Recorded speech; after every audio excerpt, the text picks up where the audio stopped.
The 11th season of MPL Philippines is brought to you by the following sponsors. Smart, the official tournament telco partner of MPL Philippines Season 11. Our official sponsor, Infinix. Infinix Note, ultra-fast gameplay. Our partners in esports, Maya, it's everything, and a bank. And Secret Lab, the official gaming chair of MPL Philippines. Experience the MPL Philippines Season 11 action live at Shooting Gallery Studios. Tickets are now available via tickettome.net. Get yours now. If you missed the matches and want to quickly recap what happened, visit our official website for post-match reports at ph-mpl.com/news. Don't forget to catch all of our official league content on TikTok, Facebook, Instagram, and Twitter. To ensure the quality and fairness of our games, MPL Philippines is also monitored and supervised by the Games and Amusement Board.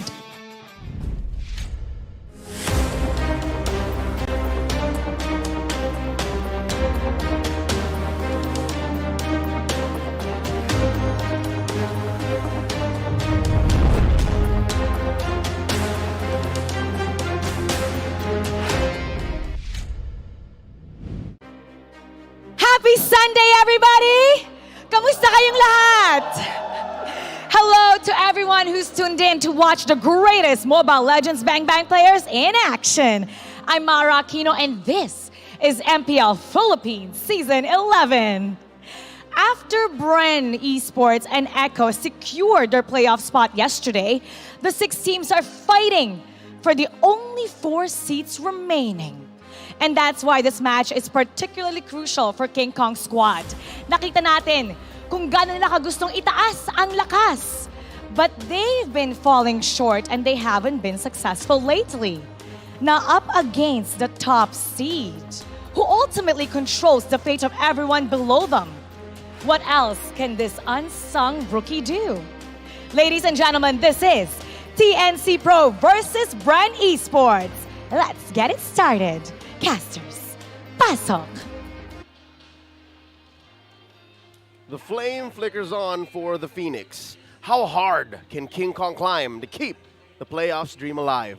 Welcome to Mabuhay at your service. My name is Leo, here on desk with Naisu and Sona. Gentlemen, things are about to heat up, quite literally. Yeah, it's literally heated already here, but with this matchup specifically, there's a lot on the line, right? And now that we're in the last day here of this week 6, things are starting to fall in place. Like Mara mentioned, there's 4 spots left, and now these teams are battling for those spots. I'm very glad that you mentioned that one, because technically for Bren Esports, if you kind of remembered yesterday, they kind of already secured their playoff spot, and TNC is going to be up next. Excited to see how this matchup will unfold, but first up, we're calling out to all of the Smart and TNT users, all right?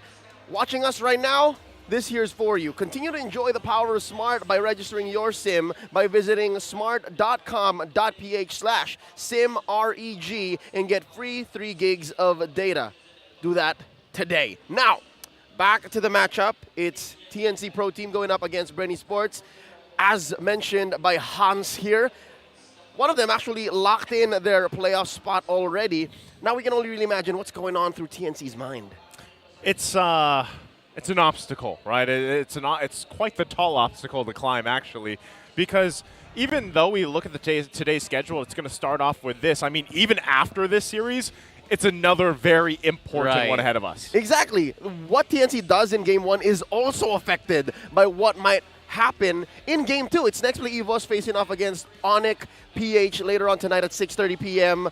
However that unfolds, TNC has to think about as well, because even if they do, let's say, defeat Bren Esports in our opener, they still have to wait on what happens later tonight. Right, and specifically for the 3 teams that we have, aside from Bren Esports, who have already secured their playoff spot, it seems like it is much of a moment for them to win every match that they could, especially in the second half of the series. Yeah, it's as if every point mattered more than they already did. Yeah. It was a difficult start for TNC to get the biyaheng tagumpay going, to find that timpla.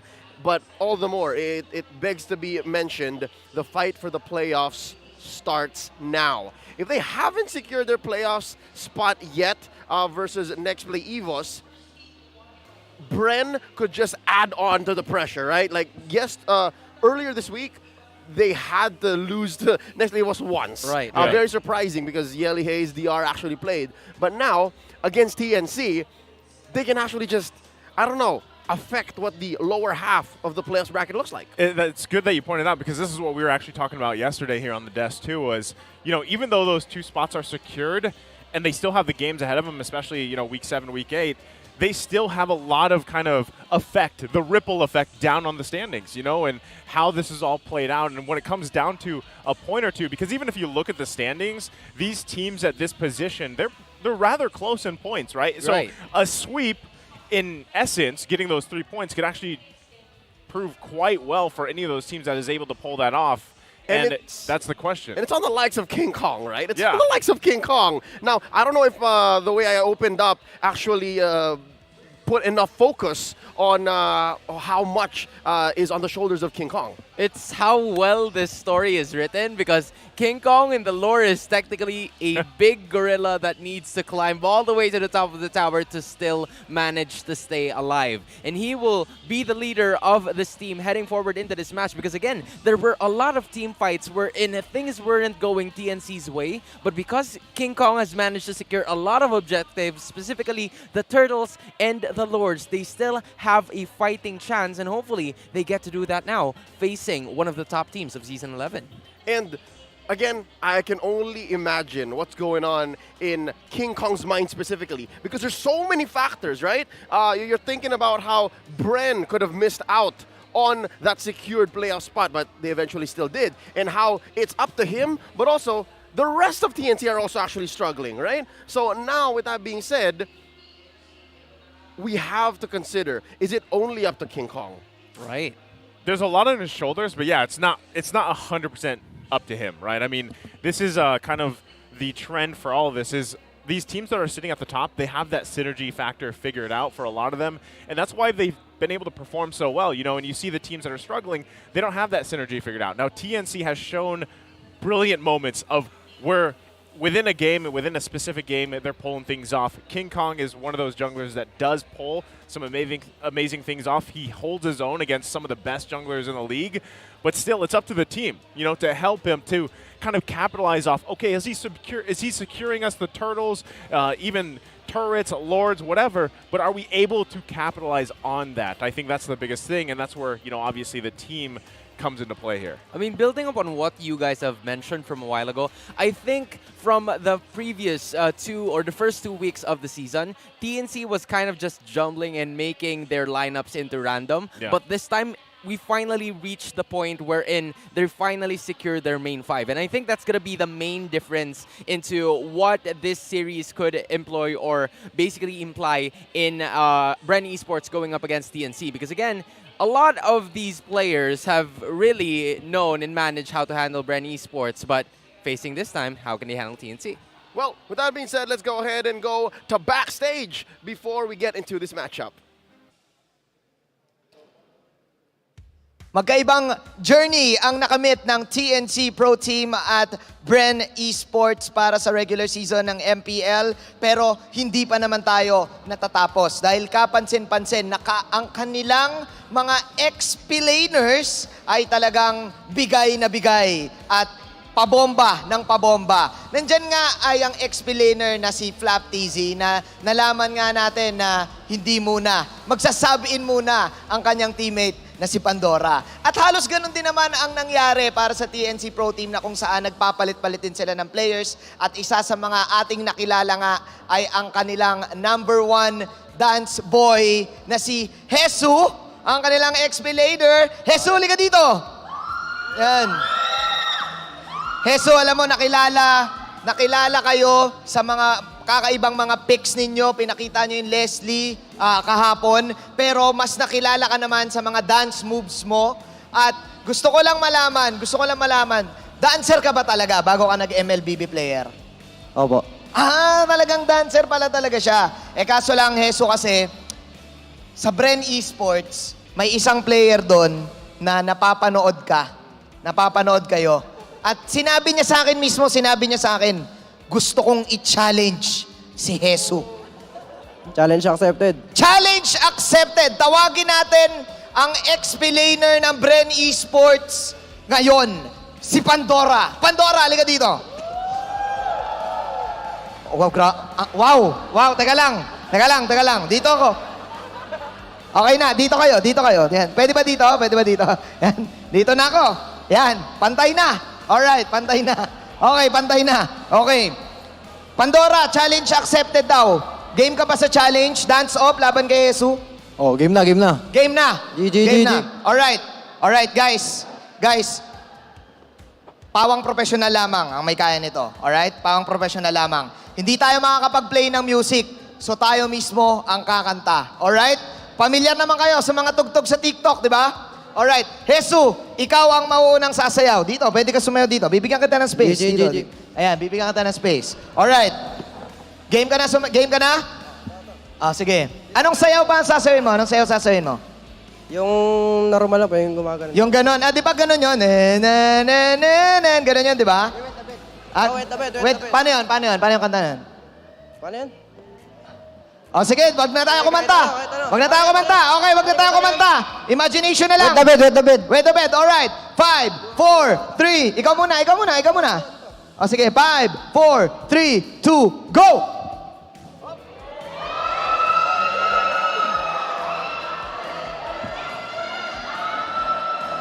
Hindi ko kinakaya. Pwedeng kaharap sa camera. Isa pa harap sa camera. 3, 2, 1, go! Wow!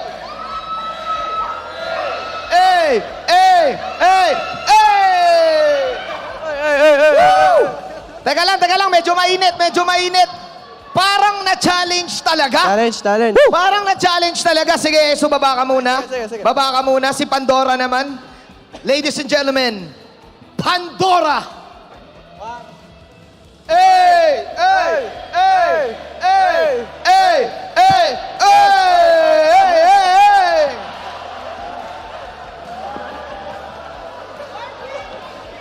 Manjin naman daw, manjin.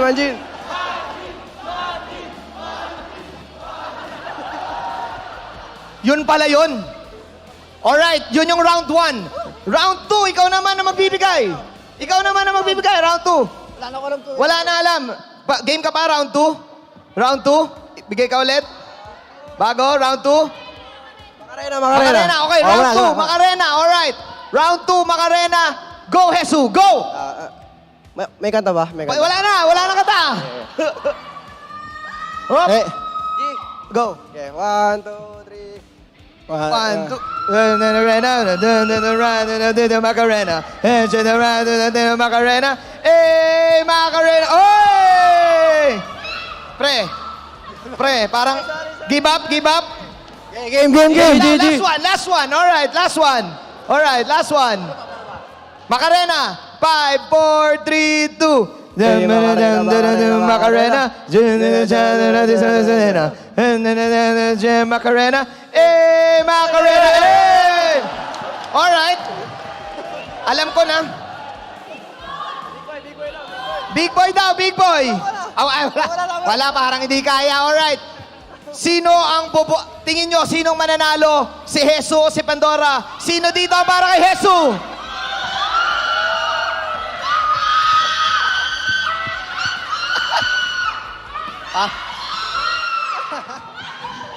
Grabe. Sino dito ang para kay Pandora?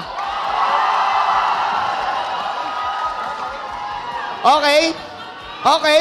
Alright. Alam mo, sa tingin ko, daanin na lang natin sa MLBB. Daanin na lang muna natin sa MLBB. Pero bago lahat, isang marksman dance muna, yung favorite dance step natin, alright? Yung ganon. Alright. 5, 4, 3, 2, go! Single, double. Single. Pasa na natin! Lower. Ipasa lower. Pasa na natin sa ating mga shoutcasters! I'm not sure I woke up ready for that. Coming into work today, definitely not in my top 5 things to see, but all the more happy. Again, that was Jesus of TNC Pro Team and Pandora of Bren Esports, which, is it just me or is there a glint in the young Vincent Joseph Onigo's eyes? Something tells me he came in prepared today. I think he's always prepared, man. Yeah. You know, I think at He's that just point, waiting to be unleashed. he's waiting for it. And, you know, I know someone else was inspired here on the desk by the moves. Yeah. If you haven't seen I mean, this man's moves, He is a big boy. honestly, he is a big boy. I know that I'm not the only one inspired. He's also just waiting to be unleashed. If you've seen it, there are 3 people dancing. Me, Burrito, and Santi. One guy was sitting, There was someone present. one guy. There was someone. right? On There the was a scene. big boy presence. Yes. That was just waiting to be unleashed. It didn't happen then. Might happen sooner. What are the chances? 0. No, I'll say point 0.5. Hey, I love there's it. a point. There's There's a a point. 0.5. So it's a non-zero possibility. All right. Now back into the action here. Again, I love the spirit that's on for dear life here. Again, every point matters. A single mistake in the draft could lead to dashing their hopes for ever making the playoffs, right? For Bren Esports, they're what? A few steps away from flying out to Phnom Penh. Wow. Well, Again, like they have to win like maybe what, 5, 6 best of 5s or Yeah, something. but I they're was close. in playoffs here.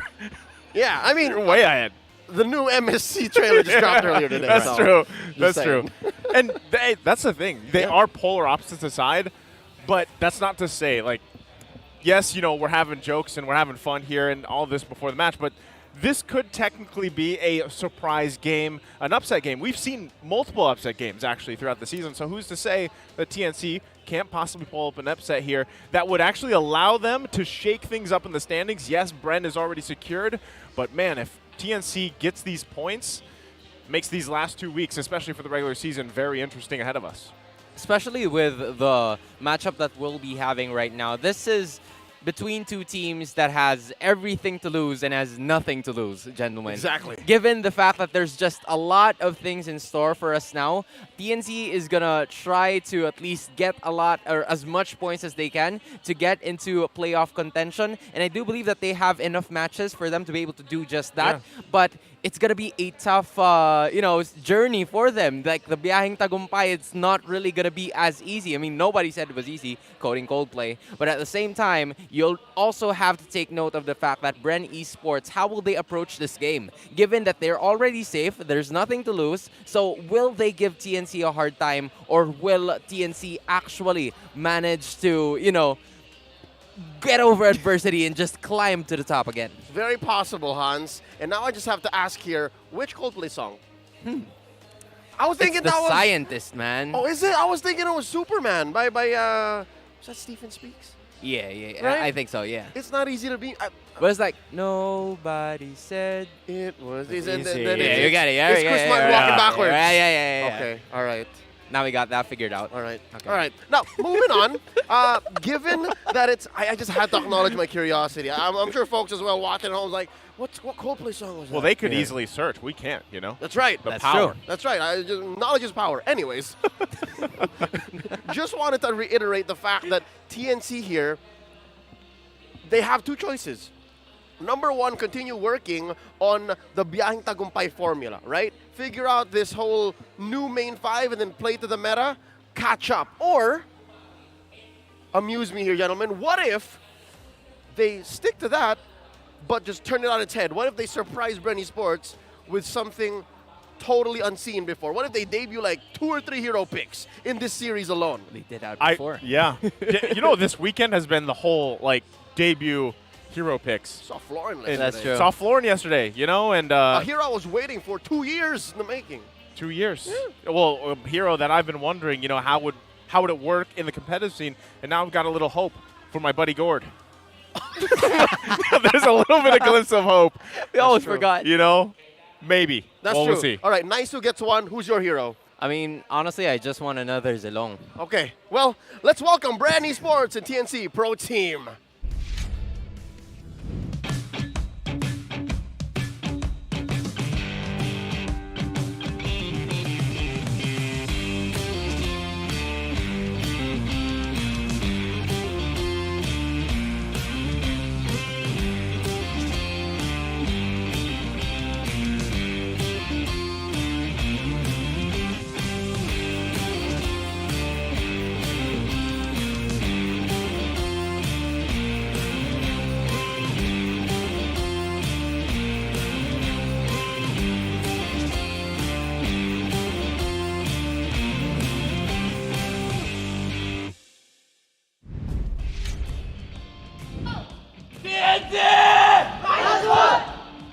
With their playoff hopes still strong, they've got a big task ahead of them.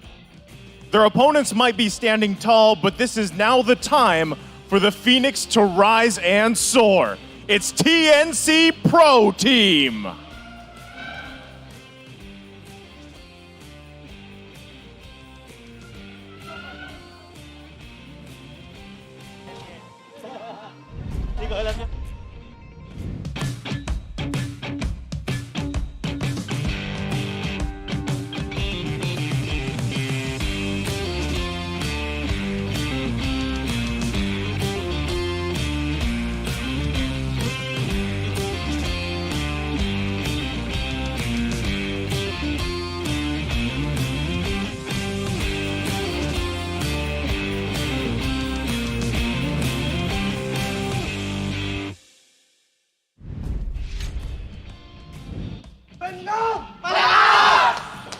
Already securing their spot in the playoffs, Bren has continued to show dominance throughout the season. Will they continue their show of strength and put out the embers of the Phoenix? Give it up for Bren Esports.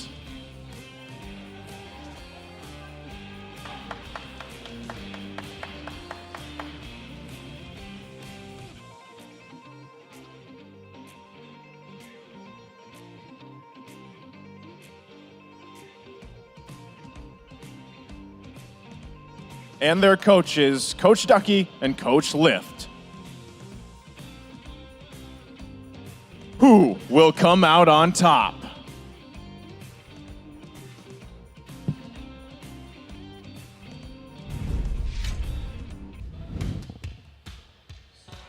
Not exactly sure what the button situation is for Coach Lift, but they're fielding this 5. It's Innocent, King Kong, Jesus, Escalera, and Bentings. Well, this is like, Sona here mentioned, this lineup has now played 8 games together, right? It took them a while to really kind of set on a formation, but this has so far been one of the groups that looks the best, right? And a lot of it, like we mentioned, is King Kong the one carrying the shoulders here, the weight on his shoulders? Well, again, it comes down to the entire team, and that can be set up especially by Ben Things if he has a big game. Especially now, when you take a look at it, Jesus has been one of the new players that they've had. And speaking of new, is one of the members of Bren Esports lineup because Pandora is now part of the mix. So Flap TZ is going to be sitting this one out. And in addition to that one, Pandora is kind of like, this is his don't forget about me game. Yeah, no. Right? I've been hyping this young man up since his debut in Season 9. It's finally here. I love me some Pandora. Look at this Xerxes-looking young man. Xerxes. I mean, this is a come-up, right? Yeah. His Esmeralda, we've seen since he debuted, has recently been buffed. So does that mean we're expecting to see that again? Well, here's the thing. With Pandora coming to play, I would actually love to see what he decides to pull out in the XP lane specifically, right? And how this is going to maybe change things up from what we've seen from Bren so far, but they've been pretty dynamic throughout the season. And especially now with the team head-to-heads, as we take a look at it, it's somewhat leaning on the side of Bren Esports as you have a lot of reds on the graphs. But as of the moment, we have to take note, especially of the hero pool. TNC has used a lot of heroes as part of their arsenal, in which we've been mentioning a while ago. They could possibly use it to at least get on with the engages and hopefully land a surprise punch towards Bren Esports. Yep, coming from left field, get that weird southpaw sucker punch out. And again, Hans, you mentioned it might be the Zilong. Personally, you want to see the Zilong, but I sense some hesitation. Yeah, honestly, now I just want to see the Layla this time around because when you think about it, Layla now has the slow. So, and a stun, like a slow and a stun. Yeah. It still cannot run, but it has a slow and a stun. It's better than nothing. It's better than nothing. It's better than nothing. It's an improvement if you ask me. Well, we did see Hellcurt recently. Hey, so I don't know. Hellcurt, Layla, are they that far apart? No, I'm joking. I'm joking. I don't know what a joke is anymore. Because again, seeing yesterday's games, I don't know what's not possible. Yeah. Yeah. Oh, but with that being said, let's talk about what is possible for these two teams to do to be able to get the W. Let's go ahead and check out the keys to victory brought to us by Infinix. Speaking of difference, magkaiba din ang pinaglalaban ng ating dalawang teams para dito sa ating laban. Kaya napaka-importante na ating Infinix keys to victory. Para sa side ng TNC Pro Team, nothing to lose. Surprise Bren with the unthinkable. Again, gaya ng binanggit ng ibang mga players natin dito ngayong season, yung lakas ng TNC ay hindi din talaga nagre-reflect sa kanilang current score dahil alam natin na meron pa silang itatago. Binanggit din natin kanina during the caster's desk na TNC is a team na pwede sila magdala ng chaos sa kahit sinong team na kanilang kakalabanin dahil marami silang naitatagong mga strategy. Para naman dito sa side ng Bren Esports, Ogwen has to stop any plans from the Phoenix Army. Again, Phoenix Army or ang buong TNC ay meron mga tinatagong mga baraha sa kanilang mga bulsa kaya pwede na itong ilabas pero nandun ang kanilang Master for Bren or Master Ogwen na kailangan i-stop agad-agad para hindi na nila magawa ang kanilang plano. At para naman sa ating dalawang teams, trade objectives to maximize resource gain. Binanggit natin ang difference ng ating mga teams in terms of gold conversion. May kita natin yan dito sa ating laban but this game, kailangan talaga na magkaroon ng trades para hindi maunahan pagdating doon sa mga ibang pwesto na kailangan nilang puntahan. Again, if you want to trade something, kailangan, or pag may makukuha ang kalaban, kailangan din merong trade para merong equilibrium doon sa gitna na ating laban yan, na ating Infinix keys to victory. Sino nga ba magwawagi dito sa ating laban? So ipasa na muna natin or katawagin natin ang ating mga co-casters. Thanks, AMC. Now, talking about, again, what's possible and what's not, do the unthinkable, says the keys to victory for TNC. And I think number 2 speaks about how real things are, all right? We can't see Kyle TZ, we can't see King Kong with a 1 for an eye do well without the roamers setting it up. This is what I've been saying for the majority of the season. You said it earlier. I said it earlier. I've been saying it through the season, and I talk about it a lot because, yeah, roamers are such a big, important part to team success. And, even with these two here on the board, it's even more apparent, though, I got to say, for King Kong specifically, because King Kong is he's proactive in the way that he jungles his rotations and everything. And he has, like, this little bit of edge to him, I feel like.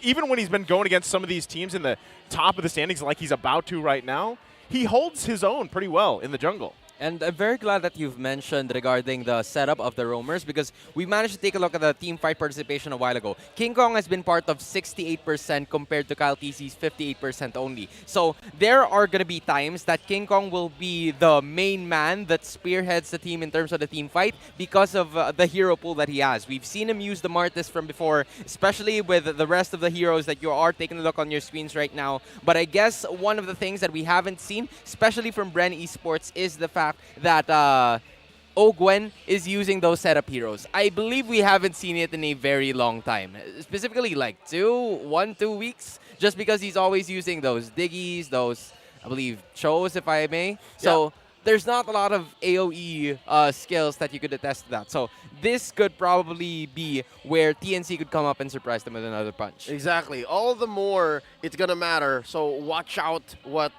Ben Tings and Ogwen are doing. And then eventually you will see how King Kong or Kyle TZ will shine.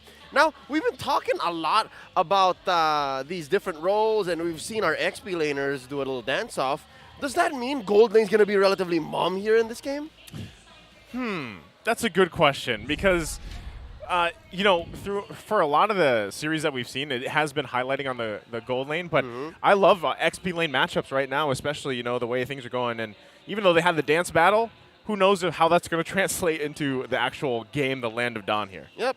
Let's go into the draft here. It's TNC Pro Team on the play, banning out the Kaja and the Arlet, while Bren Esports go ahead and take out the glue. So they understand the whole Pandora Jesus situation. And I believe the very first time these two teams have met, Arlot wasn't available just yet. So they're not going to be taking any chances here with TNC taking out that Arlot. There's some sort of prioritization between these two teams for the XP lane. Not only that, but also the fact that now you don't have the Faramis option. Yeah.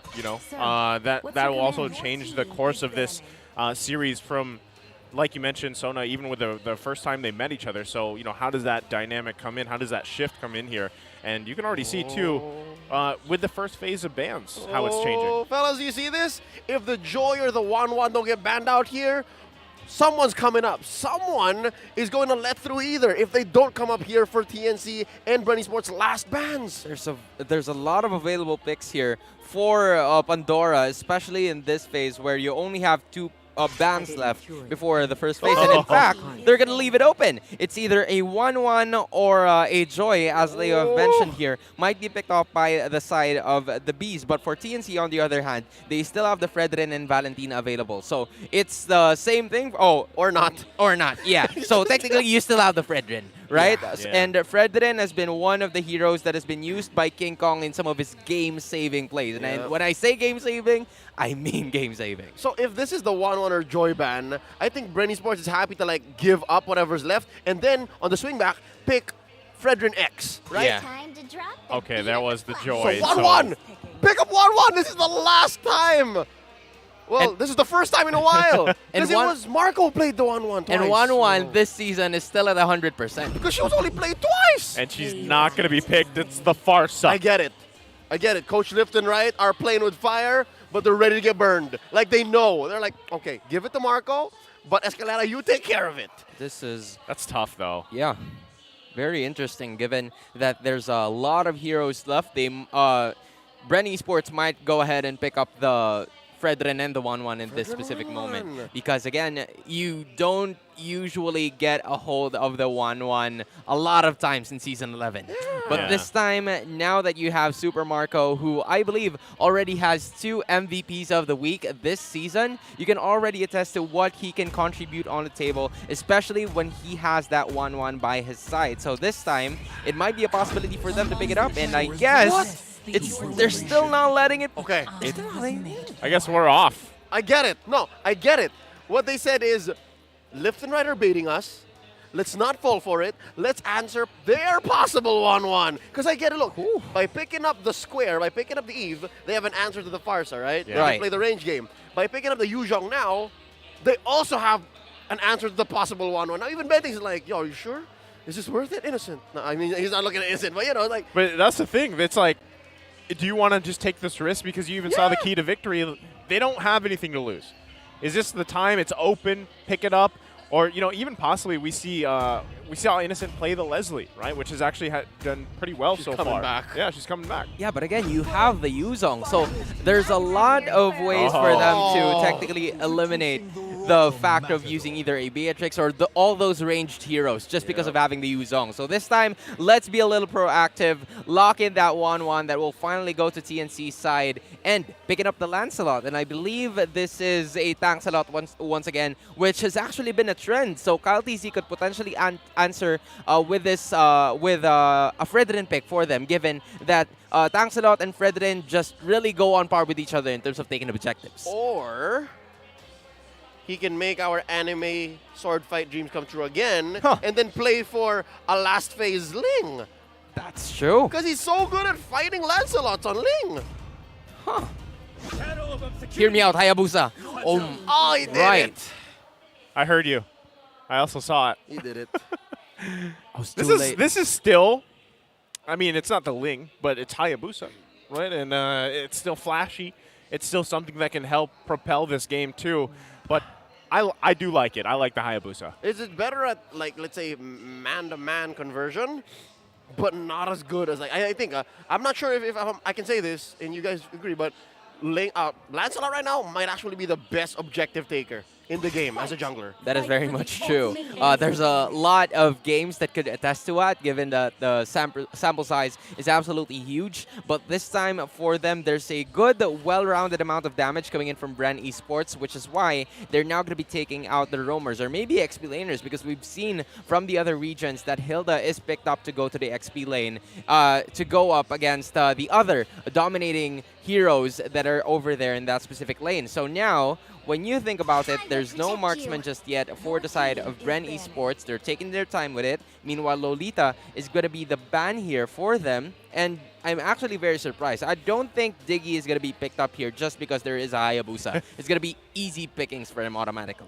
Yeah, that's funny, you know, to not see Diggy either picked up or actually banned early on. But like you said, I don't think it's a good pick if it is going to be continued to open here. But still, one thing I'm really wondering is, what do you take into this XP lane if you're TNC?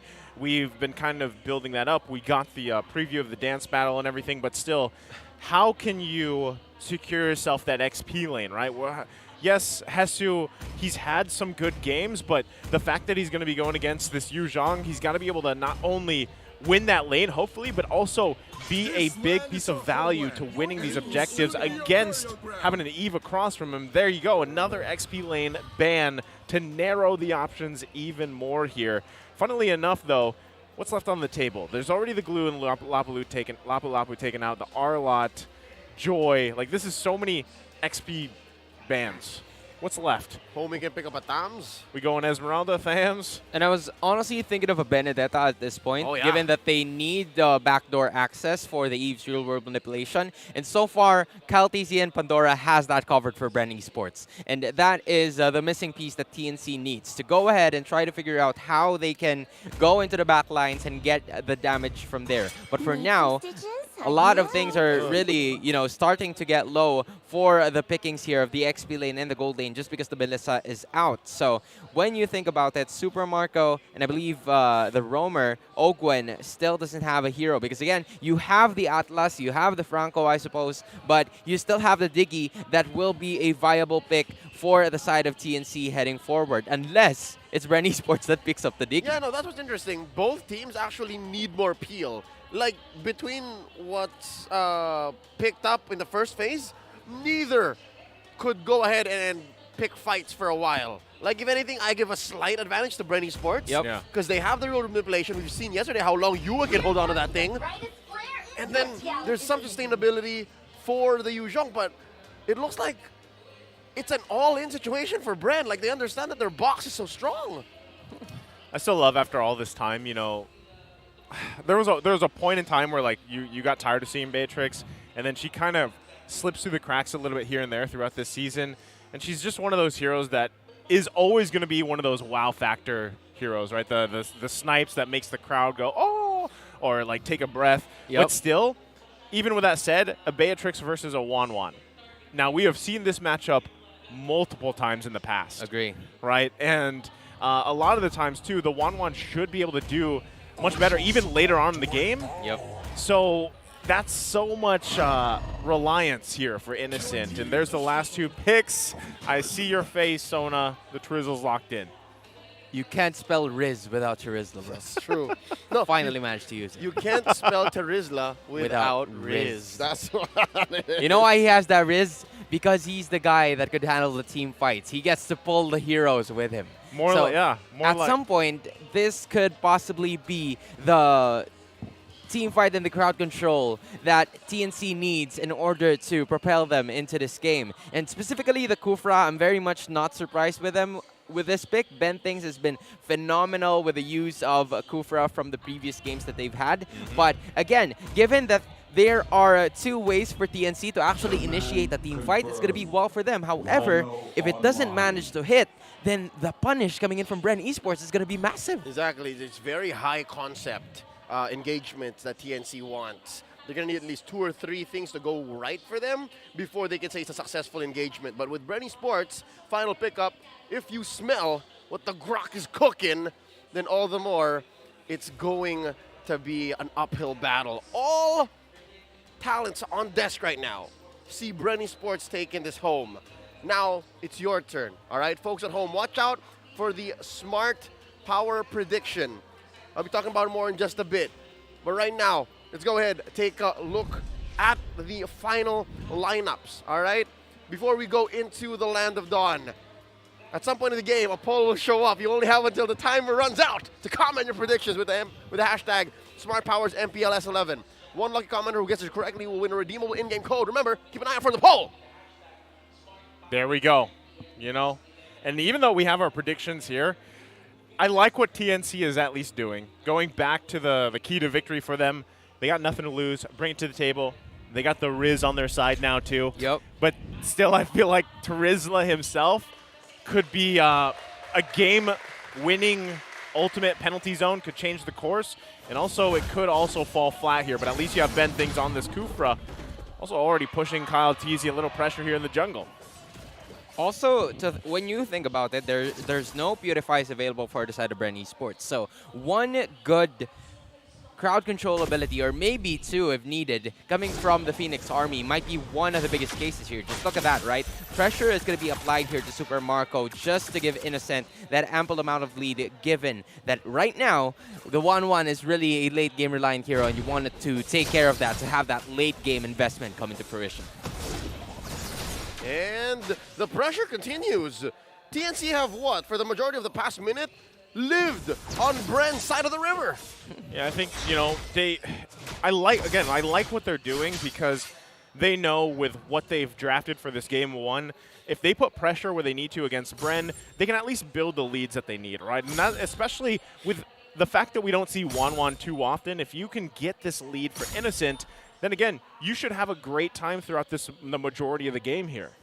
Very interesting coming from the rest of the members of Bren Esports, because when you take a look at the mini-map, Grok is on that base of theirs. They're just taking care of the Guardian's barrier, using it to delay the minions from being taken by the side of the TNC Pro Team, which is why the result of that is they're being forced to go ahead and try to take minions from Bren's side, which results to them being, you know, ultimately aggressive in the first 2 minutes of the game. But fortunately for them, the turtle has already spawned and Bren is now on the move.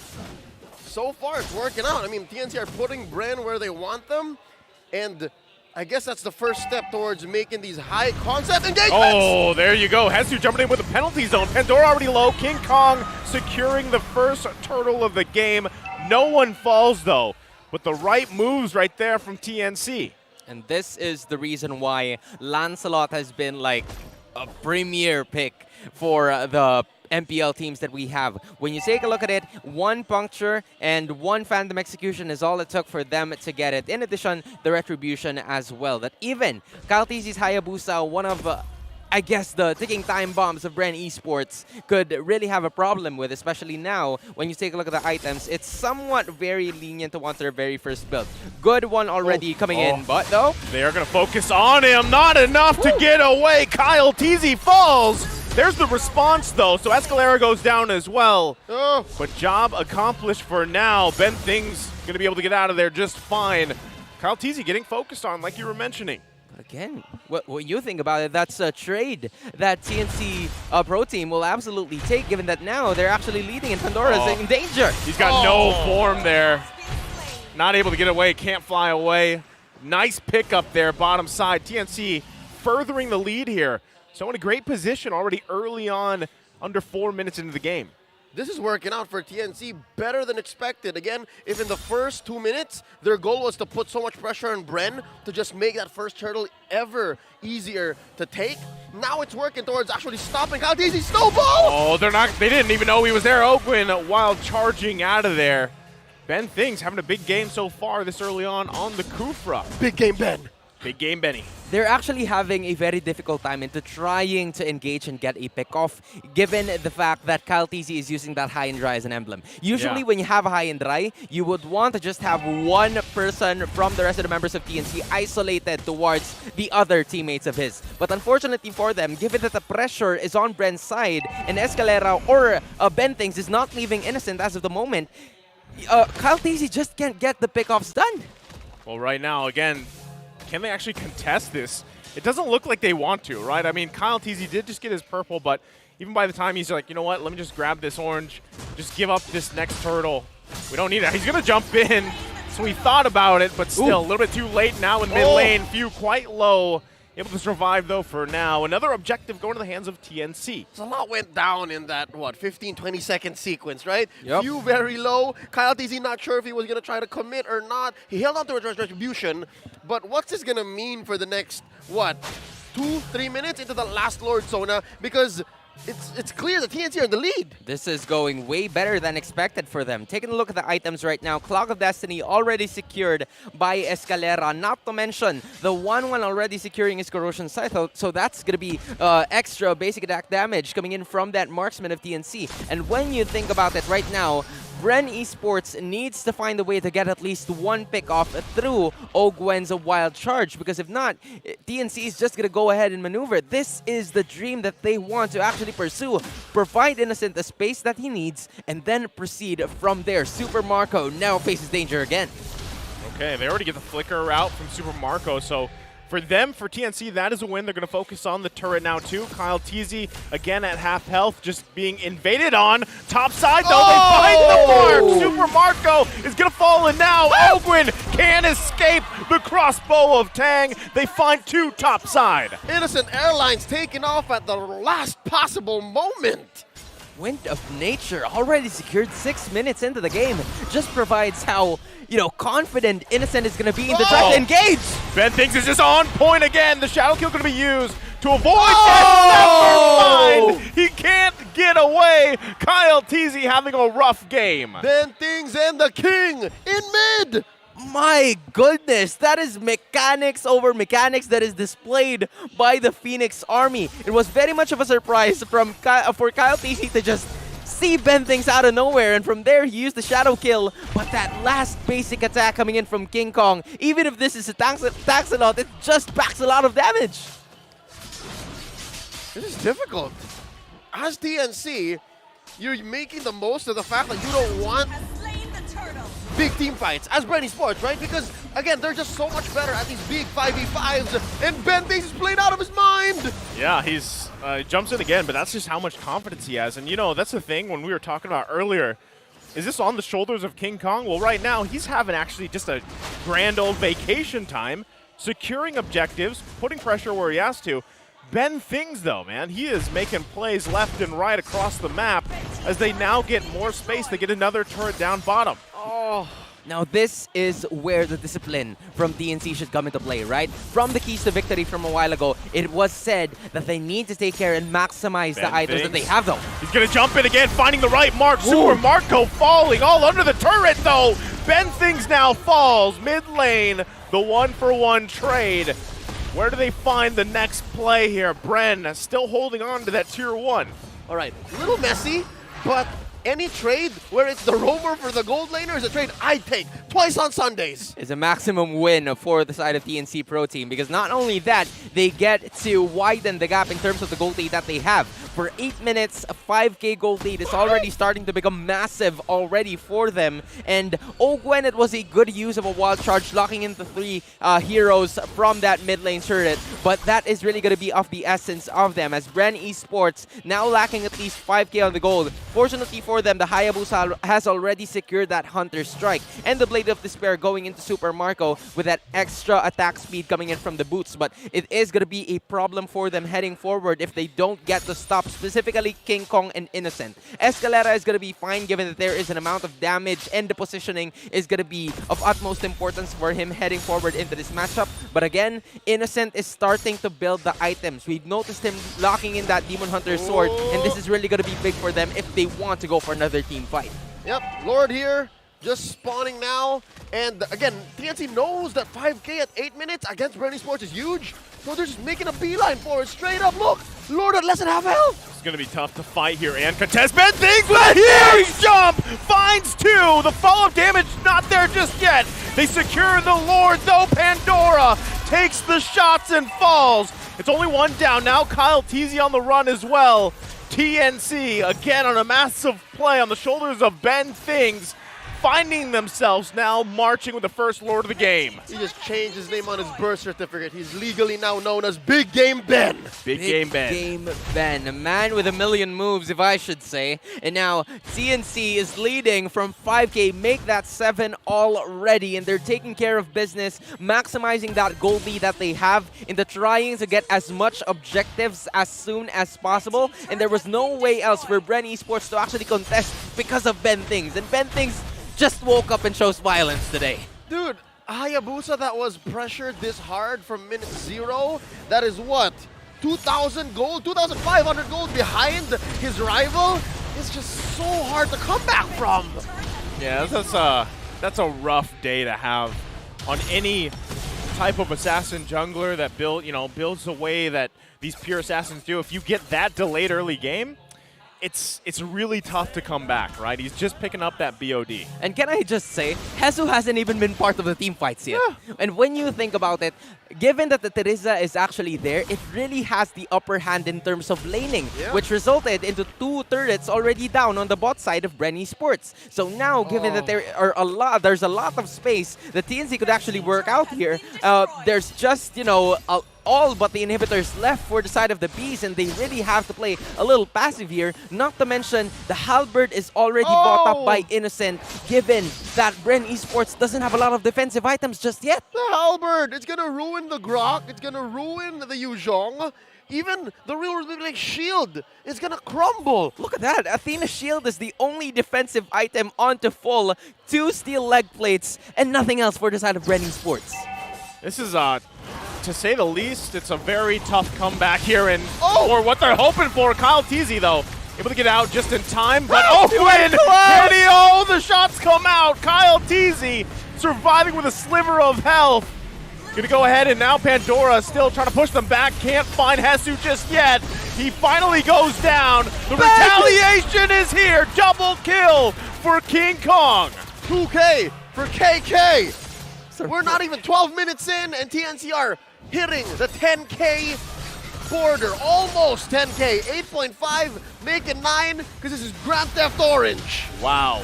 One feathered airstrike, just bringing Super Marco to 1/3 there. Goodness, they're hitting the gritty on the Bees right now. TNC just taking care of business, doing what needs to be done. And when you take a look at those heroes that they tend to prioritize, it's Kyle TZ and Few. They're exerting all of their ultimates into those 2 players just because they have the AoE damage that could potentially take them down. So right now, they don't care about Super Marco as much. They just need to prioritize Kyle TZ as soon as possible. Because they've passed that point.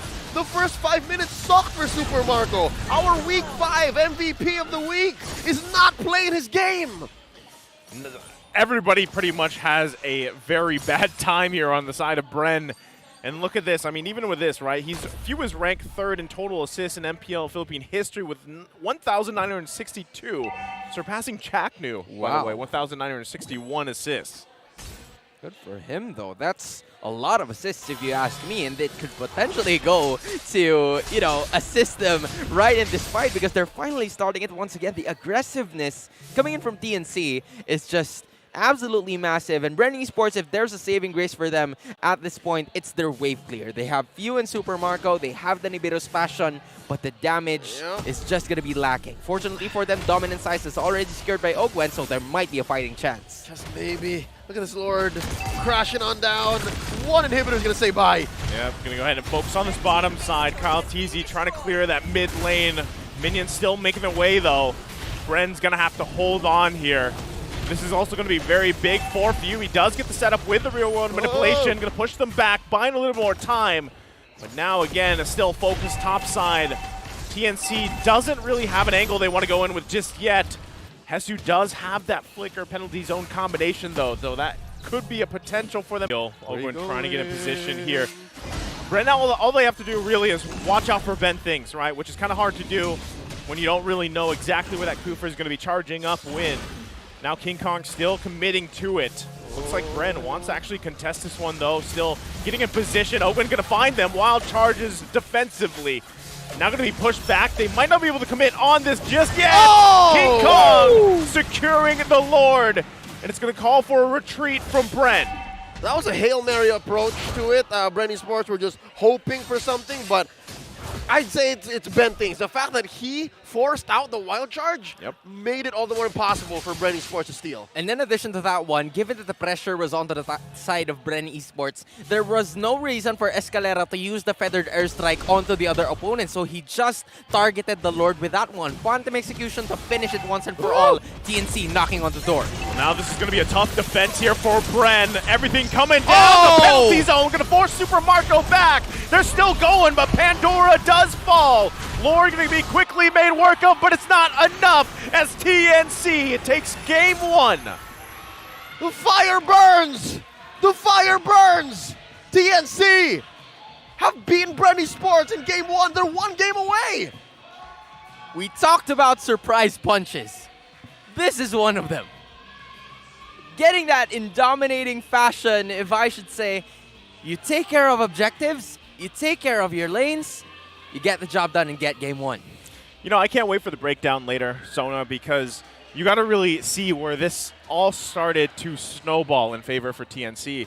And it even started in that early, I would say 2 to 3 minutes of the game, where they were putting pressure not only on every single lane they had to, but especially Kyle Teasy. Yeah. And you guys even mentioned during the draft, like, oh, you know, is a Hayabusa, is this, you know, are you sure about this? I like the Hayabusa pick, but when it gets shut down that fast and that hard, then it kind of just becomes a hero on the field. Which is one of the, I'd say, dozen things that you need to point out that made this victory for TNC possible. And Hans, let me help you out here because there's a lot you're going to talk about in this 17, 18-minute game. One of the things is, yes, you mentioned the Hayabusa. It's not even the fact that he picked it and then it looked risky, but TNC knew exactly how to shut it down. They denied the snowball. Any possibility of again, between the Lancelot and the Hayabusa, the objective taking versus the, snowball, man-fighting conversion style, totally shut down. And Ben Things picked up the Kufra just perfectly. Again, big game Ben. Would not be surprised if he was our MVP. I mean, I honestly wouldn't be surprised if he is the MVP. He applied the pressure which was necessary for them to get the space that they need. Oh, wow. Now, we no longer have to wait. It's Sona's turn to talk to us and tell us exactly how TNC did this.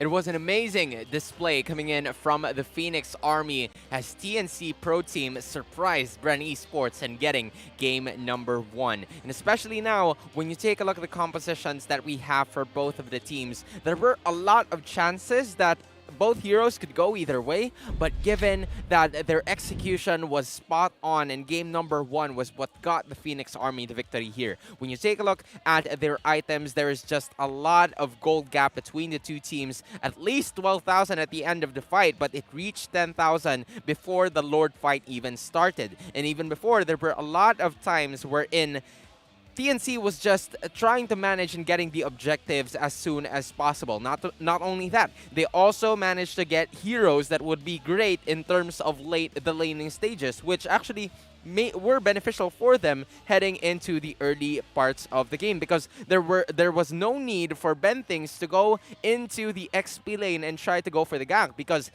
technically, Hesu can take care of his own. When, especially now, in the team fight participation, there were not a lot of times wherein Hesu was part of the team fight, given that 45% is the only percentage that he got. But Ben Things was in a lot of it. And if the thing here is, I guess he had 10 assists at this point, especially with the wingman tactic that you have right now. Ben Things, 10 total assists is something that really needs to be commended. And as my co-casters have mentioned from a while ago, I honestly wouldn't be surprised if Ben Things is going to be our MVP. Ogwen's tried to take a lot of damage right now, but this is the man of the moment.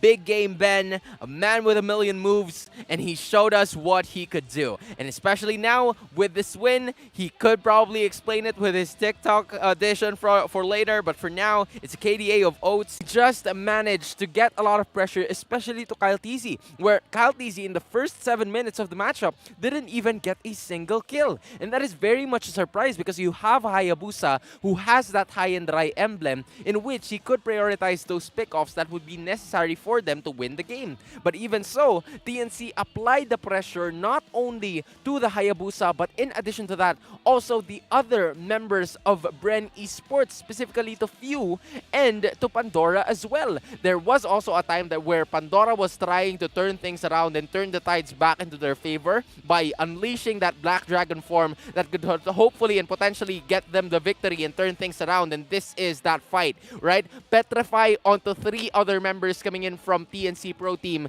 that made, TNC kind of like doubt themselves whether they would go ahead and initiate. But even so, it was an important attack coming in from Ben Things that landed them the victory. Not only that, King Kong also managed to secure a lot of objectives wherein Kyle Teasy actually had pretty good position coming forward into this matchup. So we talked once again about surprises or what other things TNC Pro Team could bring to the table, and this might just be it. I called it.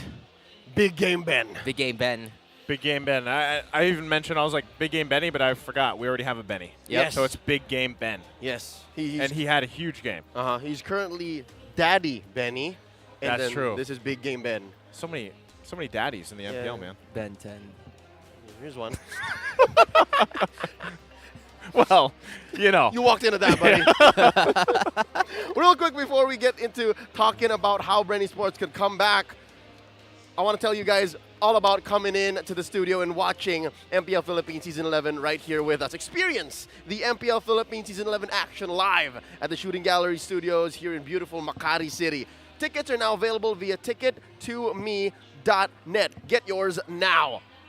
We are at the precipice of a matchup that could just turn the MPL Philippines ecosystem on its head, because TNC might actually take down Bren Esports. But before that, let's go on over to the lovely Mara Aquino to hear from someone on stage. You know how it goes here every Sunday. We have the people from MPL Battle Trips! At kasama ko ngayon ang isang hero leader. Yvonne, kamusta ka na? I am well. Thank you very much for having this opportunity to talk to you and to everyone here. Okay, kamusta naman yung Battle Trips today? Well, Battle Trips was really, really fun. We were able to learn a lot from the talents, from the everyone here. Kwento mo, Ayan, talaga na. Kwento mo so yan. dito sa photo namin na to, we get to learn more about what is happening, yung mismong event, venue. Then here naman yung mga talents, especially sa mga shoutcasters, really exciting. Tapos dito, pinag-usapan namin kung ano yung production, and people, especially students, get to learn more about media, and then, yan, sobrang fun talaga. We get to do a lot of learnings. Ano yung pinaka-favorite part mo today? Well, ang aside from watching live, ang pinaka-favorite ko talaga is to learn more about, sa mga shoutcasters and talents. Gusto mo rin ba maging shoutcaster? Yes, actually, Ooh, okay. I'm doing shoutcasting on the side for amateur games and plays din. Okay, sige nga, ano yung shoutcasting name mo? Ano yung name mo? My name is Luna. Okay, Luna! Kunyari, ikaw naman ang shoutcaster for today. Bren versus TNC. Luna, pasok! Ayan, so magandang hapon everyone here! Ayan, so we are now going into our game number 2 between TNC and Bren Esports. So earlier nakita natin ang game number 1, naka 1 point na ang TNC. Sino ba ang mananalo naman dito sa game number 2? Mamaya yan, manonood tayo later on between TNC and Bren Esports! Mr. Luna, everybody! Okay, sige nga. Sino sa tingin mo mananalo? Bren or TNC? Siyempre ako, doon tayo, Bren Esports naman, para masaya. Oh, okay, favorite player mula sa Bren Esports? Pandora, of course. Bakit? Bakit? Kasi ba doon sa ginawa niya kanina? Siyempre doon na. Oo, kanina, Oh, oh. sobra. Yung sayaw niya, winner. Gusto mo makita ulit yon? Siyempre. So kung manalo sila, papagawa ulit natin yung kay Pandora. Siyempre. Kay Pandora ulit. Okay, wait, make Yes. curious ako. Okay, Oo. dahil sobrang gusto natin yon, let's have somebody from MPL Battle Trips replicate what Pandora did. Yes. Magkasahin ka nga. Ayan. Sino So, dito? Sino dito? Ito. Dapat game ka. Ito. Ayan, no? Game ka, come here. Woo! Dito. Ayan. Dito. Okay, come here. Nako, ito na, big boy dance. What is your name? Hans. Hans! Okay, Hans. Sabi niya, kaya mo daw kasi gusto nila talaga yung dance na ginawa ni Pandora. Kailangan gayahin mo Ayan. yung dance niya. Okay, Caster Luna, ikaw naman yung mag-music. Kunyari, ikaw yung music. Music, please! Ten, ten, ten, ten, I got a big boy. Oh my God! It's so much fun here. Wait, taga saan ba kayong lahat? Well, kami, taga Batangas! Ala eh! Oo. Ay, marami ha. Meron tayong QC, meron tayong Cavite, ngayon Batangas naman. Yes, of course. So, yes. paano yung mga taga Batangas, taga ibang mga regions na gustong sumali? How do they do that? Yeah, so we actually have a lot of giveaways, and your community heroes and student leaders will actually tell you kung paano kayo, pupunta at paano kayo mananalo to join us here din, katulad nung nangyayari ngayon. Yes, okay. Ibabato natin sa casters. Ayan. Gusto ko, punta ka ulit dito. Habang ibabato natin sa caster, meron tayong dancer on the side. Ikaw naman, gagayahin mo ko. And Alright. you go, casters, pasok. Okay, 3, 2, 1, go!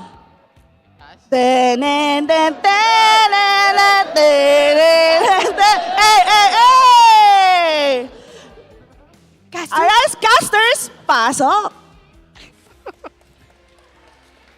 This just gets more interesting by the game. I wonder what the post-game 2 situation is going to look like. But yes, welcome back. It's not exactly dire straits for Bren Esports just yet. We've seen them dig themselves out of situations worse than this. I don't know what's... Again, like, It's the dancing, man. It's throwing. It's you know. the dancing, man. It's the dancing. yo, one Hans dancing. Who's to say? No? If there's one Another thing Hans? that all guys named Hans knows how to do, it's that. It's dance. It's to do the No, big it's boy. just, boy dance. just the big boy. Just the big boy. All right. So now, back to reality. Bren Esports, was it the 1-1? Can we even pinpoint the fact that maybe the 1-1 coming through was a big deal? Or was it really just big game Ben? You know, I like the 1-1 pick there, but still, it wasn't the sole reason why they had such a gap to work with in gold. I mean, to be quite frank, TNC just played better that game. You know, all across the board, they put the pressure where they had to. So I'm wondering if they can replicate that here for game 2 to possibly, again, sweep Bren, who was that huge obstacle ahead of them, and they're on their way to doing that. Building up on your statement from the early game pressure that that Bren Esports was given from a while ago, it was also the fact that they were able to get the objectives, not only the major ones, but also those jungle creeps that have been very essential to hopefully get Kyle TZ to at least go ahead and level up as much as he could. Especially with a high-end Rai emblem, you would actually want to have that, but unfortunately it didn't really happen. Hans, thank you so much. Ladies and gentlemen, open up your MLBB clients right now. There's a stealth change. Ooh. It's no longer called High and Dry. It's now called Master Assassin. Look it up. Master Assassin. That's actually the same thing. They Because again, changed it. They changed it just Yeah. recently. especially with the, I believe, the Electro Flash. Yes, it's now called Quantum Charge. Exactly, right? So now, Huh. we walked into this little change. Right. But are we going to see the same situation with a Hayabusa possibly in the hands of Kyle TZ? Because the draft has just gone just like that, zip by, right? The Joy and the 1-1 are still out there, given that the Kaja, Farsa, and Lancelot were taken away by Bren. Now Glue, Fanny, no! 1-1 for TNC! Is the Arlot worth that? That's my question. Is the Arlot worth giving up the Joy and the 1-1? When you think about it, I mean, mobility is going to go to the side of TNC, and also the early game pressure is going to be felt through the help of the Joy. But you still have the Fredrin available, in which it hasn't even been banned or picked in the very first game that we've had. Yeah. They actually got to prioritize the Hayabusa for themselves. And meanwhile, now when you take a look at it, the Lancelot and the Fanny is banned out. If you want to have someone that could potentially go ahead and handle the mobility, it could be the Ling that Leo was actually trying to pertain to a while ago. But Melissa is going to be the early pickup here to hopefully answer to Innocence 1-1. It was banned in the second phase of the draft from game number 1. This time they're going to be picking it up early. Not just, they also have the Lolita, which should answer most things that TNC is thinking about, because also King Kong is also an assassin specialist, much like Kyle TZ. So imagine much how Kufra will come in and bother you while you take buffs. The same thing can happen with a Lolita. Just come in, just bonk you. Yeah, and not only that, but I like what again, this first phase for TNC is highly in their favor, I feel like, just because of the fact that, they locked in the 1-1 and the Joy. But then if you look back at the previous performance, even from Ben Things, the fact that he's got his hands again on this Kufra, it's going to be worrisome, for Bren here, because the guy was, we call him Big Game Ben. Big Game Ben. He's probably going to have another big game here, right? And they don't really have an answer for that from the previous game, so Bren's got to come up with something for this. Now, what is on the line? Possibly, if they really want to go with it, if it's not banned out, they do have that Diggy option, but still, it's tough, right? Because they would have to put that in the mid lane. Yes. Is that enough? Does that work? It could, it probably couldn't, but I'm actually looking at quite a different perspective here, because this is very different from game number 1 in terms of the draft. no mages have been picked up in the very first round of our matchup. In addition to that one, Farsa and the Valentinas are usually prioritized all throughout the season. This is very different. You're actually taking a look at a potential Julian pick that could be picked up by Bren Esports, or maybe the Gushon once again. But again, it has been banned out already. So there's just a lot of other things that could be picked up here by the other members. Not to mention, Kadita is also available to be picked up here. Especially, you have the Melissa for the side of Bren Esports. This could be the prime opportunity for TNC to pick up that Kadita for themselves. Or they could trade, like one can get the Eve, unless Bren bans it here Right. to force TNC to pick it up. Because what's left there? The Kadita, the Eve, the Savior? The Savior, yeah. Might take too long to farm up. It's gonna take a lot longer than expected, but when you take a look at it, they've also used the Lilia, but we haven't seen Lilia for a lot of times, so they're gonna be banning out the Martis instead. Eve and Kadita are still out there. open, so it might be a chance or an opportunity for TNC to pick up the Kadita before the others pick it up. Yeah, I think they take the Kadita. Or Gord. Or Gord. Or guard, right. Don't get my hopes up, but hopefully one day. Hopefully one day before I'm not casting anymore, I get to see it in the competitive scene. And it's not. I'm okay with this, though. At least it's something different, right? We're now seeing Kagura. It's Escalera we're talking about here. This is very interesting. He does great things Right. with this little Onmyoji maiden. Kagura. This is now going to be the question for Bren Esports, because, again, you have 3 heroes. I see where TNC is actually heading. Like, when you have these 3 heroes, the Wanwan, the Joy, and the Kagura, these are very agile heroes. These are heroes that you wouldn't easily catch with your crowd control type skills, especially with the Lolita that's very slow to build up that Numinum Blast. You know what's scary for me with TNC's lineup right now? You take this Joy. There's the Hellcurt, by the way. The Phoveus. Okay, that's great. Real quick, before we talk about that, you take this Joy, you put a Genius Wand on her early on, you do everything, the dashes that you have to do all across the team of Bren, and then Kagura comes in, flips the switch, boom, burst damage on everybody. So this is a Phoveus mid. Yes. Arlott goes to the XP. That's right. So, throwing back. This is season 8? Season 8, they're season running it 9 back. playoffs. Yeah, this is Etomax. Etomax played a mid Phoveus, if I remember correctly. Wow, it's been that long. We even saw Jungle Phoveus before, but I don't think that's going to happen now. Yeah. Huh. Oh, now we were talking about mobility, agility, right? Yeah. There's the shutdown. There's the Phoveus. And there's the safeguard. This is This again, is the universal card. Universal safeguard. It's like, all right, he doesn't lose to many people, but also not strong against most, but he's fine. So this is TNC telling Hesu, all right, hunker down. You're going to have to keep that Phoveus just... Oh, no. The Arlott. Arlott. You keep the Arlott in check. Right? Because, again, that is where Arlott is having quite a difficult time into, like, getting the laning stages done. It's going to be difficult for the Arlott facing the Thams, but it's going to be important now for TNC to maintain the same pressure that they've had in game number 1. They still have the Joy, which also displays the same amount or the same recipe that they did in game number 1. Hopefully they get to do it here, but the Hellcurt might come into play later on. Gentlemen, do note that Joy recently got, how do I say, adjusted? Yeah. She had some nerfs, but also some adjustments wherein, I get to pop my ult much sooner. So we'll see how this works out. And again, it's so weird because the sample size is so small, we don't see Joy very often. And that already feels like TNC won the lottery. They got 2 of the biggest picks that are usually bans. Yeah, that's why I think it's going to, if anything, it's going to pay dividends for the game here. What are we seeing? Okay, you know what? We got blindsided. It's the Joy in the jungle. Right. Joy in the jungle. JJ. JJ, okay. And look where Bren We were so surprised by the way with the Hellcurt and the Phoveus picking up that we didn't totally realize. forgot. Yeah, that we saw the Thamus pick up, right? Look at Ben things, man. But to be fair, we haven't actually seen Thamus in the Big jungle. game, Ben! Okay.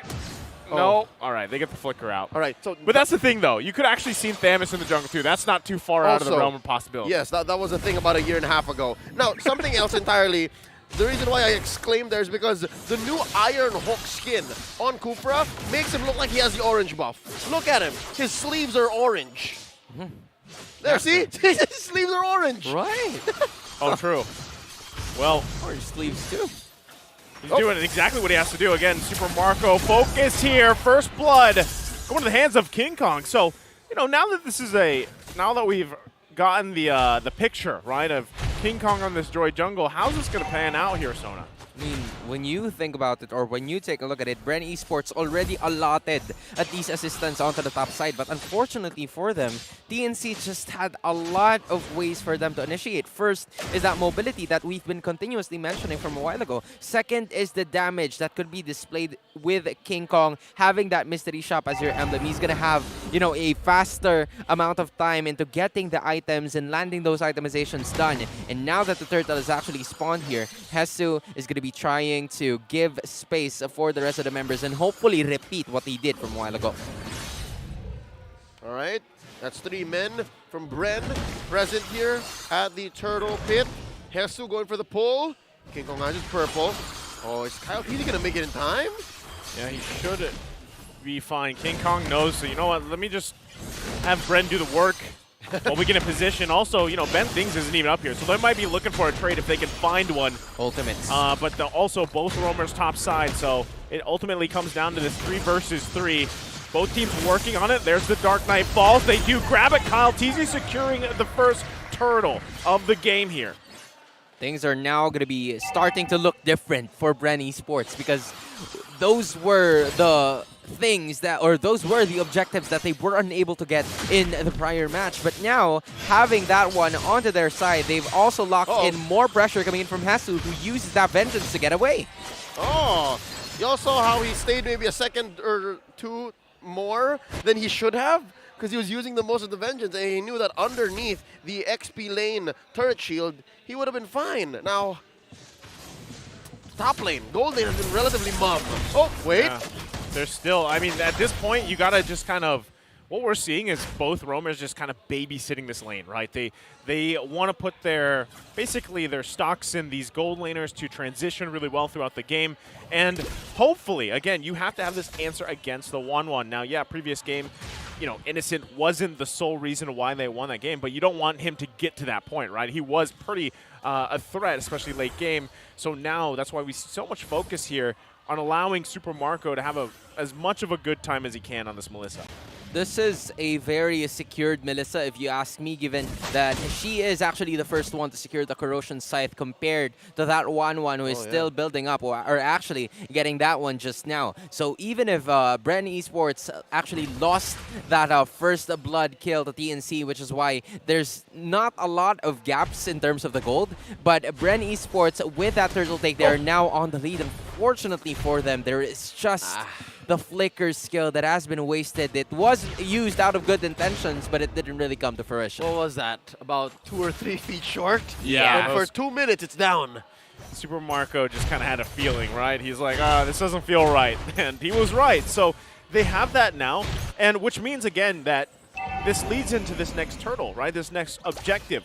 Ben Things most likely isn't going to be around, so TNC might have to just give this turtle up. Everyone getting in position, Few just going to zone them out the best he can. And there you go, like that. Kyle TC securing the second turtle of the game here. Top side, though, the focus is where it's at. Ogwin in trouble. King Kong able to grab the kill. Now sitting on 2 kills on this Joy in the jungle. All right, 5 minutes in. Bren Esports currently has 100% of the turtles so far. Not much in terms of other map objectives, save for maybe the gold lane. If anything, TNC has been pressuring Super Marco so much that maybe this top lane gold lane, the tier 1 turret, might be the first to go. Right? They're maximizing the fact that Super Marco is being pressured. So what they do is to try to make more plays on the other parts of the map, which is actually where the Dark Knight Falls actually comes into play. Because once you lose the vision for the rest of the members, TNC would have some sort of doubts in terms of actually whether to initiate or not. But even so, Bren Esports still manages to get the turtle and have a stable lead. May it be little or may it be a lot, it's still a lead that they could potentially work on. Meanwhile, for the other side, TNC has that mobility on their side to go ahead and rotate, where King Kong is actually managing managing to take the lead right now with 2-0-0 as his KDA. Also, level 9 compared to level 9. So there is just a lot of things for the junglers to maximize on. First is mobility, second is the vision, and then from there you land the damage. Yep, they're not freaking out. Like, nobody is at a deficit, not a clear deficit. Speaking of which, I haven't really felt that this is a mid Phoveus. Like, Fuse playing it pretty well. Yeah. Like, he's where he needs to be, and he's making the most of that threat of activation. It's funny to just see it in lane again, in the mid lane specifically, you know? And even the fact that he doesn't have, you know, the flame shot, because that's usually how we see it built, right? But still, given that situation, you got to wonder, how is this going to work out for them as the game gets further on? Because right now, King Kong unleashing again, looking to do his best to zone them out, but and now that this ultimate's down, right, I just think TNC is going to be like, let's just give up these turtles, but hopefully they have an answer for that when it comes down to those lords after this. So, again, King Kong getting the vision he needs, but he doesn't have much to work with here. So, just as expected, Bren going to secure the third turtle of the game here.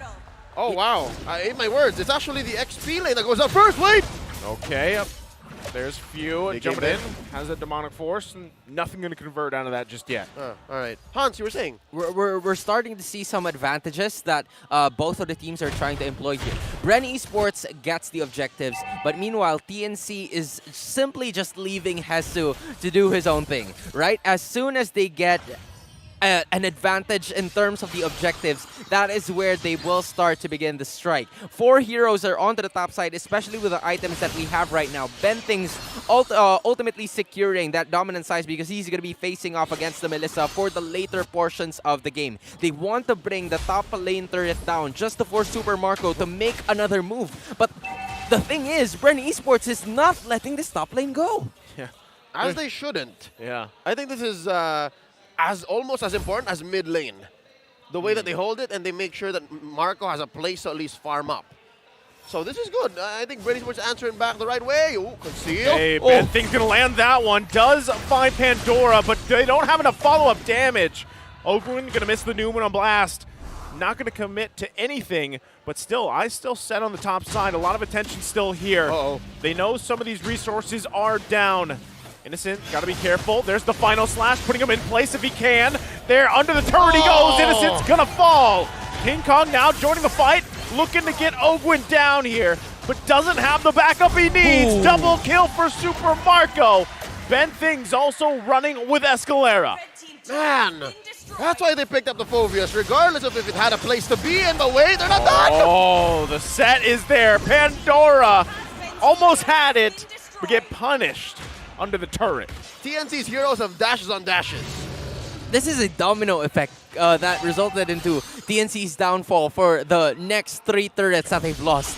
Did you actually notice in just one team fight, 3 turrets have already been lost by the side of the Phoenix army? Why? It's because Helkert or Kyle T was also working under the radar into taking that middle turret down. And he left his other teammates to try and go ahead and land the pressure. But it seems like TNC is actually the ones that are in position first to be able to take this Lord. And you've mentioned Few a while ago, landing a lot of those kills. But that is of the essence. Benthing's losing his ultimate. There's the Dark Knight falls. Lord's probably going to reset. There's the final slash. Benthing's in trouble. He does fall. Super Marco grabbing the kill. Ooh. Thanks for the leash, they say. Now Bren going for the Lord. Secured by King Kong. Able to get the kill. Hesu falls. TNC ultimately getting the Lord here, but they lost 3. That's an expensive trade, but at least TNC walked away with something. Goodness, if all fails, King Kong. That's technically the tweet over there, but again, when you've managed to take a look at it, TNC had the upper hand from the start because they've managed to land themselves first in terms of the Lord Skirmish, but unfortunately for them, the problem was the initiation wasn't there, and that is what they're missing all throughout the game. Benthings doesn't get to start the team fight because the Tyrant's Rage and Revenge combos weren't really hitting. It seems like Bren Esports already know this time around where Benthings is gonna come from because of the extra vision that is being displayed not only by Few, but also Pandora. This Tenacity build Arlot is really something else. Anywhere the Pandora checks in, Few has, what, maybe 2 or 3 seconds to respond, and he has always been up to that. Even Ogwin. And I guess the way that Dark Knight Falls works, you can count as vision, because if your opponents don't have vision, then that's you being given an extra margin of error. So yeah, that's what explains here the 5K gold lead Bren Esports has.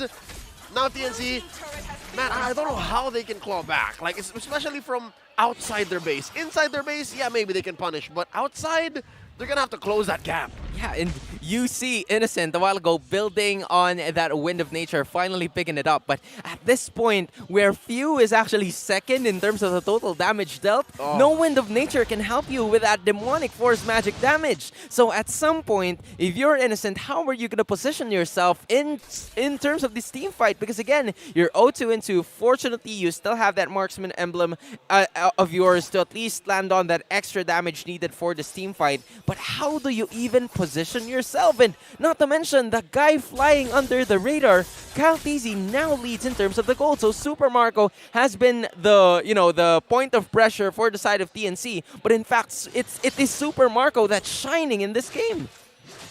The one thing too about this, with the Mel, right? Yeah.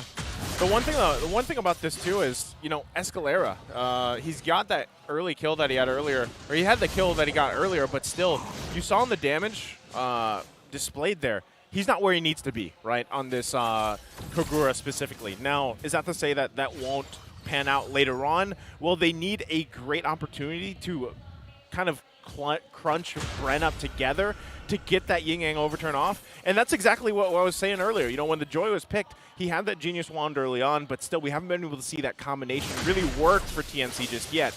In theory, it should work, but what's happening is Bren is just doing a really good job at counter-playing around that and being even careful with their positioning. Yeah, easier said than done. And now, a Luminous Lord has spawned. Bren Esports took care of the very first Lord like that. Treated it no less you would treat a Siege Minion. Like, that's how quick that first Lord went. So now, I'm pretty sure they're actually committed. They're resolving to actually get this for themselves. At some point, right now, they're just trying to have a tug-of-war with this Lord, but the fight's about to ensue. Do they see King Kong? Now they do. They go ahead. That is going to be the Lord just being secured here by Bren. So a little, it's like TNC gets the vision, they got pushed off a little bit, and, they make the call, you know what, let's just go and try to defend in our base. Maybe that's going to work better for us. Again, that is very unfortunate, especially coming in from TNC, because they had the position in the early portions of the game. But I feel like Ben Things is now starting to save up his Flicker and Titan's Rage and Revenge combo, because they are within a 6.6k gold gap. And even if he gets the setups done, we've seen it time and time again. Escalera so far doesn't have enough damage to handle the Arlot, and especially Ogwen right now. There's the final slash on Hesu. Dark Knight's going to fall here. No one going to fall except for that turret. TNC still holding on for now. Bren now eyes set on the top side. Possibly going to make a play here, waiting for these waves to push in. TNC on the defense. They're going to watch out again for another final slash initiation. You get in the front of the lines. Lord finally going to go down here after he gets a hit on the base. There's the turret being focused. Can they commit? Ben Thing's going to jump in, but nothing started. Final slash come through. Ben Things falls. Now the turret. Demonic Force as well. Escalera jumping in. Doesn't have the burst he needed. Double kill goes out. 2 fall. Still Few into the base he goes. Hesu trying to hold on. Dark Knight falls again. The final slash on point. Hesu falls. And they're one after another. It's only King Kong. He can't hold them back by himself. And it's Bren taking us to a game 3. It all fell apart. Despite having a 1-1 and a Joy in the same lineup, Bren Esports knew exactly what they were doing, walking into game 2. Especially during that final team fight. It was one ultimate after another that really, finished the deal for the side of the Bees. And especially as of this moment, we were kind of like wondering how Bren Esports is going to bounce back and strategize themselves for game number 2. It was the same scenario because they gave the 1-1 at the same time the Joy as well, in which we haven't seen, as you've mentioned a while ago, in quite some time. But they've managed to have all of the answers, and I think the Phobius just really played very well in this game. It was plotted so well. It's like a puzzle piece, if you should say. The That's perfect like, puzzle piece. it was the only thing remaining, and then some sort of thing activates and the door gets opened go. and yeah, something like that. So So it's you're a on it. mystery thing that's like, Someone's been watching Sherlock a little too much. yeah. I wasn't expecting the Phobius, though. But, going back to the draft, too, I asked, is the R-Lot worth it? I mean, I think it was. more than, I think TNC kind of just forgot that the Phobius was a thing. Because Yeah. look, the reason why Few was able to pick it up with a Purify is because literally TNC's heroes, they just breathe, it triggers the demonic force. Like, yep, just free triggers on everything. So now we'll see if that was the only nail in the coffin or if there were multiple straws that broke the proverbial camel's back that brought us to Game 3. Sona's going to talk to us about it, and I'm super excited to see who exactly is our MVP because Bren Esports played out of their minds, folks. Let's go ahead, check it out. Bren Esports called on an old friend named Phobius for game number 2, and they got the victory even with another 1-1 on the side of the Phoenix Army. This time, it's 1-1 even with the 1-1, if you should say. So now, as we take a look at the lineups that we have here for both of the teams, it kind of is the same composition coming in from TNC Pro Team because you have Hesu landing on that thumbs just to get the laning stages onto their side, which benefited them in the early portions of the game because they were the first team to bring a turret down. But even so, Bren maximized on the opportunity that Hesu isn't really helping the rest of the members by forcing team fights in the other portions of the map.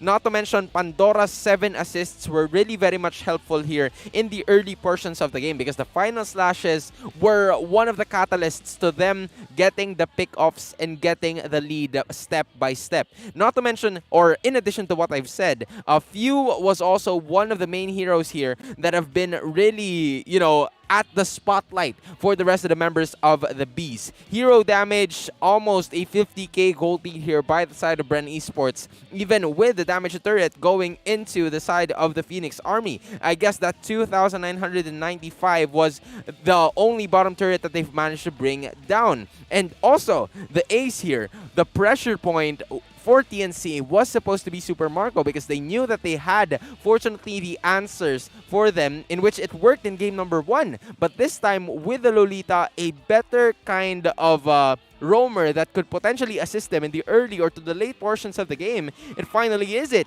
And now, the new guy, or not so new guy after all, Pandora is your MVP of game number 2. 1-1-7 with the Tenacity emblem, and then almost entirely full build for the XP laner that made his Season 11 debut today, has put it out a shocker for the rest of the members of TNC Pro Team. Especially with the heat map, he was all over the place. Even when he lost the laning matchup, given that he was facing a Thams who was, again, a universal answer to the XP lane, it was a very good way for Pandora to make his presence felt by landing on those final slashes in terms of the team fights, which became beneficial for the rest of the members of Bren Esports because they had the ample amount of damage courtesy of Ogwen and Super Marco getting the damage that they need to finish things off once and for all. Taking a look at the highlights that we have here courtesy of the rest of the members of Bren Esports,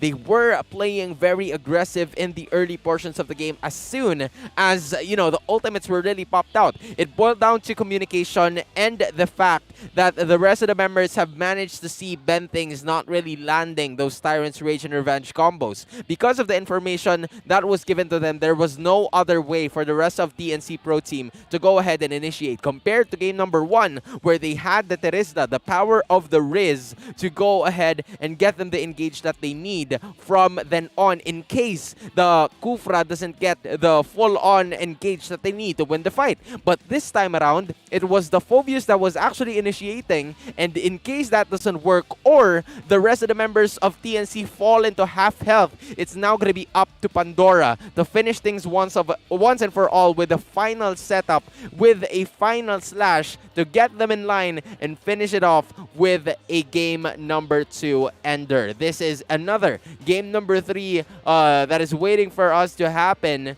Gentlemen, I do believe that it was just simply a counterattack coming in from Bren Esports. worth it? You were asking, was that first pick Arlott worth it? I guess And it the was. answer is yes. Yes, it was. See. Which is weird because when you think about it, like you're taking the Arlott, you know, you're giving up 1-1 and Joy, and you think in theory, is it worth it? Well, that game showed that it was, and I say, good job, Bren, good job, Pandora. Now we have come full circle. It's a best of one, and it's either TNC does two things. One, keep the playoffs dream alive. Again, every point matters. Again, the calculations aren't as clear yet, so as long as they can win, it's good. And two is they could end Bren Esports' streak. Right. That's what's on the plate for TNC. For Bren Esports, though, if they lose Game 3, that just shifts the way we understand the echelon of power here in MPL-PH Season 11. Right. So it's all on them now. It all comes down to this. So with that being said, before the drafting begins, gentlemen, I have to ask you, are we still going to see Joy in the 1-1? Like, is that even a significant pick?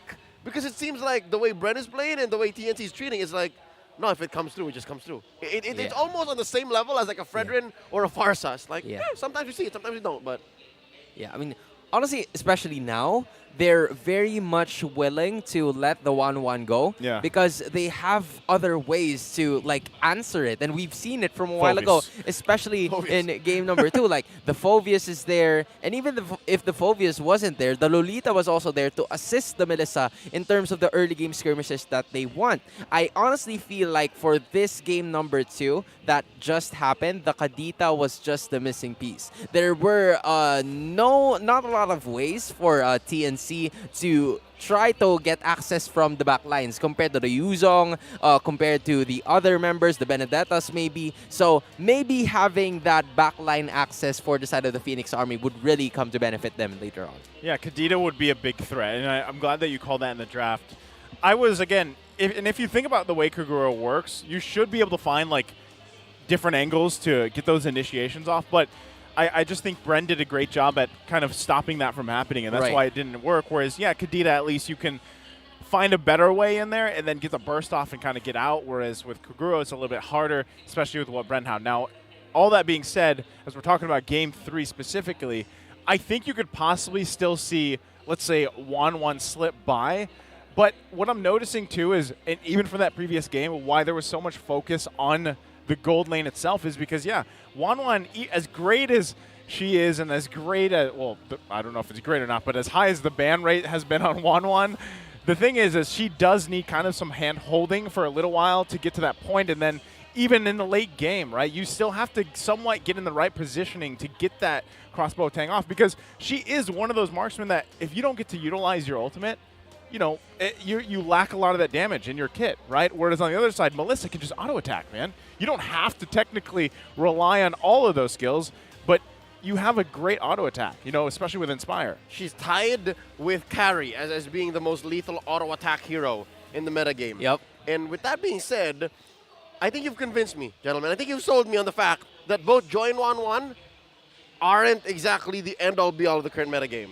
1-1 currently, if I'm not mistaken, folks, sits at 75% win rate. This is her first loss. This is first loss. Yeah, so out of the 4 times, 75 now. 75. Yeah.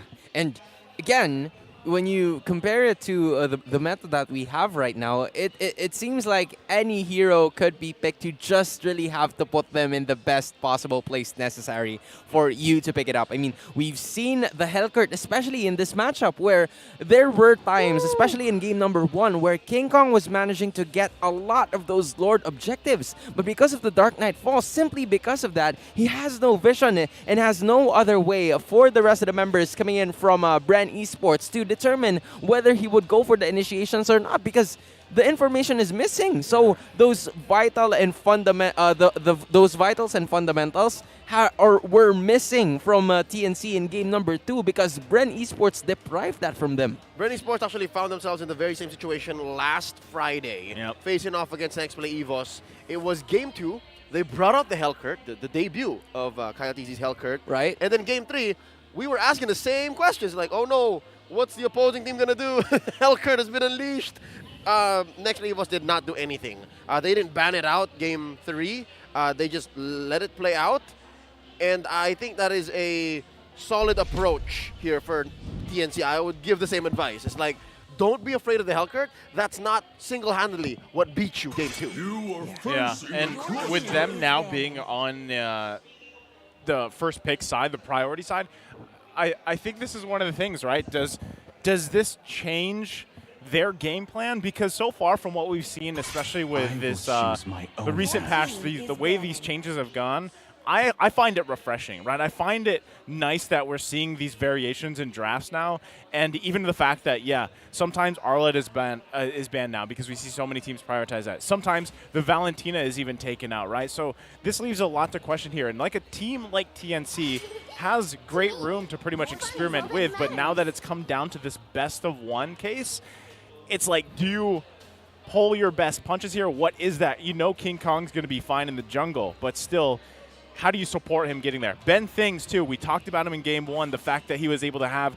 you know, that big game on the Kufra. Well, the previous game, he started strong, but then you saw where, you know, he had to be very careful. And Sona mentioned that in game. Like, you can see Ben Things almost hesitating. Like, should I initiate or should I not? He whiffed a couple flicker combinations, and he's like, yeah, now I'm not super confident anymore. You know, and that's how it seemed. And there's also a current trend that is happening in this series wherein whoever gets the first pick is actually winning the game. Yep. So now, when you take a look at it, the Arlot is finally banned, but the 1-1 on the other side is banned as well. So there's going to be some sort of modifications that both teams are going to be doing in terms of this draft. And I'm honestly pretty curious to whether they will ban the Lancelot out. Lancelot? Game Fanny? 2, right? Game 2 is available for them. So Or the Lancelot is finally out. There it is. Fanny is available. Fanny's open! Fanny is open. So they it go might be Joy or possibility here, Fanny? right? There's a lot of possible options here for both of the teams, but it's going to be up to TNC to pace themselves. I mean, Fanny is available, but again, you still have the Kufra. But at this point, would you should let King Kong lose, right? Farsa's here too. Right. Swing. There it is. There it is. Okay. They picked their poison. Taking their chances. That's it, gentlemen. Fanny's there. Fanny is there. So does Bren go ahead and prioritize the Kufra first phase, or do they let all roamers through and then think of either the Kufra, Fanny, rather Kufra, Cho, or Ruby for the last phase? I think that's safe. I think that's okay. yeah. Oh no! They prioritize it! They Went for the prioritized Kufra it. right away. Okay. I mean, why? Never mind. Why not? Because if you didn't take it right now, Ben Things would probably just snatch that again, even given the situation that he had the previous game. Yes, take one, Right. ban the rest. Yeah. Yeah. In addition to that, they also kind of have an answer in case TNC picks up the Farsa. Because you have another way for you to engage in terms of the team fight and find the position just because you have the Kufra on your side. Yeah, I'm also feeling that I'm going to just assume so far, just off the bat, that maybe this Joy is going to go into the XP lane, Yeah. right? I don't see Kyle Teasy wanting to play this in the jungle. This is just my own personal preference. I do not like jungle. I don't like jungle as Joy, much. right? Yeah. And I like her in the XP lane, building hybrid. Yep. Yeah. Right? Much like the one showed by Tekash from RRQ Akira at M4, right? Just hybrid build in the XP lane. Those are the best Joys for me. Yep. I agree 100% because you have the damage necessary and you're not really completely squishy to be taken out that quick.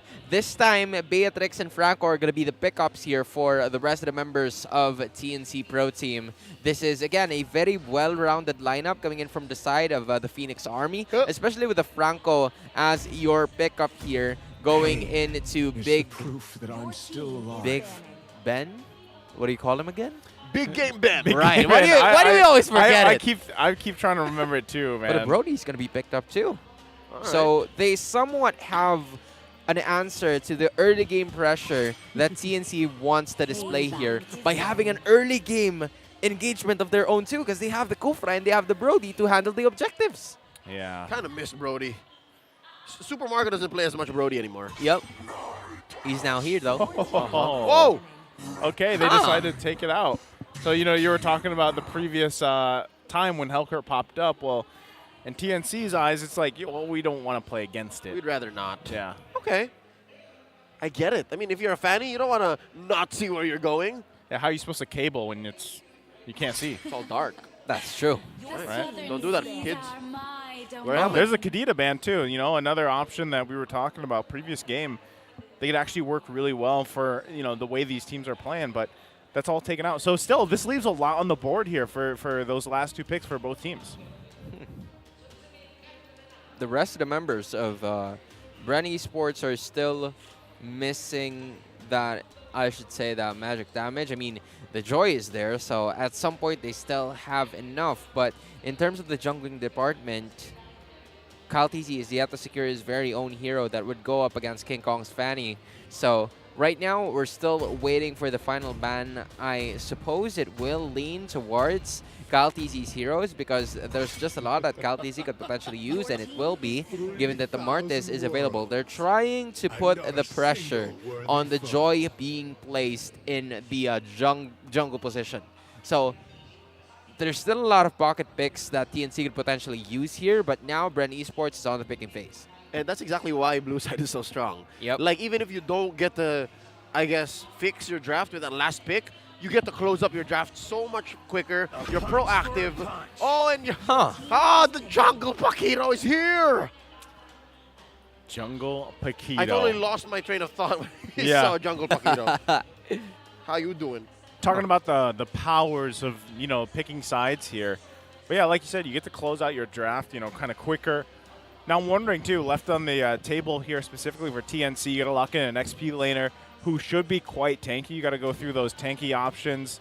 And, you know, we could possibly see some of the older picks that, you know, because Arla has dominated so long.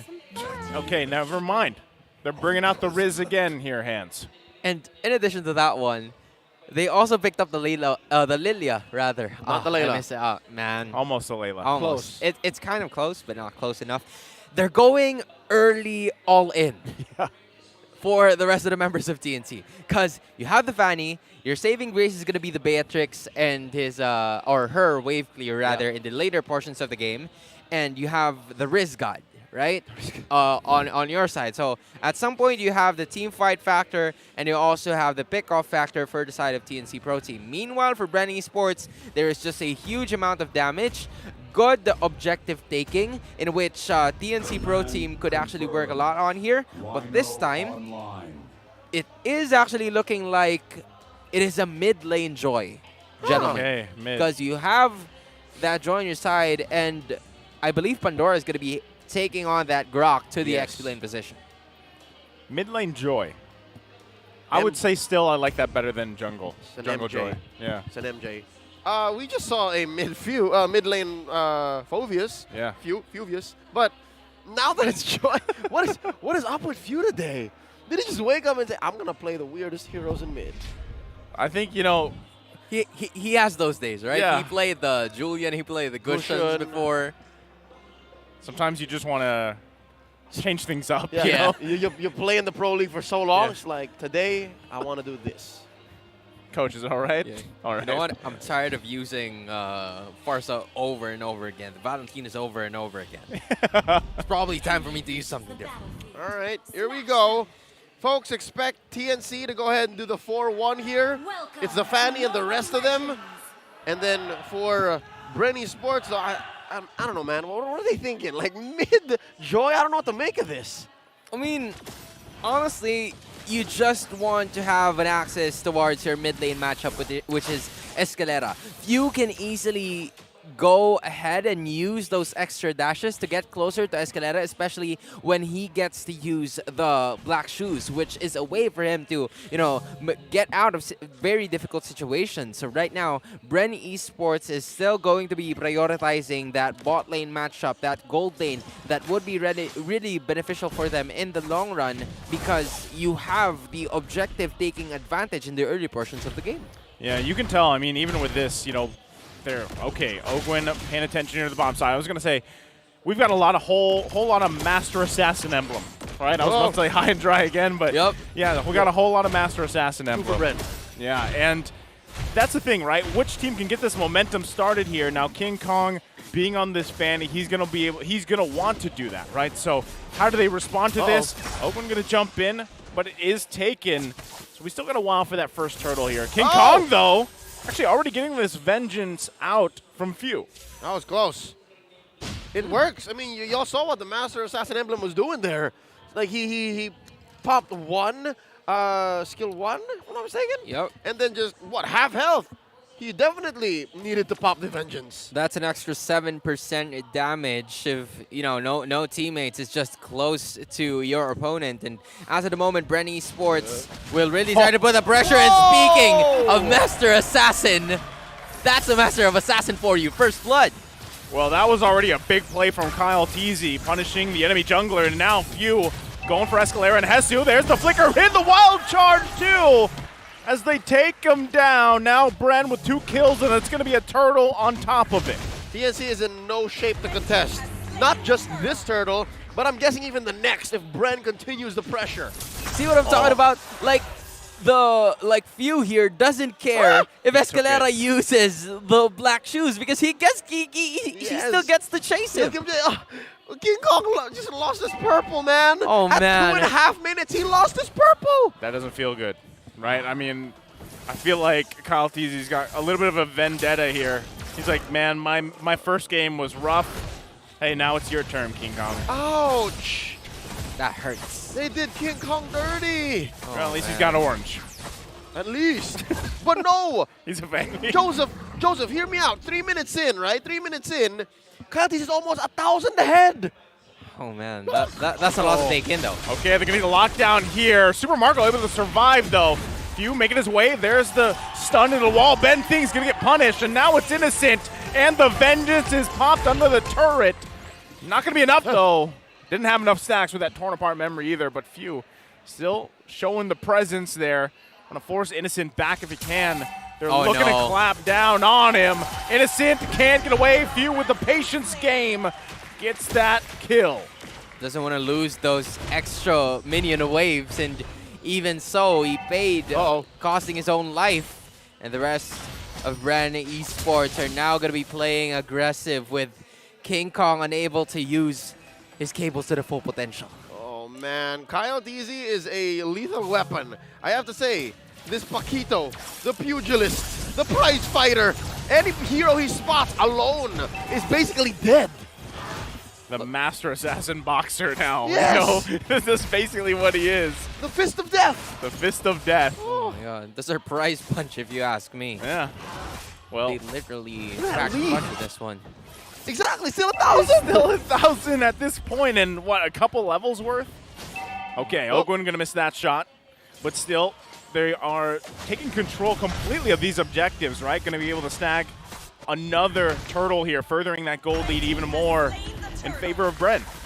Bren Esports securing another turtle, another major objective without any contest whatsoever coming in from TNC, because they also need to take care of their own. The punishment being given to King Kong as of this moment is really paying a lot for the side of TNC Pro Team, because they want to have the Fanny in those pickoffs that they want to pursue, because again, they don't have enough damage as of the moment. Everything is boiling down on King Kong and his ability to go from one lane to another and potentially get the pickoff over. But aside from the fact that they're not getting any initiation and playing, simply reacting to what Bren Esports is giving them, it seems like King Kong isn't really equipped just yet with what he needs in order to fight.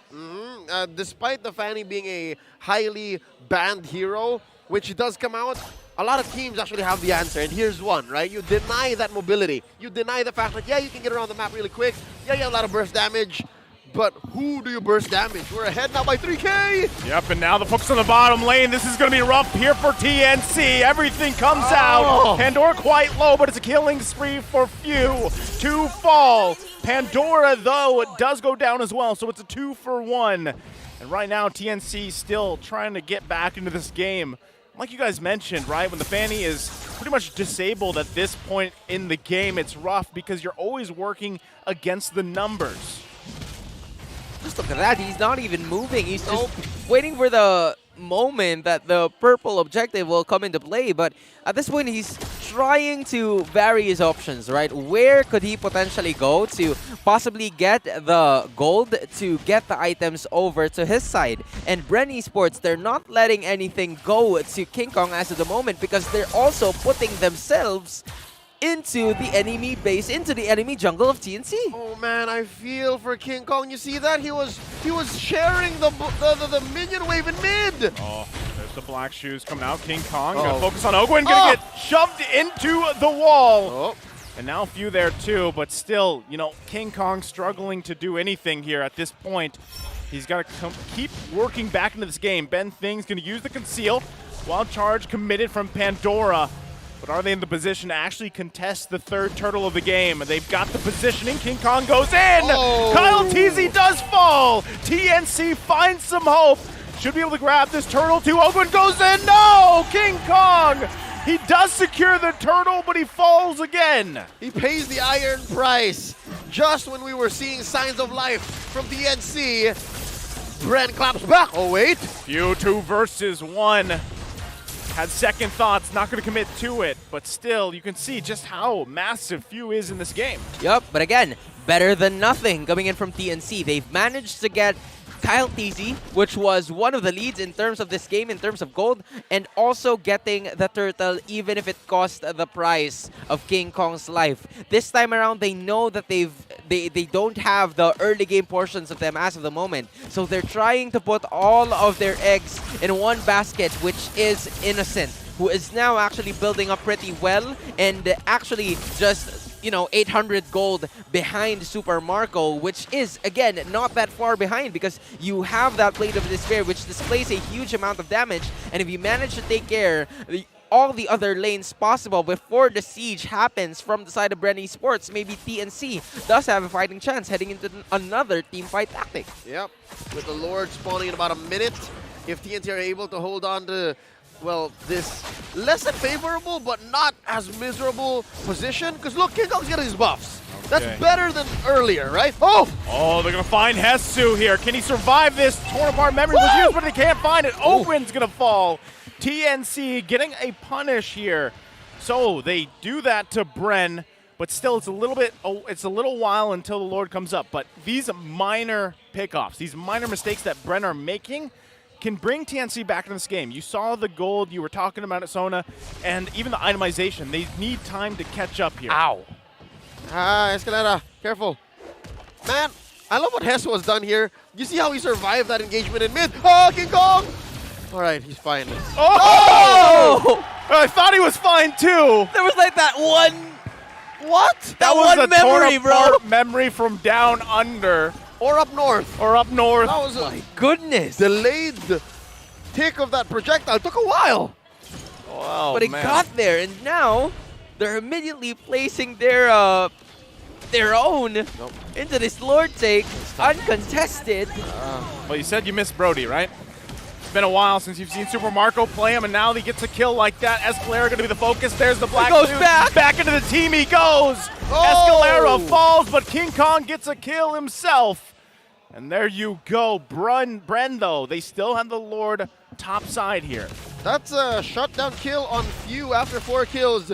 Should be quite a bit of bank for King Kong. And if there is one thing that Bren Esports could maximize here, it is the fact that they could go for those major objectives, which are the turrets. And they're now trying to go for it as of the moment. As we take a look at the items brought about here, a Malefic Roar and also a Blade of Hephaestus being secured here by Super Marco, which really plays a lot, especially in terms of not only the Lord take, but also damage for their opposing heroes. So as of the moment, they're really placing everything and putting it on Hesu. Look at the damage. Hesu can't even survive that. Again, Ogwin finding a mark. And now the focus on these objectives. Bren still controlling this game. All right, so earlier Hesu survived, but wait! Oh, Pandora! Nice Iron Hook. Lockdown is there. Pandora does get punished. So overall, trade for trade. Also some big items being picked up for TNC. They do lose the Tier 1 turret.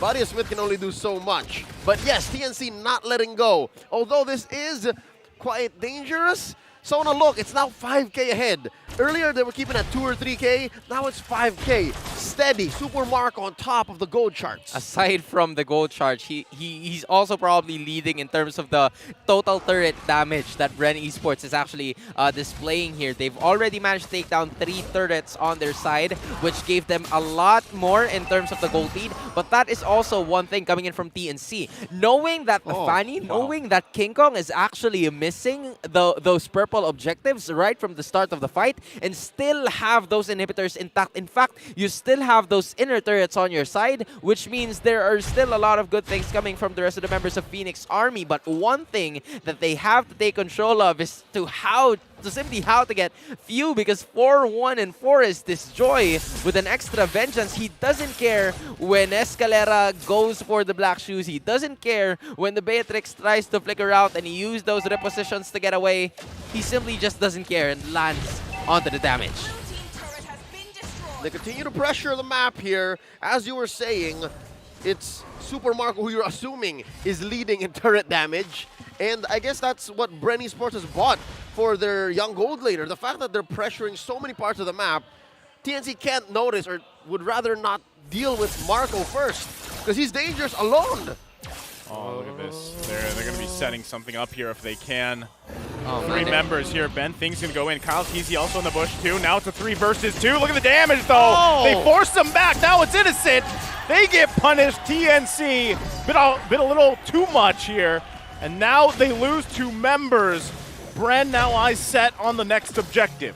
That was a 1,000 IQ play coming in from Few. He already anticipated that there are going to be more than 1 member coming in for him, which is why he used that vengeance right away, trusting on his instincts. And now it's 2 heroes down for the side of TNC Pro Team. And not only that, they've lost another purple objective to the hands of the Beast. And they're going to have to give up this Lord. There's no way King Kong can steal this, not without a miracle, not without a sliver of just insanity to think that he can steal it. Now, you're right, Sona. That could have gone so differently if Few held onto the vengeance, right? If he got bitten down first, he would have died. It's at this point, right, with things kind of the way they unfolded, even getting a glimpse at the items here, it's tough, right? This is tough. How's the defense, though, looking for TNC in the base, Sona? I mean, when you take a look at it, only Ben Things has secured at least 2 defensive items, and also Terizla. So there is still a way for them to initiate the fight because you still have that Dominance Ice and that Anticuras for Terizla to at least set up with a penalty zone. But again, you have to answer to Few. You have to answer to the Joy that is playing very well in this match. Oh man, Bren Esports 10K ahead here. 14 minutes in, have synchronized all waves. Lord's gonna crash down here. Bot lane. Lord's gonna go ahead and charge up. There's the inhibitor turret, gonna go down here with a hit from Super Marco. Demolition Man again. Now the focus in mid. Both junglers though, top side. They're gonna do their work they need to, but right now TNC holding on to both actually mid and top inhibitor turret for now. There's a slight battle on who's the real Master Assassin up top, but again, it doesn't matter at this point because Bren Esports are really just controlling the map, depriving TNC of whatever, objective, whatever creep they could potentially get, which actually forces the rest of the members of Phoenix Army to just go ahead and gamble on whether they could get those minions without costing their lives on it. It's tough to be King Kong again. We've been saying this the minute he lost his first purple, but it's essentially the equivalent of putting a cheetah in a studio apartment. Like, there's nowhere for this animal to run. King Kong can't go around the map the way he's built right now, or at least the way that Bren Esports is aware of what he's up to. That's the thing, too, because when we got a glimpse of how much damage he had done in the game, he was very far down on the list, right? And so when you have a game like this on the Fanny and you're just playing constant catch-up, at some point, at what point do you actually have enough items, enough damage to really provide your team with a winning possibility, right? Especially when these objectives comes up, because in about 30 seconds, they're going to have to deal with another Lord. and they're also dealing with constant waves crashing in. I like Bren Esports' call here. Usually, when you're way ahead, the call is to just continue to freeze the lanes so that your opponents get minimal gold and XP from the minions. But what Bren Esports is doing is they're just balancing it so that they can't get out. Oh, okay. They are going to pull Pandora. The damage is there. Flicker comes out. Ogwin gets the stun, though. Now Escalator on the backside, going to force them back here. Escalator with the penalty zone, able to find the mark. Now Super Marco. King Kong going to get forced back, but Escalera cleans up. 2 fall from Bren. A huge play from TNC, leading now into this Lord. Huge, colossal, titanic. That's 3 members left. 2 down. This Lord could go to TNC. Hezu doesn't even just know how to dance. He knows how to land the penalty zone right where it hurts. That's the Riz. And he is the real Riz God. He pulls everyone. And he pulls the Lord with him. Joseph Hans from out of nowhere. A Lord for TNC. They pulled it off.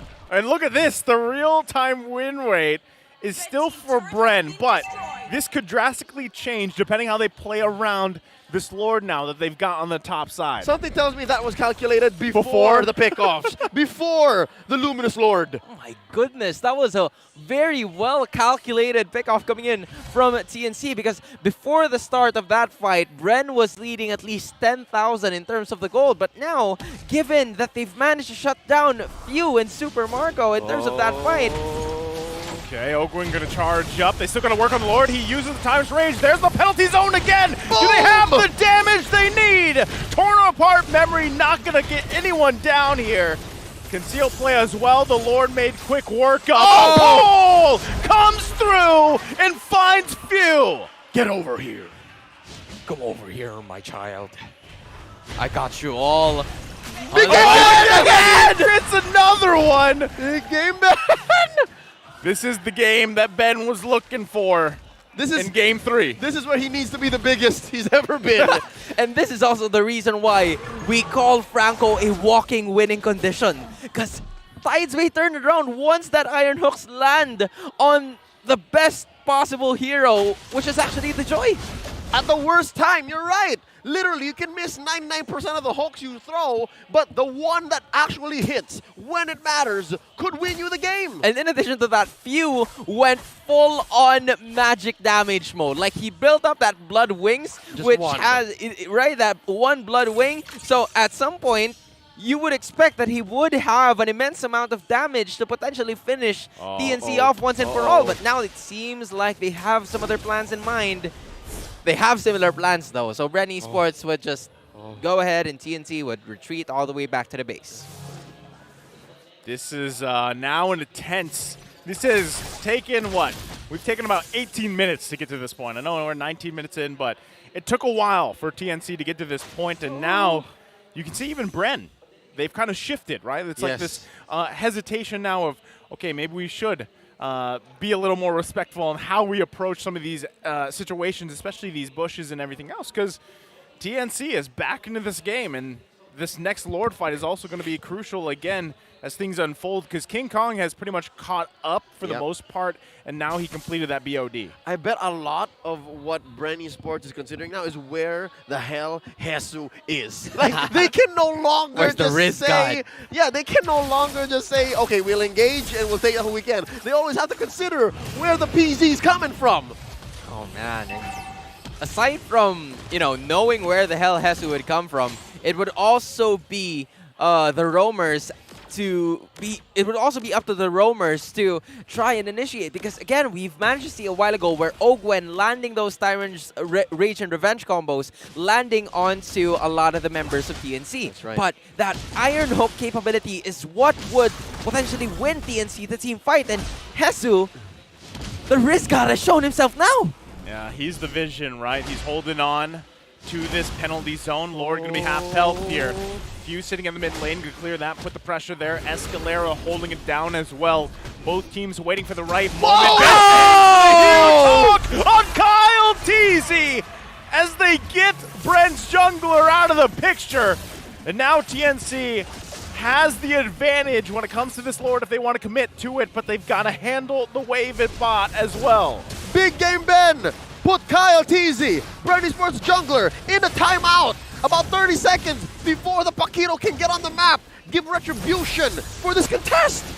This is crucial. Few trying to buy some time as well. Lord still about half health. King Kong, got to be careful how he approaches it. Did pick up the immortality. He's got that now. Owen going to charge up in the bush here. Looking for a Mark, going to be able to find Ben Things. They don't commit though. Forcing it in back with the backside though. Bottom side Super Marco push. Putting the pressure where he has to. Ben is left behind. Ben is left behind. He's waiting. He's all by himself. Immortality goes off. But the damage is there. Hesu comes in to help him. King Kong comes through. Trying to get the Lord if he can. They're trying to buy time. Oh! King Kong, he does it. Secures the Lord for TNC. Right when Kyle Teasy walks into the area as well. Trust in King Kong and trust in the Riz. That is all I'm gonna say. Like, at some point in time, you would expect that TNC would just falter ahead and just surrender the Lord to the rest of the members of Bren because they already saw Super Marco onto the bot side. Yeah, a lesser team would have scattered. A lesser team would have been rattled by the fact that, oh, they might contest back. Kyle Teasy's coming on. Oh no, Super Marco might take our base. I would do that. Yeah, I would too. I would have just said, let's just go home. But no, that was one of the biggest game moments for Big Game Ben. Like, he was just holding on. That was his anime moment. His theme songs were playing. I love it. I love it too because he has focusing Mark, right? So when he lands that hook, that's already that buff damage that his team's going to do. Look, we're shifting, by the way. They're at 43%. Oh. Now Bren on the defense. They lose their inhibitor turret top side. They're going to make quick work out of the Lord, though. Let's see if TNC can get another inhibitor down. Another hook. Gonna land on Pandora. Few by the time in the backside. He goes. Ow. The focus is there. Mortality does go off. Ben Things falls as well. Oh! One trade for one. Still going for it. Oh! They get more. Escalera is huge. The damage comes out. Boom! And he finds a double. Kyle Teasy falls to Innocent in a massive play for TNC. The streak! They end the streak. They're on top of it. Owen trying to buy time. Not going to be enough. TNC in a massive upset ends the streak for Bren and takes the series 2-1. TNC! TNC have ended the streak! They're burning brighter than ever. They burned the hive. They burn the hive. Oh my goodness. All the naysayers, all the doubters. Is this what you were looking for? Talk to me nice. Coach Lift. He's got to do another. He needs to do it. Is that the third or fourth button down? Oh man. He could take his shirt off for all I care. He ended Bren Esports' streak. Wow. What a turnaround. From the fact that they literally disabled King Kong's early game to mid game, I would say. A miserable early to mid. Yes, hell, even late. I tell you, if you showed me this, if you showed me a screenshot of this game 12 to 13 minutes in, I would have said it's over. So if Francis was sitting in that chair, he'd say ultra late game. Yeah. The something ultra like that. late game. And he would also say TNC showed confidence and execution. Yeah. Confidence and execution. That's all you, Francis. But that was what? They stepped on the clutch out of nowhere. Out of nowhere. First off, we called it like they were going to go all in early, and it didn't work for them. The Beatrix was the only late game insurance that they've had. But I guess there was the X factor, which is the Ben Things, the Big Game Ben. Big Game Ben, Big Guy and the Ben. Riz God. Big Game Ben and the Riz. The Riz. This was Big Guy Ben, though. Like, Big guy. he was huge this game. He was colossal. He was him. He was gigantic. He was massive. Yeah. He was titanic. Yes. The hooks were on point. And that whole moment where he just Wow. held the Lord while the By base was himself? in. He was just. Imagine. That's what I'm saying. It was Big Guy Ben because he literally went to the Lord pit. He's like half health. like- There's 3-4 members. And he's just like, Dude, Let me just sit here. the Attack on Titan Shingeki no Kyojin first opening theme was playing in his head for me, right? Oh, come on, Yeah, King Kong, do King it. Kong, get here! Unleashing his inner Ereniega. Yeah. Bentings was the colossal titan. He Oh was my just goodness. fending off all of those. He was like looking at the humans and like, hi. Then after that, rumbling. Oh my goodness. What a series, though. What a series. That game three alone is prime evidence that when you're losing a ranked game, 12, 13, 15 minutes in, don't give up. Like Yep. things, Don't surrender, things please. like Don't this can blame your happen. teammates. Yeah. And not all of us are Heso on the Trizla. Yep. Not all of us are Big Game Ben on his arsenal of tank heroes. Yep. But as a team, you put it all together and you could do this, you could come back, and you can end the winning streak of arguably the strongest team in MPL Philippines Season 11 right now. Wow. Bren Esports are number 1, and number 8 took them down. You know, I'm wondering too, now that this is all concluded, how does this set those standings, right? I know they didn't get the 3 points, but hey, TNC's got 2 points. 2 points are huge. How is the status quo? That's Yeah. the thing, right? At this point, anyone can probably beat anyone. Literally. That's how it is here in the land of champions. That's how it is in MPL Philippines. Now, I know you're excited at home watching. Who's the hoping that there's more dance moves that's popped out? If they don't open with dance moves, I don't know. I don't know. Or close with dance moves. Yeah. Or open and close. the buttons. Both. I want both. Coach Lift is there, yes. Coach Wright is as well. Yeah, Can okay. confirm. So, yeah, Mara Aquino is priming our winning team for their interview. And we've already mentioned our wish list. Yep. Buttons, dance moves. Yep. Anything else? Just buttons and dance moves. Yeah. I mean, they already gave us more than what we asked for. They ended the streak. I guess that's like the first one off their list. Not that we're hoping for a loss for Bren, right? Yep. Nobody wants that. Nobody. You saw our predictions. Yeah, nobody was issuing You saw our ill predictions will too. to our teams. But the fact that it's TSU did it. Wow. Folks, I hope you're ready because we're going to throw it over to Mara Aquino. She's on stage with TNC Pro Team for their winning victory interview. Palakas ng ating mga koponan, and anything can happen sa second half ng ating season. Congratulations, TNC Pro Team! Ibang klase yung laban ngayon. Not only were you able to defeat the top seed na playoff secured na, natalo nyo ang isang koponan na 9-win streak. So how much sweeter yung panalo nyo ngayon? Ano yung nararamdaman nyo? Anong klaseng celebration ang nasa isip nyo? And I want to hear from Innocent because we have not heard from him. Sobrang importante po ng panalo namin ngayon kasi lalo na sa lower seed po kami. Kaya bawat panalo po namin sa mga susunod na laban, sobrang importante talaga. Kasi todo habol kami sa points para makapasok sa playoffs. Kaya ayun lang, sobrang saya namin kasi nanalo nga, 'di ba? Pero hindi pa rin yun di porke nanalo kami sa Bren, pwede na kami magpakampante na kaya namin talunin yung ibang team. Kaya mag-extra effort pa rin kami hanggang makapasok kami ng playoffs. What a great mental. Ang galing mo pala sumagot, Innocent. Dapat palagi kang ini-interview. Ben, thanks. Kanina nakita kita. Nung nanalo kayo, hindi ka nag-jump. In fact, gumanto ka. Ang serious ng mukha mo. What was happening there? What was happening? Sabi ko, thank you, Lord. Nanalo rin!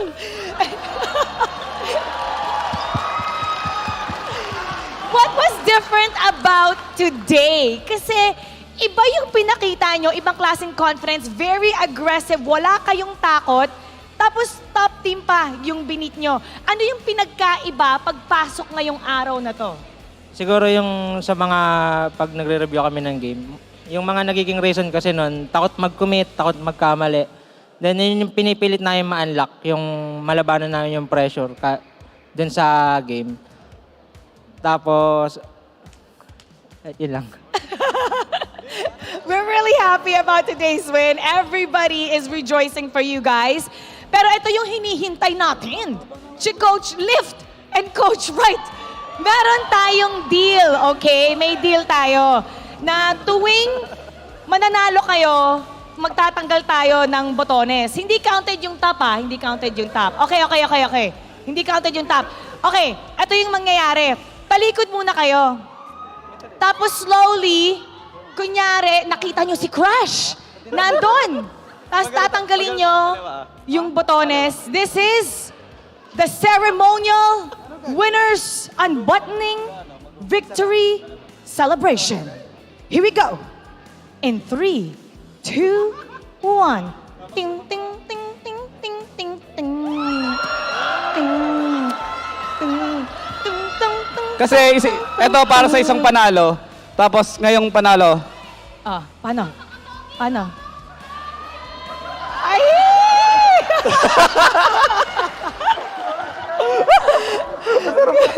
Gosh, pag-usapan natin yung sweat and yung lots of late nights para lang sa moment na to na ma-unbutton mo yan. Ano pa? Sorry. Let's talk about the preparation for today and what you're gonna do to the team later on. How are you guys gonna celebrate? Actually po, sobra yung pagre-review namin and lahat talaga ng mali, ginagawa namin ng paraan, tinatama namin hanggang sa ngayon na-unlock na namin yung mga pwede namin gawin at yung mga possibility na pwede kami manalo. Ganun. This is the true form of TNC today. Hindi, let's see pa. Let's see pa. Ito. Alam ko, pinafollow niyo pa sila sa TikTok? Hesu, ano yung TikTok niyo para ma-follow kayo ng lahat ng ating mga audience? Ano po, at TNC Pro Team ML, tsaka at TNC Hesu. Okay. Wow, self-promotion. All right, good job. Now, lahat kayo dito, alam ko lahat kayo nagte-TikTok. We're gonna do a quick TikTok as you take your bow and walk off the stage. Ikaw ang maglilid. Ikaw yung maglilid. Habang naglalakad, palabas. All right. Ikaw maglilid. You take the mic. G. Ano ba? Okay, single, double. Hesu, take the lead. For TNC Pro Team. Single, double. G. 1, 2, 3, go. Single, double. Single, double. Pro. TNC Lower, Pro. lower. Woo! Lower. Pababa ng stage. Gawin mo all the way. Hesu, gawin mo all the way. Single. TNC Pro Team knows how to have fun. You should also follow them on TikTok at TNC Pro Team. And ibang klase talaga, sabi nga ni Coach Liv, hindi pa yon ang kanilang true form. You will see as the days go by. Casters, himayin natin yan. Asok. Coach Lift, TNC Pro Team, this is for you. There you go. We're celebrating your victory with y'all. And again, it's always nice to hear from the boys from TNC, especially Hesu will never say no. If you allow him and you say, Hesu, you want to dance? He'll dance. He'll just dance. I mean, he's Hold a my dancer at phone. heart, right? Hold my phone. Hold my phone. Follow me on TikTok. Here you go.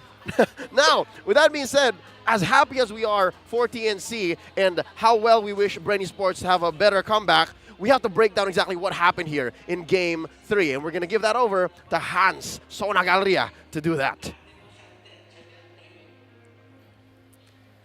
It was a marvelous display, and even when odds were stacked against the Phoenix Army, they've managed to thrive going up against the Hive. This is TNC Pro Team getting the victory over Bren Esports and breaking their 9-game winning streak. And I'm sure that the rest of the members of TNC are just very much happy with this victory as they get 2 points. But let's talk about the game for a second, because this was a composition for TNC that would have been more advantageous for them on the early portions of the game. And there reached a point, especially in the 16th to 17th minute of the matchup, wherein a lot of, people were starting to count them out, given that it was supposed to be all over because Bren Esports were just really raining on their parade, just invading every single possibility of a pick-off or either another one of those jungle takes of the purple. But again, because of Ben Things actually leading the fight, getting the pick-off onto 1 with that focusing mark as the emblem that would increase the damage capabilities of TNC, then Bren Esports just, fell 1 by 1 onto the iron hooks. And from here, especially in the team fight participation, it was Hesu that followed up right after onto that team fight. He knew that the Benthing's iron hook came through and landed onto 1. This time, the follow-up is about to arrive coming in from Bren, and that is where the penalty zone will come in. And this guy, Big Game Ben, a man with a million hooks, if I should say, landing onto that focusing mark, and those 10 assists were absolutely crucial for them to get the series victory. He mentioned a while ago that he was just very thankful. It was a sigh of relief, but you already know, especially with the heat map, that he was focused on to helping that gold lane in the very early stages of the map, where in fact they were picked off a couple of times and it was very difficult for them to get out of sticky situations, such as Bren Esports trying to maneuver themselves into the aggressive state. Especially when you take a look at the highlights right now, it started with King Kong being deprived of the purple objective time and time again, where Bren Esports actually maximized that capability, the potential of them just going ahead and simply being aggressive as much as they could to go and potentially finish this game in an early state and actually try to determine on what kind of removal they would want TNC to have in this sort of situation. Because again, TNC was built for early game skirmishes. You have the Lilia. You also have the Terizla that is very good in the laning position. But even so, TNC were still holding their ground, and even with at least an 8k gold lead onto the side of the Hive, they never gave up, and they handled, or they still had all of their inner turrets intact. Which is why TNC was still able to get through. Just simply take a look at the penalty zone, landing onto 2 members, and especially taking out Few, not only Few, but also Super Marco in the process. 2 main damage dealers coming from the side of the Hive are finally down and out, and it was just one iron hook after another, landing onto the best possible heroes here for the rest of TNC, where it resulted in them actually leading in the later portions of the game when they were built for the early stages. Bren Esports were unable to capitalize on this, and it was the Phoenix Army rising from the ashes and defeating the 9-game winning streak of the Hive. Gentlemen, it was an incredible series. What a way to start the day, if I should say. Starting the day like that in an epic pretty much, this is the underdog story in a way, right, with TNC. And even though, you see them celebrating and everything else, Coach Lift and the rest of the staff are really working to keep that playoff dream alive. And this is a part of that process. This is a start. Again, the Biyang Tagumpay doesn't end tonight, nor will it end in the next week or so. The fact that they beat Bren Esports here, not only by points, but in practice, gives that hope all the more legs to stand on. So with that being said, well played, Bren Esports, but tonight is TNC's night. All right, so before we go ahead and move on to the matches, I'd like to remind everybody that April 26th is the last day for you to register your SIM, or else it will die. So imagine that. Everything that you've been working for in ML, just think about that in terms of your SIM card in your phone, just gone, just dead, all right? So make sure that doesn't happen. Make sure that doesn't happen. Register now and make sure that it continues at smart.com.ph/simreg, all right? There's just 3 easy steps. Just start by going into that URL. Now, that being said, stay tuned because coming up is Nexplay EVOS versus ONIC-PH. On behalf of Sona and Naisu, at your service, my name is Leo. Stay with us. You're watching MPL Philippines Season 11. The 11th season of MPL Philippines is brought to you by the following sponsors. Smart, the official tournament telco partner of MPL Philippines Season 11. Our official sponsor, Infinix. Infinix Note, ultra-fast gameplay. Our partners in esports, Maya, it's everything, and a bank. And Secret Lab, the official gaming chair of MPL Philippines. Experience the MPL Philippines Season 11 action live at Shooting Gallery Studios. Tickets are now available via tickettome.net. Get yours now. If you missed the matches and want to quickly recap what happened, visit our official website for post-match reports at ph-mpl.com/news. Don't forget to catch all of our official league content on TikTok, Facebook, Instagram, and Twitter. To ensure the quality and fairness of our games, MPL Philippines is also monitored and supervised by the Games and Amusement Board.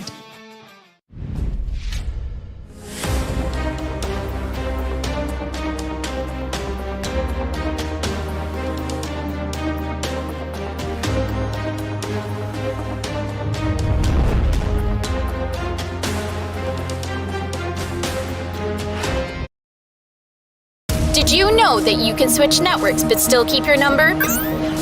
Now you can go with the Philippines' fastest and best mobile.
The 11th season of MPL Philippines is brought to you by the following sponsors. Smart, the official tournament telco partner of MPL Philippines Season 11. Our official sponsor, Infinix. Infinix Note, ultra-fast gameplay. Our partners in esports, Maya, it's everything, and a bank.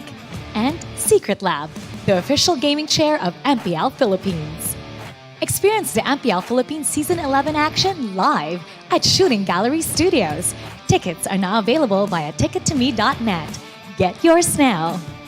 If you missed the matches and want to quickly recap what happened, visit our official website for post-match reports at ph-mpl.com/news. Don't forget to catch all of our official league content on TikTok, Facebook, Instagram, and Twitter.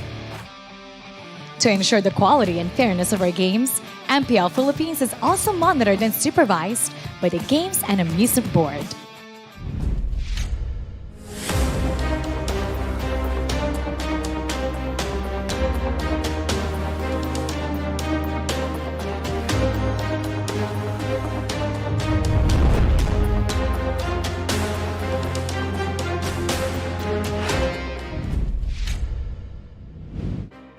Welcome back, everybody!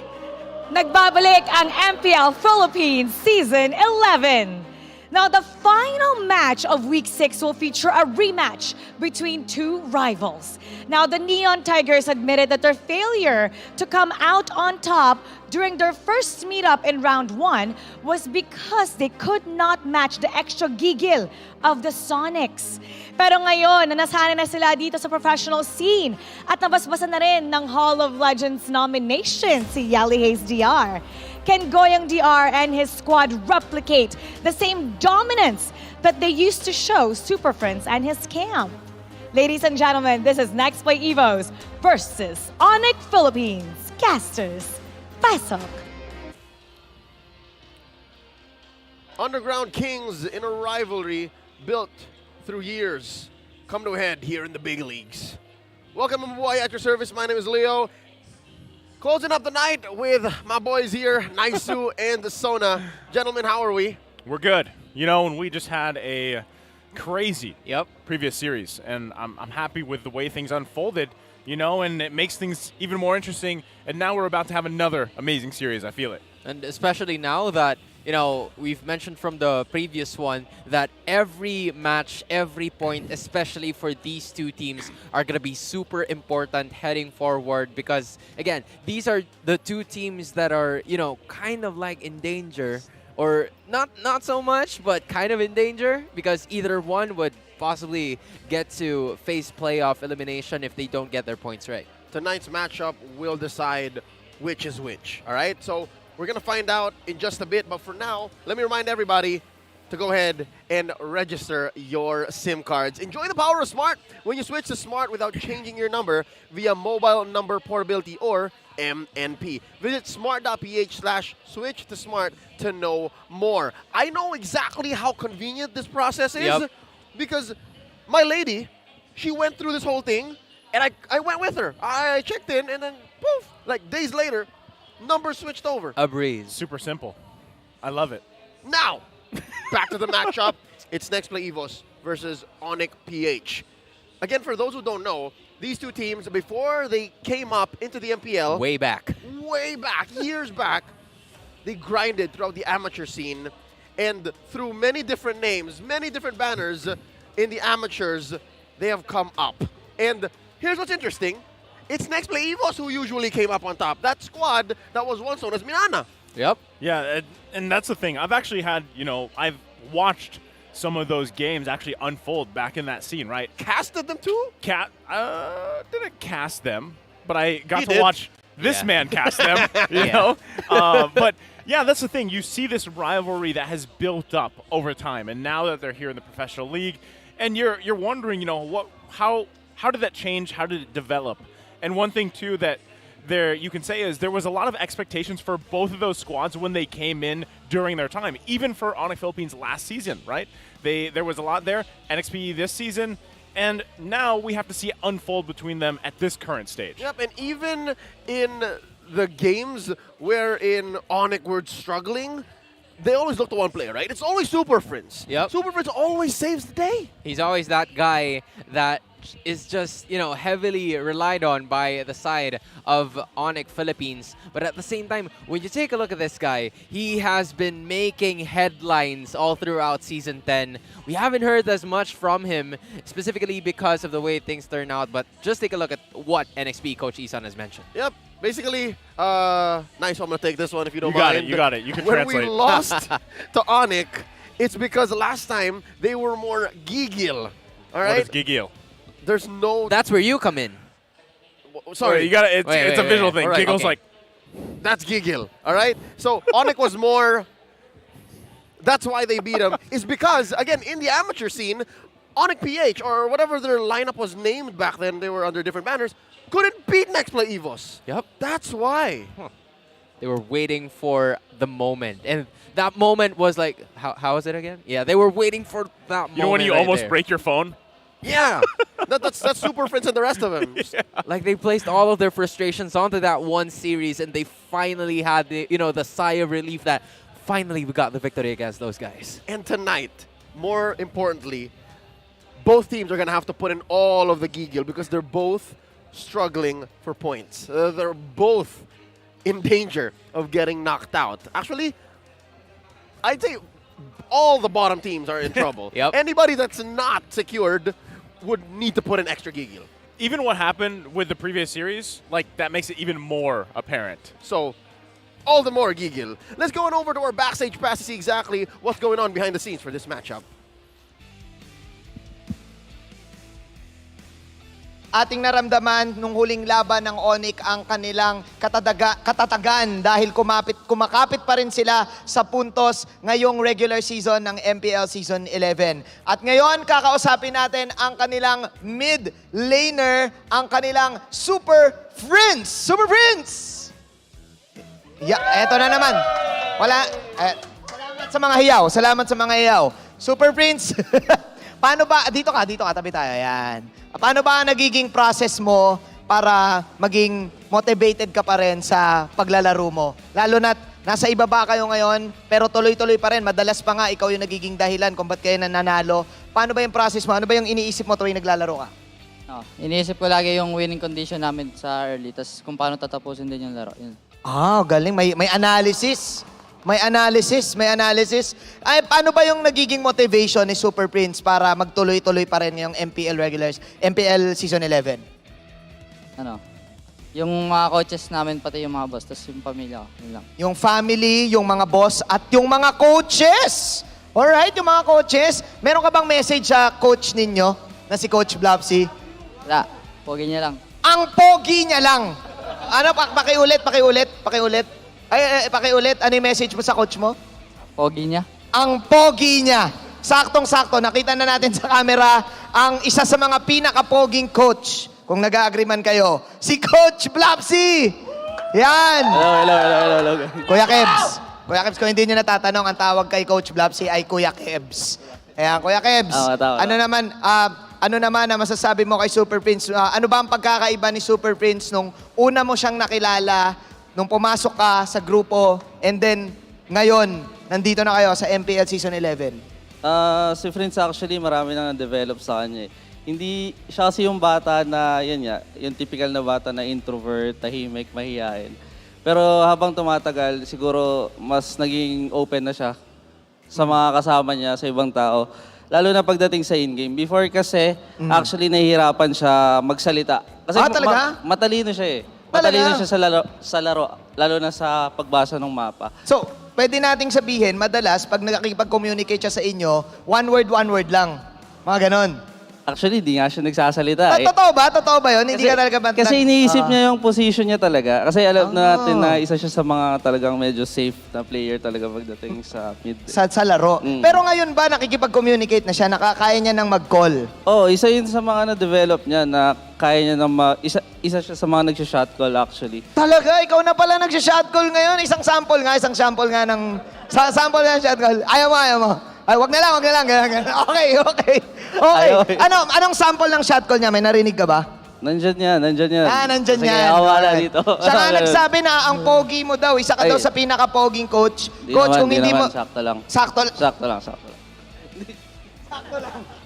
lang. Coach, kung hindi mo natatanong, madami nag-aabang ng OOTD ni Coach Blapsy.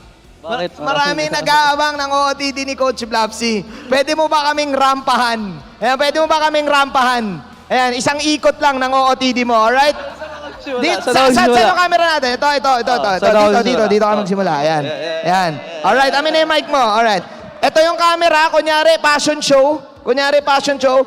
OOTD ni Coach Blapsy. Go! Up. Alright. Alright. Ayan ang ONIC PH, kailangan na nila ang puntos para makaangat ngayong MPL Season 11. Balik na muna natin sa ating mga shoutcasters. I'm just lost in the attire. I'm all in. Yep. Coach Bluffsy OOTD hits diff. Reminds me of Coach Zico's OOTD from Season 9. He used to be the dude. Here's the Gen Z term. Drip. That drip. He's got that drip. That's my contribution That here. drip is... Fire. Wow. See, this is... What are you saying? Sheesh. Does that work? I don't know if that works. I mean, does that work for correct. kids? Yeah, you could say that. All right, cool. We fit in, bro. We fit All in. right, that's why Welcome to the club, guys. we love it. We love having you. All right, thank you for having me. By the way, he taught me what Riz means. Yep. Not too long ago. Okay, recap. What does Riz mean? Charisma. You think I don't Give him know a this? round of applause in the comment section. Now He's y'all doing are a pretty learning. great job. Now y'all are learning. The triple white UBs that Coach Bluffsy were rocking. Anyways, again, we have a big matchup here. It's an amateur scene rivalry brought up to the MPLs coming up. It's Nexplay EVOS versus ONIC PH. Now, let's welcome our teams. I'm sure they're also raring to go tonight in a best of 3. Here they come. Let's give them a round of applause as they walk in on stage.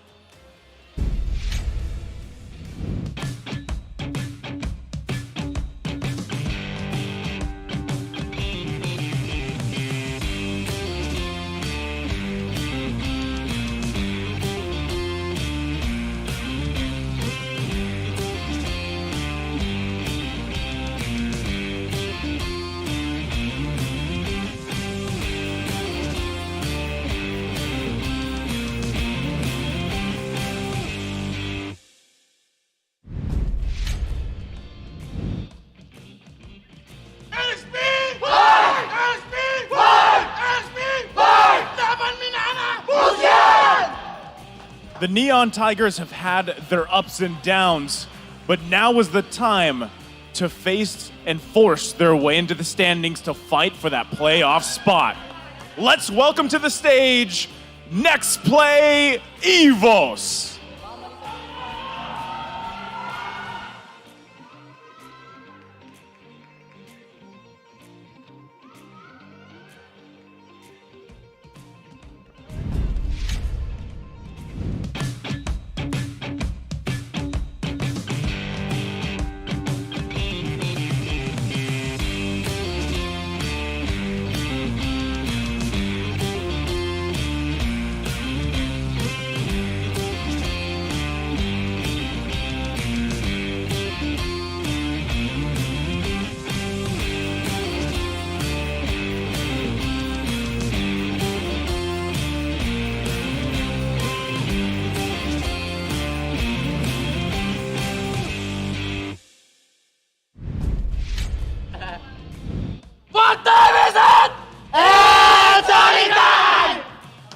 It's time for the Hedgehogs to rely on their team effort and experience to face off against their opponents.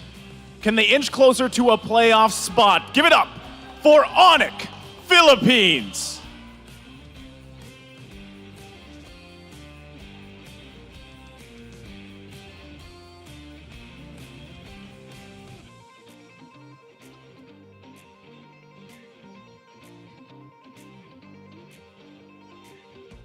And their coaches, Coach Bluffsy and Coach Josh.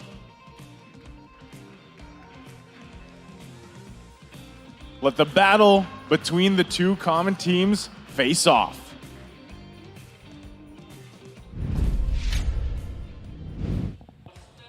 looks like it's back to form for Nexplay EVOS, and that's Goyong DR back in the mid lane, flanked by Doming, Ding, Boyd, and Blusco. You know, with this lineup specifically, the one thing that we have talked about a lot, and even that was brought up against their previous matches, the hesitation factor. They can't hesitate here, and that has been something that has been pointed out from this lineup from the start. As long as they don't hesitate, as long as they're confident in the way they approach the game and any of their opponents, they usually pull it off well. Yep, and in addition to what you've mentioned, like the chemistry is on point also for the ONIC Philippines squad that you see on your screens right now. It's still Nets, Sensui, Ryota, Super Friends, and Kekedut. There's just some slight changes that are happening between Ryota and there for quite some time. But again, it's still Ryota that's going to be the main guy facing the NXPE lineup that we have. So far, they've done a lot of, commendable plays as well. Yeah. But it hasn't really translated onto the standings because they're still on somewhat the lower half of it. Yeah, and if anything, I'm sure you would know, Hans, Ryota's a Terizla connoisseur, as you say, right? Member of a Riz family. Yes, he's got a pretty mean one. Now, looking at how close and how important this matchup is, they're both towards the lower half of the standings, 6th and 7th. And it's very interesting because both Boyet DR and Sensui have familiar most picked heroes, being the Akai and the Fredrin. So at this point, when you take a look at the team head-to-heads, especially with the spear that you have to compare these two teams, NXPE has the Lord control ratio. Meanwhile, the kill participation is going onto the side of ONIC. So maybe ONIC has that factor of winning those team fights, but NXPE gets the upper hand in terms of securing those objectives. Gentlemen, we've been watching Nexplay EVOS and ONIC-PH for the better part of a couple of months, given Season 11. I'm looking at that turtle control rate. That's the closest stat that they have. Yep. So that means Turtle 1, 2, and 3 are going to be highly contested. Yeah, that's to be expected, right? Especially with the stats there. So if you're on the Philippines, you really got to be able to play around, again, those objectives. If you can get the early momentum in your favor, then that does work for you. But what we've seen before is NXPE pull out some pretty amazing things in the jungle, right? Boyet DR is able to secure objectives the best way he can, and sometimes in crazy odds, he's able to do it. Yes. If there's any two junglers that can do just ridiculous steals, it's Sensui and it's Boyet. Now let's go over to Keys of Victory, brought to you by Infinix. Matagal na magkakilala ang ating mga teams at matagal na din sila naglalaban, but this time around, it is a different stage. Kaya naman napaka-importante na ating keys to victory hatid ng Infinix. Para sa Nexplay EVOS, sync with Boyet DR in neutral objective team fights. Alam niyo ba na si Boyet DR ang may pinakamataas na damage taken para dito sa side ng Nexplay EVOS? Usually, ang expect natin is gonna be their post 5, pero iba ang storya para dito sa Nexplay EVOS. Kaya naman, kailangan lang nila mag-sync in. Kailangan lang nilang sabayan para magpatong-patong yung kanilang damage and even ang crowd control para dito sa team na to. Again, help Boyet DR sustain the damage and take objectives para doon sa mga next na team fights. Para naman dito sa side ng ONIC Philippines, let Ryota set for ONIC's damage dealers. Again, for the side of ONIC, kilala ang kanilang post 5 na si Kekedut on using Natalia, on using Ruby, pero mas kailangan din nila ng added sustain hero or added hero na pwedeng mag-initiate para sa kanilang laban. If ever na maging maganda dito ang pasok ni Ryota, ibig sabihin mas magiging maganda din ang positioning ng rest of the players of ONIC Philippines. Kaya naman, para sa ating dalawang teams, proved to be ascended kings of the amateur scene. Binanggit natin na matagal na sila nagkakatagpo at kilala na lang isa't isa. Pero ang question ngayon is, sino ang magpapakita ng kanilang tunay na lakas galing sa amateur scene dito sa ating bigger stage of the MPL? Again, napaka-importante na ating keys to victory hatid ng Infinix. Sino kaya ang magbawagi sa ating laban? That last one really gets me. Like, regardless of how this game unfolds and whatever point spread happens, they're most likely still to stay at 6th and 7th, right? Yeah. But whoever wins is destined to be the ascended kings of the amateur scene. Well, and it's the thing is because these two have so much history. Like, there's such a rich history here between these two. Just teams in general, these players, how well they know each other, that, even though technically on the standings there might not be huge shifts, it's almost like an ego thing. Yes. again, you can kind of see how tangible wins are, but when you look at your opponent and you go like, I beat you, right? That's what it is. Like you walked into each other in the hallway, and you're like, you're the main guy. You're the main character. You're the alpha. Yep.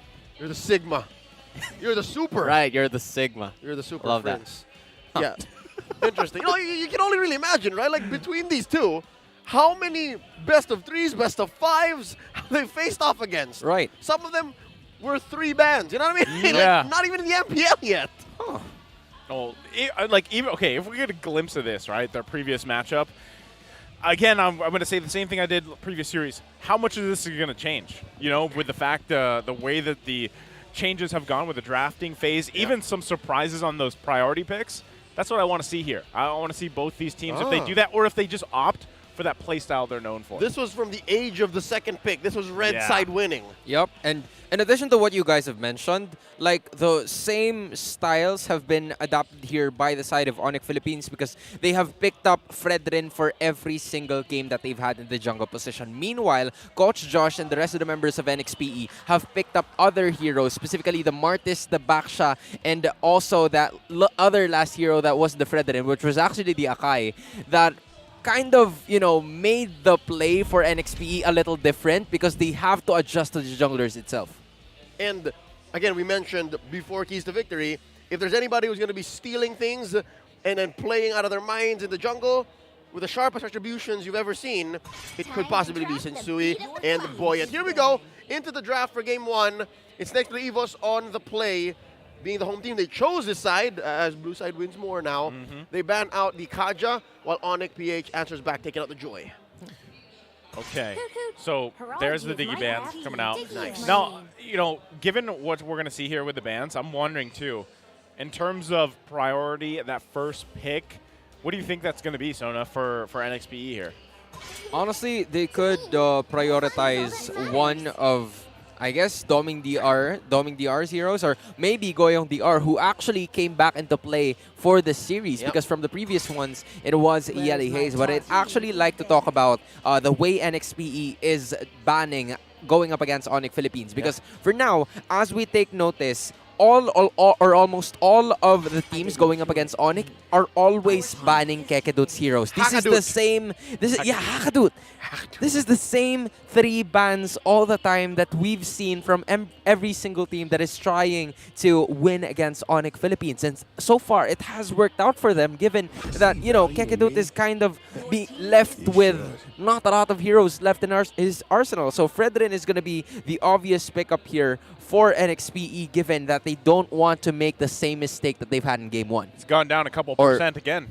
It's 92%. Yeah. Yeah, it's going down. Last series was a huge needle mover for Fredrin. Now wait, here we go.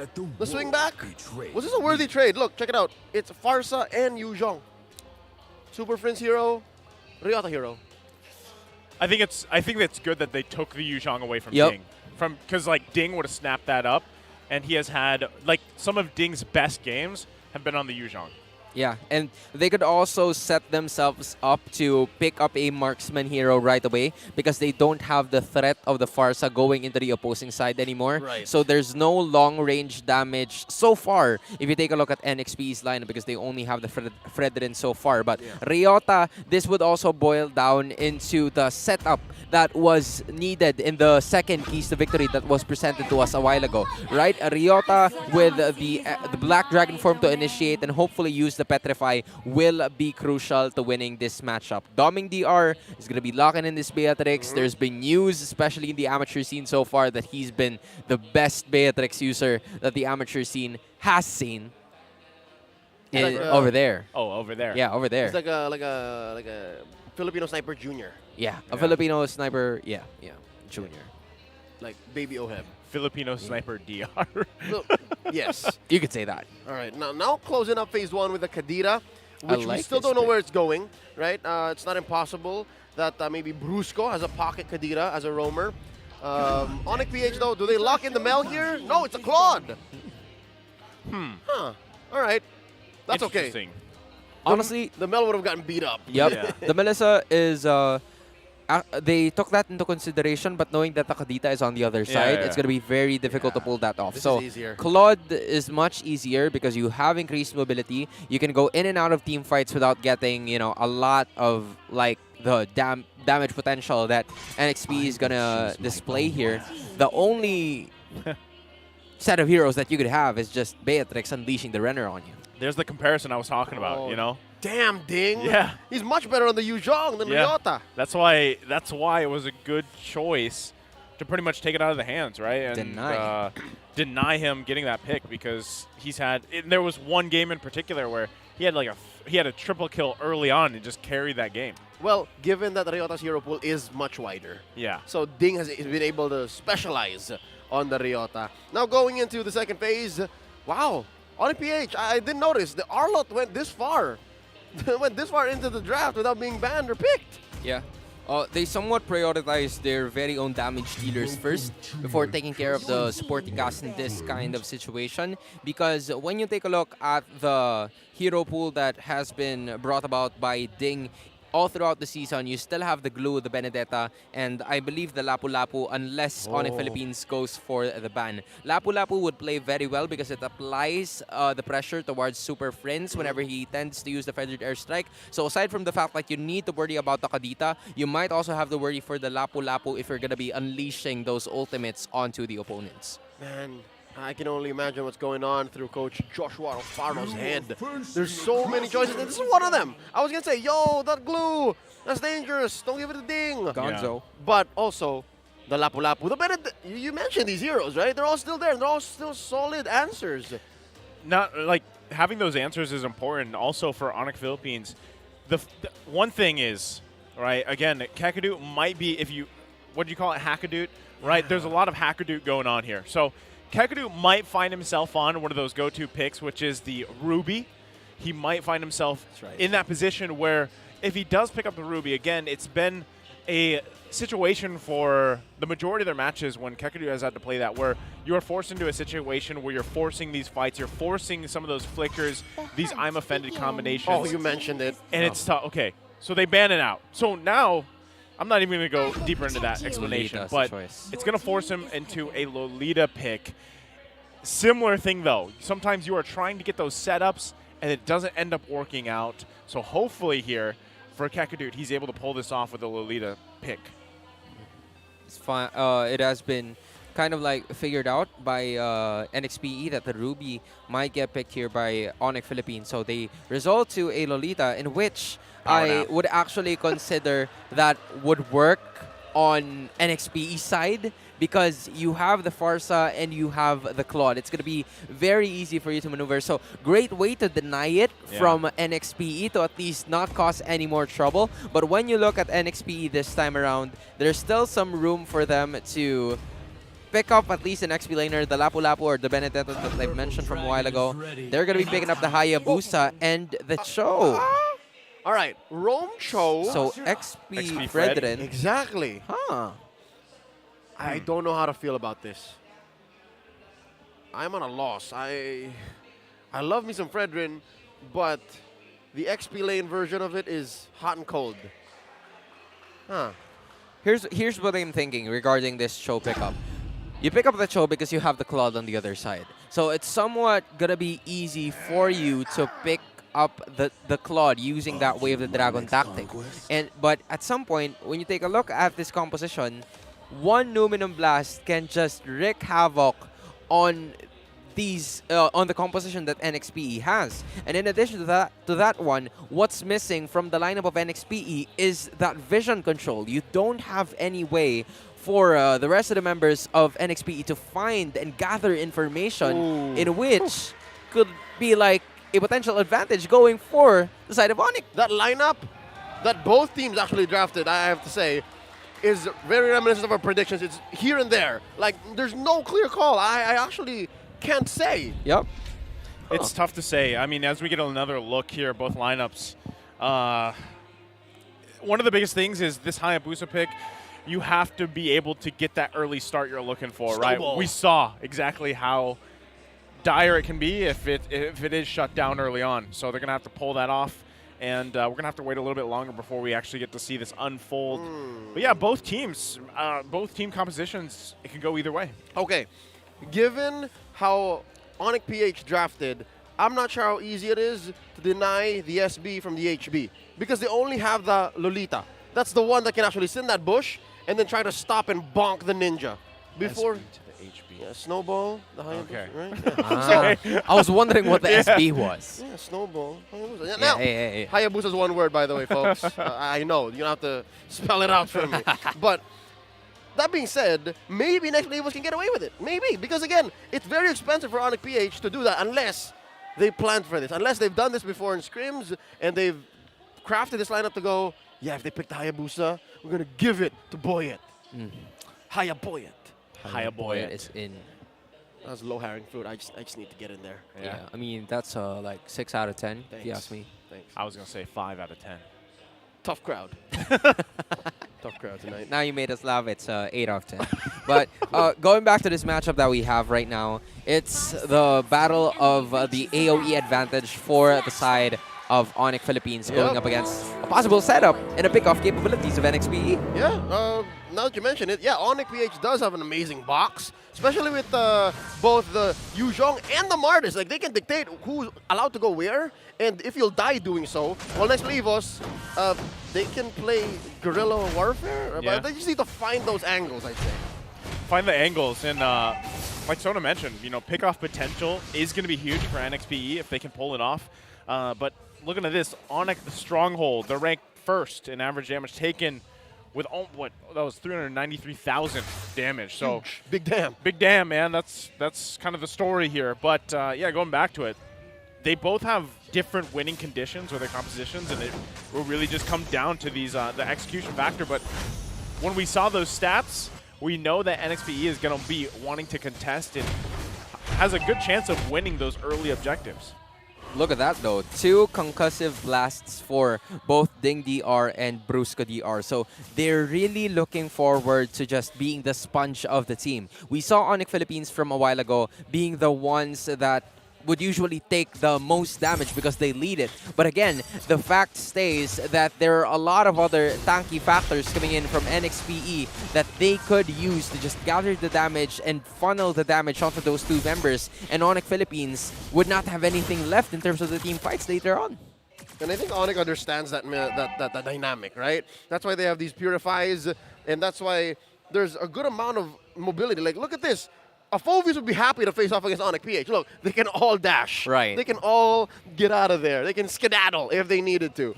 So, that being said, this first hurdle could be a gut check if Nexplay EVOS is ready to tango with that. Yeah, well, the positioning here in favor of ONIC Philippines right now, being given that vision, a Wild Boyette, go ahead, lets him just work on it, right? But poking as well is going to come out here. Kakadu not level 4 just yet. And Sensui go ahead and still proceed with his turtle. Brusco, though, it's going to be crucial if he can get a pick off. Black Dragon Form is going to come out. Still working on it. There's the Feathered Airstrike. It's going to be secured by Sensui. There's the charge up. Ding's going to be in trouble here. Punished, first blood. Going over to ONIC Philippines along with the turtle. That was great patience coming in from ONIC Philippines. They knew that they had the turtle pulled onto their side and immediately using those ultimates to gather not only the major objective but also getting a kill in the process. It reached the point wherein Brusco DR actually had the level lead. He had the level 4 first compared to Kekidut, who was level 3 before the turtle fight even started. So that Numinum Blast was just right on time because he got that level 4 before the team fight even ended. So they got the pick off after that. ONIC leads 1K. And that's talking about the fact that Nexplay EVOS missed out on the turtle. They already had the extra shields. ONIC-PH could have really forced the issue there. So that's a win on top of a win, which explains the, again, about 1K difference here 3 minutes in. Now, where does that put Nexplay EVOS? Which lanes do they attack? They're losing the snowball. It's happening. This is slowly coming in to the ONIC advantage. But speaking of some certain points where they can put the pressure in, Boyet DR might just go and, you know, put the pressure on Nets right away, in which they're actually doing so because you have the Master Assassin as your emblem, and it just increases with the mobility and also the agility that you have being the Hayabusa. But ONIC has been covering all of their bases so far. They're not letting Nets go. They're putting Kekidut into those brushes where the rest of the members could actually come up. There's the way of the dragon, quite tanky himself here. Sensui gonna dash and weave right out of there, completely fine. So, that's the thing. If the biggest obstacle here for NXPE is who do we focus? And yeah, Nets would be the biggest target, but Kekidut's doing a great job at just kind of protecting him, hovering around that area. Sensui didn't respond to that at all. He's just like, yep, no, I know I'm fine. Prince, pop the ult. All right, now we try for Charles. Like, that was a very good sequence. Putting ONIC here, clearly in the lead, that they have the confidence to hold this lead this early on. Oh, one-on-one action on the bottom side, too. Oh, Domeng getting chunked really low here. Nets use that Blazing Duet, and now the fight for the second turtle of the game. Boy, trying to go in, can't get it from Sensui. And ONIC Philippines, disciplined like that, grab the turtle, get out of there. This is what I like about what ONIC Philippines is doing. So far, they're just getting the pick-offs that are that NXPE is giving them. They want to punish those overextensions, but if nothing is happening, we just go secure the objectives and then we're gonna be gone. Because again, this is going into their favor because they're waiting for Nets to have that snowball factor and then get to the point where he can actually, give a lot of damage. And that has already been witnessed by Doming DR onto the bot side, because when you take a look at it, Nets, who is supposed to have that late game advantage in the later portions of the game, is actually the first one to take a turret down. So they denied the SB, and they're going to go ahead and give it over to their marksman. Okay, so there's going to be a trade here across the map. Oh, the bottom turret going for the top turret. So they're going to try to mirror each other a little bit here. And also, yeah, like you mentioned, Sona, Domeng, he has to pretty much get back into this the laning phase that he has. He needs to get the items he needs. Nets was able to take that down rather quickly. Again, protected a lot by Kekidut. So now you can see the rotations happening here. All getting set up, again, for that next turtle. Look at that. Nets, though. Going to use that Purify. Gets out of there. Another flicker committed. Wow. Not going to be able to find Brusco with a Numenon Blast from Kekidut. All right. No, so despite there not being any casualties or results, I think that is a win for Nexplay. EVOS, a small win. They got a lot of resources. They got a lot of resources, and now the focus on Sensui. The Shadow Kill was used too, but they're just so tanky here. It's really difficult for NXPE to actually find a kill. Very curious to see what Sensui has built up here to just, tank a lot of damage coming in from both the Hayabusa and also Brusco and Goyang DR up to that point. And ONIC Philippines so far has been doing a pretty good job in taking care of their very own selves, because they're not really, forcing themselves into a team fight that they know that they don't have the damage just yet. Meanwhile, NXPE is forcing Super Friends to use those ultimates, to use those wings by wings, just to get out of situations as ONIC. It seems like another clear turtle take has been happening for the side of the Hedgehogs. This is different than, what we saw from the stats. The stats man was, 74% turtle takes, I think it was, for NXPE, something along those lines. But, hey, ONIC Philippines getting clean sweep on the turtles. I think it's his exact point. That's why ONIC is playing this way. Yeah. They know that Nexplay EVOS wants these turtles. They see that it's a Hayabusa over there, which, by the way, the last time we saw from Boyet was last Friday when they played against Bren Esports, Game 3. But that already got me scratching my head. It's like, Boyet's not a prolific Haya user, but wait! Okay, Brusco. Oh, man, the damage is too much. Super Prince grabbing the kill, though, and just overlaid of ultimates and abilities, working out so well for ONIC Philippines. It's only the second kill of the game, but look at the lead they've garnered. 2.6K, the 8-minute mark. Again, there's no return. There's no, clapback coming in from NXPE. ONIC Philippines just knew where to place those ultimates, who to prioritize at this point, and it now forces NXPE to even use their ultimates in a defensive manner just to escape. Yeah, so good news, bad news is Boyet can still use his ult and take his buffs, right? He can go ahead, help clear, maybe farm. Slowly but surely, he's safe. Hasn't died yet. Bad news is he hasn't gotten any kills. Yeah. They haven't made any, I'd say, significant pushes. No huge team fights either. Like, you're playing pick-off, you're playing guerrilla tactics. 0 kills at 9 minutes, it really doesn't mean much. It feels like they're just trying to buy time, honestly. You know, just wait here. And yes, it's 9 minutes, but that's the thing. How much time do you need for NXPE? More poking going on here. Domang has to burn the flicker. So now going to be quite low, but response, they find 2. Can they get the kills? There you go. Boyet able to grab that. That's a double kill. Put him on the board finally. 9 minutes in, leading into the first Lord of the game. Exactly what you want if you're NXPE. Great knock-up coming in from Brusco DR just to stop them. And also that Bennett's Rage coming in from Doming DR to assist them with an extra amount of damage. Because before the start of that team fight, NXPE was like, they're kind of doubting their the initiation that they've made. But after NXPE using all of their skills to fortunately put those 2 heroes on to sleep, ONIC Philippines is now, even if they're still leading, at some point, there's NXPE finding their way back in this game. Is this the era where Beatrix's Bennett now matters? Because for the first time in a long time, right? Like, that thing matters now. It's always been Renner, always been Nibiru. At some point, Wesker was the best. Yeah. So now Bennett. Huh. Beatrix has gone through her own evolution, basically. Even throughout the meta. Even though she doesn't pop up as much as used to, she's still very valuable.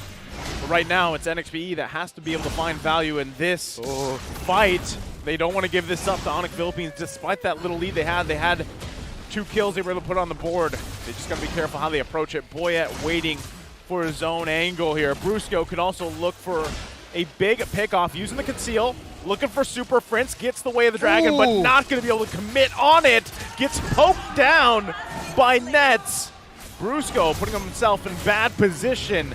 And now they're going to get punished for it. Ryota zoning them out, and like that, ONIC Philippines able to secure the first Lord. Just the benefit of having those Purifies, man. I'm telling you, the Purify, especially going up against a show, is massive in terms of this fight. ONIC Philippines knew that Super Friends was going to be the target of Brusco DR, but because of those extra elements added into the recipe, ONIC manages to get that one without any casualty and also taking Brusco DR in the process. It's only the Dominance Ice that has been built up by Brusco DR, so he has no answer so far to the damage that Super Friends is giving him. Oh, look at this. ONIC have stolen away. Boyet's purple, but just the same, Boyet is stealing it back. It's, you know, with this game, even though it's not high kill or anything, it's just clean, especially on ONIC Philippines side. Look at this, the overlaying once again and getting another flicker out.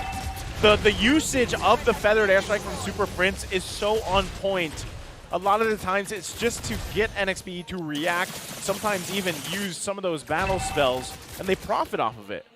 Also locking in that Haas clause for Doming DR to sustain himself in terms of these fights. But when you take a look, especially not only at the player's goal, but also the items that he has picked up, he has already secured the Corrosion Scythe and 2 extra items to increase his attack speed. That is the Golden Staff and the Demon Hunter Sword. So in terms of the team fights, ONIC is really going to have the upper hand, especially when taking a look at the 2.7k damage. And speaking of damage, Super Prince has doubled? No, tripled the amount of damage that Doming DR, the main leader of damage from NXPE, is already getting. So it doesn't only come up to the point of pressure, but also with the poke damage that Super Prince is giving to the rest of the members of the Tigers.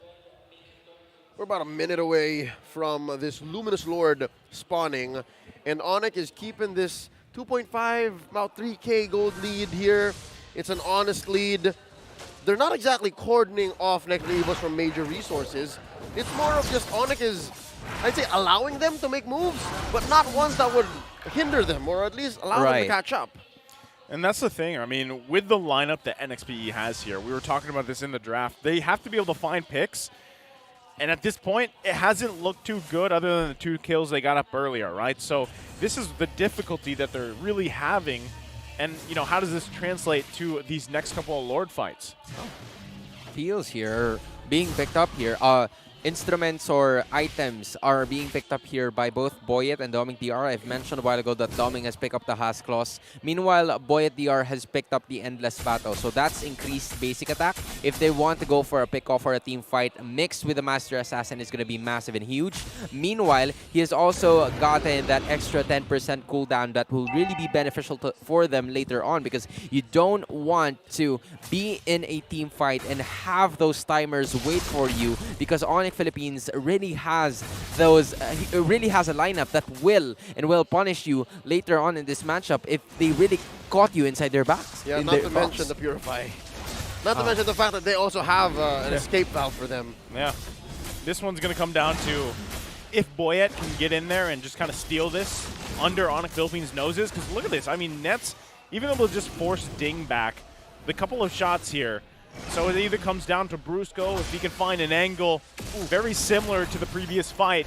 Conceal play going to be committed here. There's also a big wave bottom side that they got to keep an eye on. And now Ding going to find out Kekudut. Still, ONIC Philippines taking this one slowly. But Goyang going to regen a little bit of that health back. And still pushing back here. ONIC Philippines really waiting. Brusco does go in, but he finds Kekudut. He has the immortality too. Nets forcing everybody back with the blazing duet. It's only Brusco that falls, but the Numenon Blast finds another target. Ding, one hit away. Can he escape? Super Prince did fall, but ONIC Philippines dominating that fight.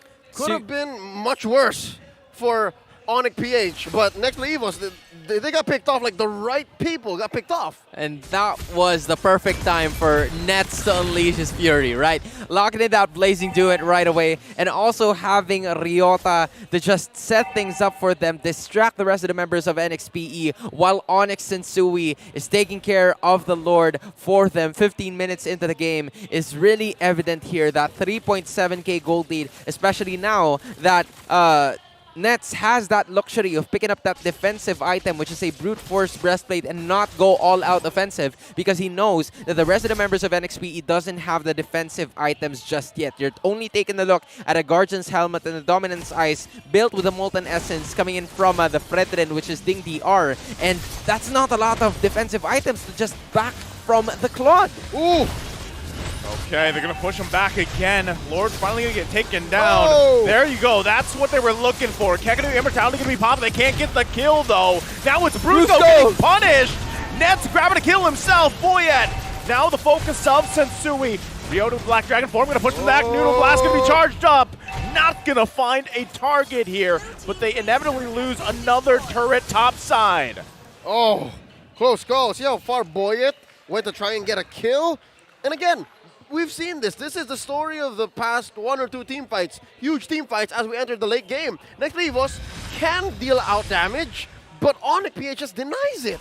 Just denies it, given the fact that Ryota and Kekudut is there. Kekudut was almost picked off from that one team fight alone, but thanks to that flicker, he was able to get out, and also the tenacity, because the lower the HP you have, the tankier you become with this emblem. So at this point, it's now ONIC Philippines' game to win, and NXPE just needs to find another way for them to get the pick off, because Goyong DR, yes, he is a 0, 1, and 3 at this point, but you can't really use the full potential of the Kadita, because every single map or every single area of NXPE space is now being covered by the side of ONIC Philippines. And that's what makes this, 17-minute bout so interesting.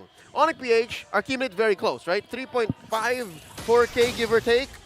But they're still so very intentional and so surgical about this approach. Right. Like they know what they're allowed to do and what they can let NXPE get away with without overtaking them or without getting close to even closing that gap. What I'm wondering too is, Whoa. Oh, hold on. Found Conceal someone. play. Gonna come out here. Their focus is Boyet. Can he juke them out? No, he can't. He just got deleted in a second. And now that he is gone, ONIC Philippines make a beeline to the Lord. They try to stop him. There's the kick from Brusco. They also have the damage. Kekudut is gonna fall here. Ryota on the chase. It's 2 down for NXPE. ONIC Philippines, they give the call. They want the Lord. And they're gonna go straight for it. And now, Joseph, I want to ask, what were you wondering? Man, I was wondering exactly what NXPE has to do to actually, because like you mentioned, it wasn't a big lead. It was surgical from ONIC Philippines. It's never a big lead. It's always this way. Yeah, and NXPE, I honestly feel like when it came to a team fight and they're able to do things correctly, they could actually probably win those fights. But with the way they're getting picked off, the way that they're getting bursted down, as you just saw, it's really tough. It's really tough to imagine how they can do that. NXPE had the intention of trying to go for the ambush play just because they had the notion that the feathered airstrike was actually gone. So that is increased awareness for them, and that is one way for them to actually bounce back in this fight. But again, you're taking a look at an almost 5K gold lead, almost an entirely full build for the rest of the members of ONIC Philippines. And if you're taking a look at NXPE, there is still yet or a lot to be desired, especially coming in from the Kadita, in which he actually managed to get a kill or a pick-off from a while ago. So that is very much ideal if you're from the side of the Neon Tigers, but you also have to take note of Brusco, though. Oh, look at him! Silent. Yeah, he is looking for his own angle. He's going to be looking probably to kick nets because he's got to work around these Purifies too. The mid-turret's going to go down. There's Brusco. He does find nets with the Way of the Dragon, but is it going to be enough? Brusco does get out with a sliver of health, but the base is now going to be focused on by ONIC Philippines. It's not enough for NXPE as ONIC Philippines takes game number 1. Gotta give it up to Nexplay EVOS. They had a game plan here, but ONIC-PH, they had time on their side. Also a Lord. So it was just what trumped all that Nexplay EVOS had hopes for doing. You saw the intention, but ONIC-PH just would not let it through. And this is what you're talking about, right? From the start, one thing that you've noticed from the spears of the team head-to-heads is the turtle take ratio. That has been the catalyst of this game so far. ONIC Philippines has managed to get every single turtle from the get-go that increased their chances, denied the snowball for the Hayabusa, and there was nothing left to do for the NXPE squad. Again, it was so clean from ONIC Philippines for the majority of the game, if not the whole game. And even the way they utilized the ultimates they had, even just Super Friends, man. And the fact that he used the feathered airstrike half the time to just burn spells and resources from NXPE worked out so well. So if you're thinking how this game unfolded, especially at the end there, like you mentioned, they had a game plan. NXPE had a game plan. They just couldn't execute it because of the counterplay that ONIC Philippines was punching at them, basically. Just playing back that moment in my head, and again, the past few games tonight, it's a tough night to be a Hayabusa. Yeah. So I think it'll show in the numbers and it'll show in the highlights exactly how ONIC-PH shut it down. Again, as I so eloquently put, they denied the SB from the HB, and it's Sona who's going to talk to us about it. 3 letters have been used by Leo. It's the H, the S, and the B. And unfortunately, the snowball didn't happen for the Hayabusa. Instead, the snowball happened for the Claude in the later portions of the game. What was supposed to be a late game insurance for ONIC Philippines came too early for them, with Nets having the most gold from his squad with at least 15,417, and there's a wide gap, talking about 6K gold lead and at least 19 minutes of gameplay coming in from ONIC Philippines. There were a lot of things that NXPE did from the get-go of this fight, but unfortunately for them, the Turtles came to bite them in the back, given the fact that there are just a lot of things that ONIC Philippines has deprived from them. First is the Turtle. Second is the jungle creeps and objectives that have been taken time and time again by the other members of ONIC Philippines. And also, in addition to that, the team fight participation. 5 to 9, we're always wondering, especially when we take a look at the stats,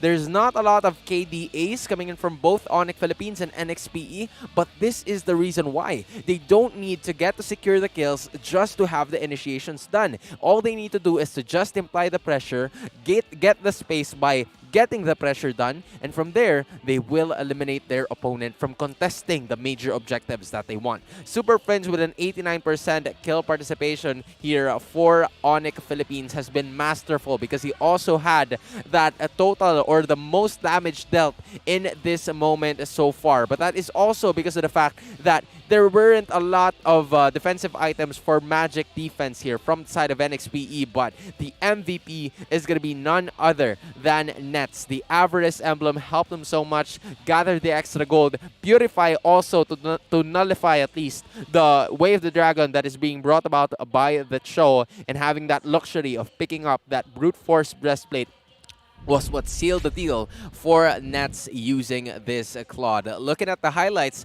brought to us by Smart, it was just a masterful display of macro gameplay brought about by ONIC Philippines because, again, they were just getting the pickoffs that were being given to them. In terms of the overextensions, they have a squad or they have a lineup that could potentially punish 1 to 2 members from NXPE. The Neon Tigers, however, had some ways for them to bounce back in this game. One is to just unleash the full amount of burst damage, courtesy of Doming and Goyong DR holding on to this Beatrix and the Kadita. But unfortunately for them, there was just a lot of crowd control. Not to mention the setups as well that is being brought about by ONIC Philippines that really led to NXPE's demise. And this, I believe, was one of the cases wherein there was just a lot of wave clear potential being given to the side of NXPE, but unfortunately for them, once they get to use it, there's not a lot of things left for them to defend their very own base. There were also some situations where Boyet was caught also using those quad shadows to be able to escape, and this is the timing that ONIC Philippines was waiting for the right time for them to strike has been the name of the game of game number 1. 1 goes to at least the contest of the Ascended Kings as game 1 goes to the side of ONIC Philippines. It was a very methodical approach to what they did, but at the same time, gentlemen, I do believe that it really boiled down to the setups and the number of crowd controls that ONIC Philippines had. Hans, you mentioned something about waiting to strike. I think against a team like ONIC, and when they draft this way, they just don't allow you to wait for that time to strike. Yep. Because it was clear, again, even in the highlights, that was what? But a snippet of what the actual game was, which we were calling. That's always been the story. It's like Brusco waiting somewhere, Doming just farming up, just trying his best to get some farm. And it's all that waiting that allowed ONIC to do just this. While you're waiting, someone else is doing something already. Yeah. Which is weird because, you can't hesitate, basically. Yeah. So don't hesitate, fam. Now, real quick, for all those here with us at the team shooting gallery, be the next Smart Game Face of the Day winner. Do what this young lady has done. Just flash the hashtag PowerSmart on your smartphone with a green background and you win. All right? She's taking home a redeemable in-game code. Congratulations. He almost dropped. I think he dropped his phone, but congratulations there. Yeah. Poor gentleman. Poor gentleman. Oh, man. But hey, congratulations to the power of Smart Game Face of the Day. And, as we talk about this game and how it unfolded, the early game, the thing I want to talk about, the hesitation part, before we had that, was we were saying during the draft that, okay, if you're going to draft this and you're going to roll with that lineup, you have to be able to get the snowball going, right? Yes. You have to be able to get the SB on the HB going. Correct. And not just him, but as the team, because you even had the Kadita, right? The Kadita was locked in. And if you can't get those early kills going, then things fall off quickly. And there was no control either against the objectives. They let those first 3 turtles go. And was it all the lords as well, So it's just, at that point, it's an objective-based game at the end of the day. So you got to be able to draft something here for this next matchup with your NXPE to actually compete, because that's what your stats showed us, right? Those were the stats that NXPE has. So that's kind of what you're expecting them to do. So when they don't give any contest there and that hesitation factor is there again, that's where they fall short. So they got to recalibrate quickly before they head into this next game. All right. I don't know if you're picking up what I'm putting down here, but maybe Boyet needs to play the likes of the Fredrin and the Martis. Yeah. Or maybe even Tanks a lot. Yeah. Because honestly, that is where their lineup actually thrives. As much as both of these two teams have had rich history, they somewhat play very similar. Like, you have two utility junglers on your side, which are Boyet DR and Sensui, that has been displaying their Fredrins, the Akais, which were actually displayed like in the very first few minutes before the draft even started in game number 1. So where is the tanks a lot? Where is the Martis? Because he could have picked up the Martis. So the Martis was the last pick. Yeah. Yep. I wonder what the conversation was like when the Fredrin was switched over. It's like, Coach, what? Ding, it's your turn. You're playing the Fred. Which is weird. I don't like. The impact wasn't there as a side lane Fredrin rather than just parking it in the jungle. So I don't know. I think that is the route to go. Like, either put Fredrin in the jungle for Boyet, or possibly just get the tanks a lot. I think that would work better. And that seems to be the direction of the current metagame. But for now, let's throw it over to Mara Aquino. She's with someone in the crowd. Here at the front of the shooting gallery studio, we always have the team spotlight. And this week, it is Nexplay EVOS. Let's take a look at this booth right here. Ayan. And they have their jersey, this beautiful jersey right here, all on sale.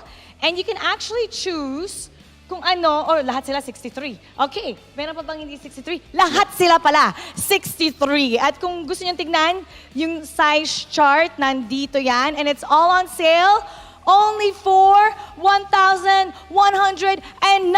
pesos. Kaya ako nandito kayo sa Shooting Gallery Studio, you just wanna drop by, go check out kung ano nga ba weekly ang team spotlight natin. And now we're gonna give a talk, or get to talk to one of the executives of Nexplay EVOS, Mr. Ferdy Gutierrez. How are you doing? Doing well, thanks. And talk about the inside scoop yung nagaganap ngayon in the boot camp or behind the scene. How are the players? Players are looking confident. I think that the guys work really hard. We've been scrimmaging well, so we're really excited about the season. And I think that we're going to show a better result for the next 2 games. How proud are you that from the amateur scene, now they're showing what they got here in the MPL, the pro scene, the biggest esports league in the country? No, extremely proud. I mean, I think the brand is about Filipino excellence, and we want to be able to promote grassroots programs. And I think this is a great example of amateur teams coming in and playing in the leagues and really showing what they have. And I think, as we continue our journey to become champions, this is just step 1. And I'm really, really excited about it. What does Nexplay EVOS, what's their vision for the league, for the community? To grow it as fast as we can. We want the league to grow, not just us. And I think it's important that we promote esports in the Philippines and show that we become world champions on a regular basis. So, and especially from our perspective, again, grassroots is what we believe in, and that's why we went with our team today. And we're going to continue to support the up-and-coming players, and I think it's important that we do it from the Philippines. So. All right, thank you so much, Mr. Gutierrez. Kayo naman, pili na kayo ng mga jersey dito. Ang ganda ng jersey ng Nexplay EVOS, black and purple. Now, go ahead, take a look, visit us here, Team Spotlight dito sa harap ng Shooting Gallery Studio. Now, babalik na tayo sa ating mga casters. Pasok. Mara, Mr. Gutierrez, please put away a size XL for me. Would be great to bring it to the gym. 3X. XL. All right. Now back to the desk. It's nice to hear that what Nexplay EVOS cares about right now is growth and the grassroots efforts, and that's exactly where their lineup came from. Again, kings of the underground, amateur competitors, champions in their own right, and how perfect is this? It's their longtime rival, a team who stepped up into the big leagues a season earlier, NXPE, that's now threatening a sweep victory. Yeah, it's that's the rich history of it, right? And the ascension, right? The ascension. Basically, the thing too is with ONIC Philippines, we were kind of saying similar things the previous season where, they just came in, they had shoes to fill, and people had expectations. So, with NXPE being in that kind of position now, I like what we heard, from Mr. Gutierrez. Like, their goal here is to make these guys known, grow not only the team, the org, but the whole league. And it could, again, it starts here for them fighting for that playoff spot. They might grow ahead, especially with game number 2 onto our side. If ONIC Philippines gets to potentially win over here, they will overtake, I believe, NXPE for that 6th spot, because NXPE so far has 11 points. And now, with an ONIC Philippines win, they now have 10. So a sweep could definitely turn things around for the Hedgehogs. And as we take a look at the draft as of the moment, there is just one, kind of a different setup here, especially for ONIC Philippines, because you have the Yuzhong being banned out, in which it was Ryota that used this a while ago. So at some point, they're trying to vary their options, trying to also leave other heroes for Kekedu to pick up at this point. Yep, not just that. I think they're telegraphing here, and they're showing their clear intentions. Our MVP for Game 1, it was Nets. The Yuzhong will ruin Nets' day. Yeah. So you protect him. Yeah, protect it. And now, after we're waiting for this last ban here, if the Fredrin isn't taken out, do we see that go into the hands of Sensui here? Looking is like that it. priority? Yep. Oh, there's the ban. Fredrin's been taken out. There's the ban. So this leaves things open, right? Valentina's going to be picked up here too. I think that's all right. Picking up the Valentina here covers a lot of bases. Yep. And it allows not for only ONIC, but for Nexplay EVOS to also plan ahead. So it's not as clear-cut as, say, a Farsa, because now they can open up a Farsa, they can pick it up, and then that allows them to play their game, and then ONIC can plan ahead as well. This also leaves them to second guess, do we take the R lot? Yeah. Because now the Valentina's over there. That's the choice, right? Do you go for a glue or do you go for the R-Lot if you're NXPE? Because it's still an available choice here for Ding to potentially use, because Yuzhong, yes, is finally gone. The Benedetta, the Lapu-Lapu. So this is the time for NXPE to actually prioritize their very own XP laner. And that's where the glue will finally come in. Banned in game number 1, present in game number 2, but still the same consistent factor. Beatrix picking it up, first priority by the NXP. Double side lane extravaganza on a Sunday night. Like, that's how Coach Josh and Coach Isan are just approaching this. We got to give Ding and Doming the heroes that they need, and then we'll take care of it from there. And what's so good about these two heroes is they give nothing over to the Valentina. Like, it's just, what's Fritz going to do with these ults? Or are you going to do it? Right? Yeah, I mean, and that's the thing, too. Like, they might not, but eventually you're going to, right? Especially with what your mid lane options are going to be. One way or another. Yeah, but there you go, right? Next two picks are going to be that Claude and the Grok. You're locked in. Interesting choice here. That's a trademark Grok. Like most other teams, they pick it. It's like, oh, that's definitely a roamer and XP. Yeah. For ONIC-PH, It's either an XP or a jungler. exactly. And only ONIC Philippines could pull off this kind of initiation. But again, Grok jungle for ONIC Philippines really didn't, win a lot of games for them. Yes, it could sustain a lot of damage, especially in the earlier portions of the game. While you have the Beatrix and Farsa going to your side, it could also be a way for setup. But again, it hasn't worked well with this composition. Yes, they're able to pull it off in some games, but they're not able to win the series. So hopefully this is a start for them for this one. Yep. Sad Sona noises. Look at the Riz getting banned out. Oh, man. Interesting, right? I mean, now that you see Rizla being banned out here. The Rizla. The Rizla. It's kind of a respect ban if you ask me. You know what's again, funny? What is it? Sorry, you know what's funny? What is it? Like, Riz is like a facial thing, right? You can't even see half his face. So is he actually rizzing? That's how rizzy he is. Okay. right. All right, there's an answer for Doesn't everything. need to show his face anymore. He does it with the moves. Does it with the penalty zone to pull them back to him. Okay. Get him in. Sorry, I took you off your train of thought. Yeah, that's fine. That's No, fine. he was already sad. Yeah. I was already sad. Sad boy noises. I love the ban here on the Franco. Brusco definitely one of the more pick-off-oriented rovers in the season in MPL. But also, just the same, Nexplay EVOS, they understand that, hey, there's still no clear hero for Kekedot. Get rid of the Natalia He's right going- now. Hackadoot. Huh. That's Ruby's still there. Yeah.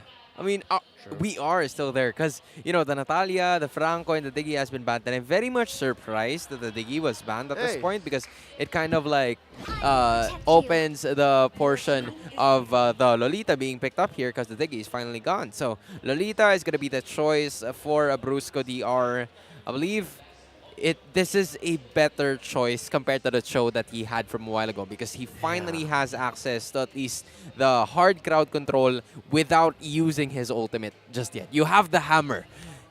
That's all you need to just stop the Claude from unleashing the Blazing Duet. But also, how unfortunate is it? You're picking the Lolita into the Valentina. Yeah. And that's going to be tough. And yeah, no, here's a swing back. We were mentioning the Ruby and, of course, the Arlet. Yeah, so what does this leave in the jungle? Is he going to pick up the Martiz? Is he going to go that route? Hope so. Maybe the choice that they could go for here. Unless he forces the HB, man. Let's settle things down. Oh! Karina. Want to go for the Karina I can right see away. it. That's a buoyant hero. Yeah. Instead of the HB, he picks up a BH. You know, I was just watching a game this morning, our time. You're welcome. Yes? And no, I'm going to lead into that. Uh-huh. There was a... well, okay, I guess it's not an HB, it's a KB. It was a Karina. Wait, Snowball. I can't. You can do it. I can't alphabet right now. Man. The alphabet is not alphabeting. You tried. This SB on the. Well, there's only a Karina. Yeah, no, that's why I called it the Buoyant BH. hero. The buoyant hero. No, because again, think of the prolific Karina players in the league today. There's not a lot of Karina users right now this season, so it is definitely a BH. A for effort. It's been Joseph. It's been 4 seasons. I still can't keep up with the acronyms from Leo, man. A for effort, Joseph. A for effort. Anyway, what I wanted to say is I saw a game this morning in another region, and this player is the best, and he got 13-1 on a Karina, and a very and it was 13-1, and it was an amazing game. So I'll just leave it there. People probably know what I'm talking about. They do. Let's see. Demolition Man. Dolmang the Demolition Man. Back at it again. Oh, yeah. All right, second in average hero damage. That's a start for them to bounce back. Off to a good start. Yeah, I was just about to say. Like, Nexplay was not showing any signs of what happened in game 1. Like, just back on the horse. In addition to what you guys have mentioned, there is not a lot of adjustments regarding the battle emblems. It's only Nets picking up that sprint instead of the Purify that he has used in game number 1. Although, that was an interesting flicker though, picked up by Brusco. That was a mistake, I'm assuming, right? I mean, there's no reason really to burn that. Or he had something else in mind. But that's the thing, right? Are you, if you're NXPE specifically, you want to be able to get this lead going. I know we were joking about acronyms here, but yeah, you definitely want to get this snowball going for Boyet. And the best thing you can do also is, hold on, Goyong going to get quite low here, 1 hit away. Oh, the flicker comes in, and it's not enough from Kakadu. Short. Man, even if he tried to trigger the concussive blast from there, would have been too far away. Oh man, that was very close. Fortunately, Goyong was able to stay alive there. No first blood takes here just yet for both of the teams. So that gives NXPE to hold the lead just a little bit longer before the start of the turtle fight, which will appear in less than 2 seconds now. And this is now going to be very different because 2 other members coming in from NXPE are now on to this turtle. They don't want to make the same mistake that they've had in game number 1. All right, well, right now, they're trying to get in position the best they can. Kakadu waiting for that level 4. Ding going to take a little bit of damage here, using the split. There's the flicker also being committed. Feathered Airstrike comes down. Still, Junglers fighting for this. The lineup from Brusco not going to find the connection it wants to. Sensui grabbing the turtle. The fight ensues. Ding, still quite tanky. Going to get CC'd a little bit, but ONIC Philippines going to call it off. They're happy with grabbing the turtle. Again, no casualties. This has been the same scenario over and over again for ONIC Philippines that they did in game number 1. Yes, NXPE had the upper hand, especially with the positioning that they did before the turtle fight was starting, but ONIC Philippines were forcing a lot of their ultimates to just be used in the defensive manner. In that way, ONIC Philippines could continue to pursue, and not to mention Sensui, man. Sensui has been spot on with all of his retribution takes, and this is the start of them. Yeah, no, something tells me more of Sensui's turtle takes, like when he's playing RGs, are close calls like that. Yep. That's why he's so good at situations like this. Now, good news, bad news is, yeah, it sucks for Boyet missing out on the first turtle, but good news is he's playing a Karina. And this has just much better shelf life, I'd say, than a Hayabusa that's denied a snowball. Yeah, it's in a way it's kind of safer, right? And also he's doing a great job at farming up. Despite losing that first turtle, there's still he's able to get the camps that he needs, the buffs that he needs, and if they can just get an early kill or a kill here in the next couple minutes, they're going to set themselves up properly, and that's why you see them bunching up here on the bottom side. But ONIC Philippines not going to fall for anything just yet. That's again the same scenario that they've had, right? They're waiting for the time to strike.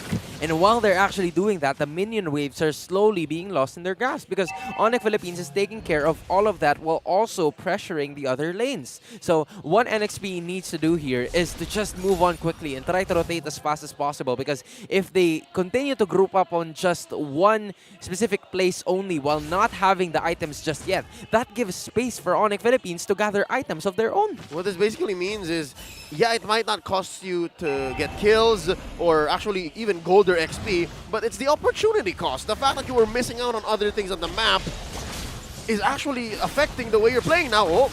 Okay, nice response there. Ryota gonna come in, and he's focusing on Brusco with that Vengeance, has the final slash as well. No one falling just yet. Still, the stalemate for this turtle. The charge up from Brusco is gonna get canceled though. Sensui secures the turtle. No one falling just yet. Boyd on the run. There it is. The first blood to Super Prince. And Ding still here, bottom side. But ONIC Philippines happy with another turtle. Well, speaking of opportunity cost this whole time, look at the ultimate opportunist. The Demolition Man was pushing. Oh, they're still going Goyang. Okay, he gets out again, but they lose the turret. Tier 1, Ding as well. And making another one here on the bottom lane. Okay. Not the most ideal trade there, if you ask me. ONIC Philippines has just, asserted their dominance, especially onto the taking of those objectives. Let me just add another acronym. FOMO, the feeling of missing out. Okay, I know that one. Is it the feeling or the fear? The fear. It's the fear of missing out. Okay. I was taught the feeling. But yeah, it's probably back in my day. Yeah, go double check on that person. Yeah. What you were saying. Yes. Yeah, because again, they missed out on a lot of opportunities for them here because they were able to take at least the top turret down. So that's a nice, good trade for them. That's a place where they can. That's their safe haven, if you would say. They could access from there, try to figure out how they could potentially go and initiate. But unfortunately, ONIC Philippines also managed to take 2 turrets in the process. And not only that, the middle turret, which is actually the most vital turret in this game if we're talking about the turrets. So there's going to be access onto the purple and orange objectives. And NXPE has nothing to do about it rather than to just, outplay them and get the retribution takes from it. It's main artery, as they say. So yeah, that's what's making Boyet DR's rotations, and even Goyong. Goyong can wings by wings, but not as safely. Because Prince, or even Ryota, or even, dare I say, Sensui could be hiding in a bush like this. Yeah, and still, they're providing the vision. Kakadu also going to drag him back. Brusco could be in trouble, has that shield to block up, but has to flicker out. And still, no one goes down. A lot of poking back and forth. Net's going to almost take a shot there. Now Sensui being forced out of this purple buff area. Ding now on the hunt. And Kakadu able to peel really well here. Still members against some members in the mid lane. Wow. Nice little wall. The flicker comes in. Brusco setting up. Not going to hit the Numenor Blast again. And all the meanwhile, Ryota was top side. Wow, 195 IQ play right there. That is the benefit of having a Grok as your jungler, right? You waited for an opportunity, you waited for the time for you to perfectly use your wild charge, wherein the other members were actually prioritizing the objectives. Yes. And The wild charge was supposed to be used. I was actually wondering why Sensui didn't use the wild charge onto that bot lane where the Farsa was unleashing the feathered airstrike. But that was because almost all of his other teammates were at half or quarter health. So just to be safe and get his teammates out of that sticky situation, he waited for the right time. And now, the result of that is to widen the gold gap with another turtle take. Not just he saved himself, he saved his team, he saved that mid lane turret. Everybody's saved. Everybody's saved. Sensui saves, man. Oh, man. What a guy. What a teammate. What a teammate. This is, yeah. That's the thing, though. There's so much peel factor, actually.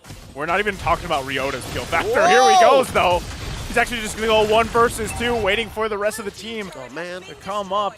Come down. He was waiting. Now Sensui can make his way. Domeng could be in a bad spot. There's the wild charge. Super Prince has the Numina Blast. They're looking for Brusco. They find him. He's trapped behind the barrier.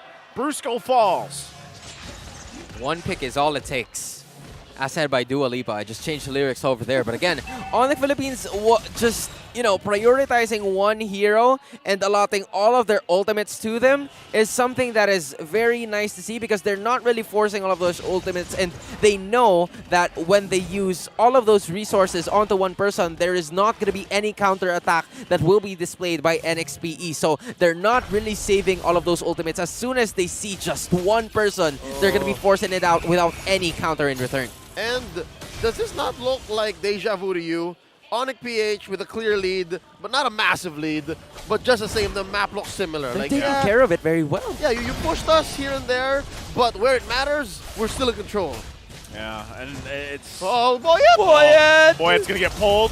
His team has to help him here. Sensui taking quite a bit of damage too, but still, this is what we're seeing a lot of, right? I mean, even from the previous game, man, where these kind of like fake out fights happen, right? And NXPE can't commit to them, or they try to. I'm not sure, again, if it's a hesitation thing or what's going on. And that's what's scary about these fake out fights. Ow. Only the aggressor knows if it's real or not. Yeah. And if you do bite in, you just got baited.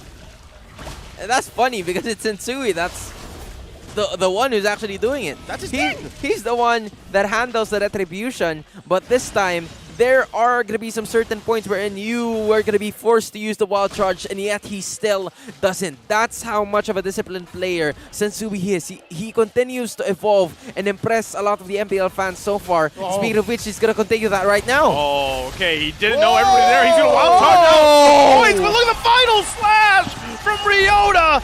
It is a mega kill for Super Prince. They're hunting for Boyet. No. He can't run away. He's going to get whittled down here. Another hit. He falls. 2 down for NXPE. What a play started. Also with Ryota there. Were we not just talking about it? Were we not just saying Sensui was just baiting them? And we talked about Hakadude. What about Hokadude? Hokadude! Because he literally... Take a look at this instant replay. Sensui escaped. And there goes the final slash coming in from Ryota. And an I am offended from Kekadut that sealed the deal for them. All right, the Hokadude happened like earlier in that sequence. But it was disastrous regardless. Oh, man. 4 out of 5. Final slash, though. Yeah. The fight, 5 out of 5. Yeah. Pun, 4 out of 5. 4 out of 5. I'll take that. We'll any leave it time of the because week. it's probably going to happen again eventually, you know? We'll let it cook. Yeah, I'm going to let it cook. Speaking of cooking, would you wait for ONIC Philippines to cook if you're NXPE? That might not be the case here. Fortunately for them, they still have the wave clear on their side. You have Goyong DR and Doming DR unleashing their ultimates. It's going to be a breeze for you to just take care of business onto the department. There goes oh my goodness, the alley-oop! Basically, there's the Kekadute hook you were talking about into Super Prince with the stolen Numina Blast. Oh, that is tough for NXPE. Bro, they up and changed Brusco's zip code, man. Oh my His money didn't work where he ended up. It was a different air when he got back. You see how far back he went? That was teamwork. No, you see. If I've never seen it again, the final slash. Ryota setting them up. ONIC Philippines is just on point, overlaying all these ultimates on where they need to be. So hold on, NXP still trying to defend in their base. But is it going to be enough? Ding not up for another 10 seconds. And you can see why NXPE is hesitating. They don't know what angle or from how far away ONIC Philippines is coming from. Exactly. The distance, the angle, the velocity, the weight, the force, the magnitude. Bro is using the Pythagorean theorem over here. Exactly. Dude, that meme with all the numbers in your head.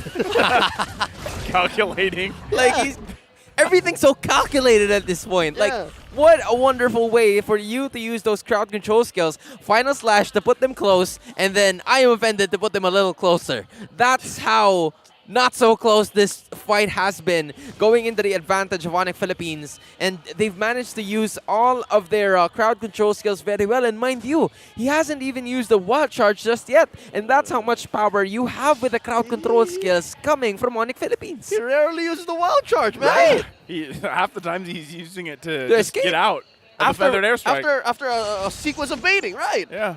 Like, take me to 1/4 health and then I'll wild charge out of here. I've done my job. Thanks. And then it's, I'm surprised he didn't pull out the hooker dude in that moment. Oh, I thought you were going to use it. Yeah, but no, yeah, no. okay, I got down that He one. didn't want to wear it out. Yeah, I don't I want to get wear it. it out.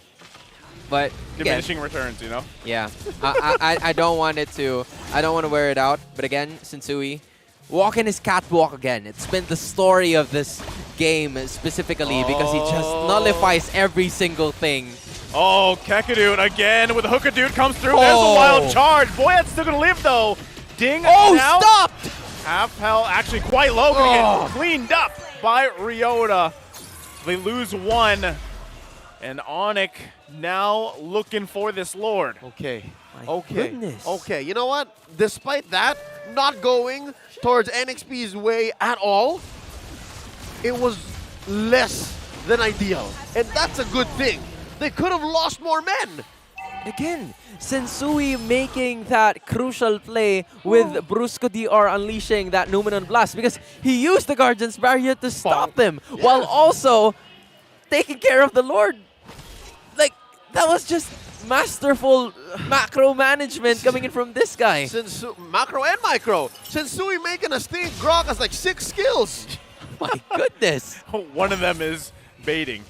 Yeah, no, look. That's his passive. The way he uses the Guardian's Barrier is like, I can do this, I can do this. Whoa. Well, right now, No. NXPE on the defense once again. Still going to work with this Lord. They lost their bottom inhibitor turret. On the Philippines, plenty of immortalities as well. Ryota, keep an eye on him. He's going to be looking for a set here. Actually, keep an eye on. Oh, there it is! I just said it! NXPE still looking to punish here if they can. Nets has to get up there. Sensui goes in. And that's Ding and Nets here. But what a play again. Ryota gets the kill. A combination of skills. ONIC Philippines still doing it. NXP having a tough time working around everything being thrown at them. We're not done. All right.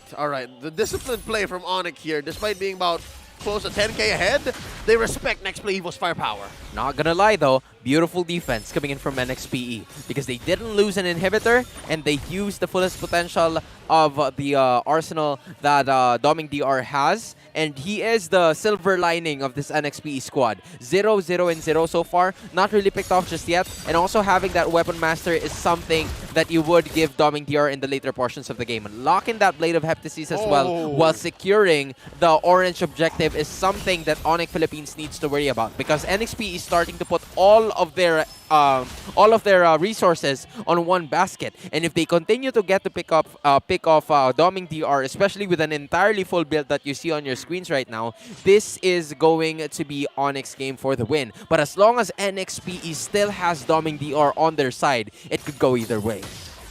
Yeah, it's tough too because if that's their plan and in some way ONIC Philippines grabs Doming, you lose so much. Yes.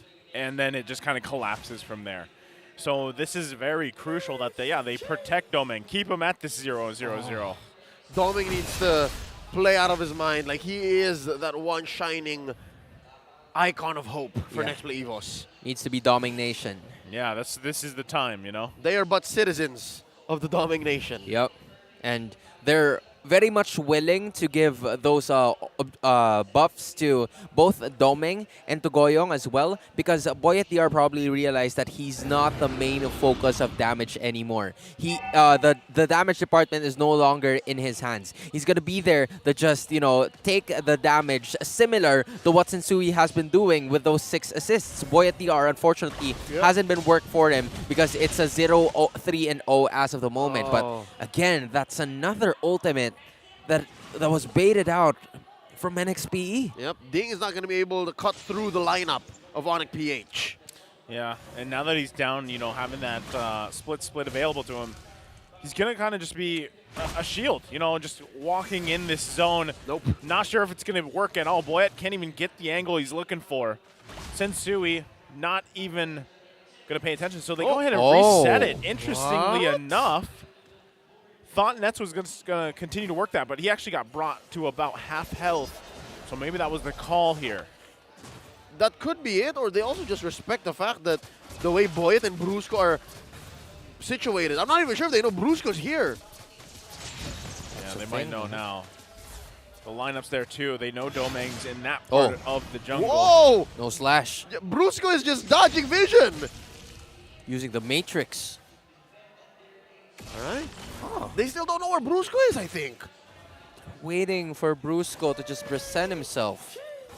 And he's nowhere to be found. They couldn't fully commit to this Lord just yet because they want to know where the initiation is going to be coming from. They still have 3 flickers available. That's something to take note of from ONIC Philippines. And they're starting to build up on those defensive items, and Sui unlocking that you know, immortality. But Brusco presents himself, and it's go time! Oh, that's going to be tough to do. There's the block. They know Goyong went up to handle that top wave, pushing in as well. Now Ding goes in. There's the feathered airstrike. We're going to push Super Prince back. He's got the Newman on blast. He's waiting. Ding goes under the turret. He's in a bad position. Immortality is popped. Going to get whittled down here. Ding having a hard time on this glue right now.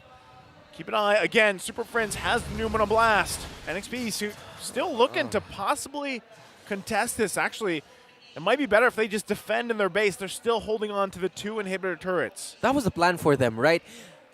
Initially, Ding DR used that split tactic a minute before the Lord fight even started. And NXPE waited for the right time until the split was available for Ding once again.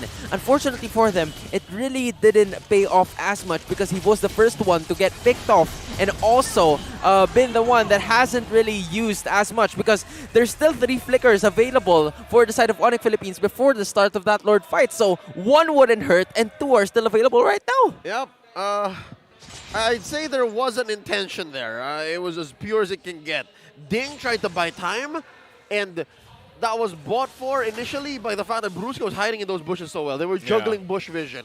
Now, with that being said, they understand that we can't do that. Not against a team that's 10K ahead. And that was a losing effort. And now that they're facing down the barrel of a gun that's being held by an evolved Lord on the side of ONIC, man, I'm wondering, could this be the last push? It could be. They have good high ground defense here, but they're going to have to actually commit some of that to dealing with this Lord. And it looks like ONIC Philippines wants to press the situation. Looks like they're going to lose both their turrets here as they try to hold on. Kekadu with the pulse. Super Prince also waiting the backside. Sensui, look at the damage, though, coming out from Domeng. They've got to respect it. Lord now being worked on. There's the final slash. Grab. Domeng with the covering fire. Ding has found the target he's looking for. Now Boyet running. He's going to be cut off from the team. Buys some time, though. Whoa!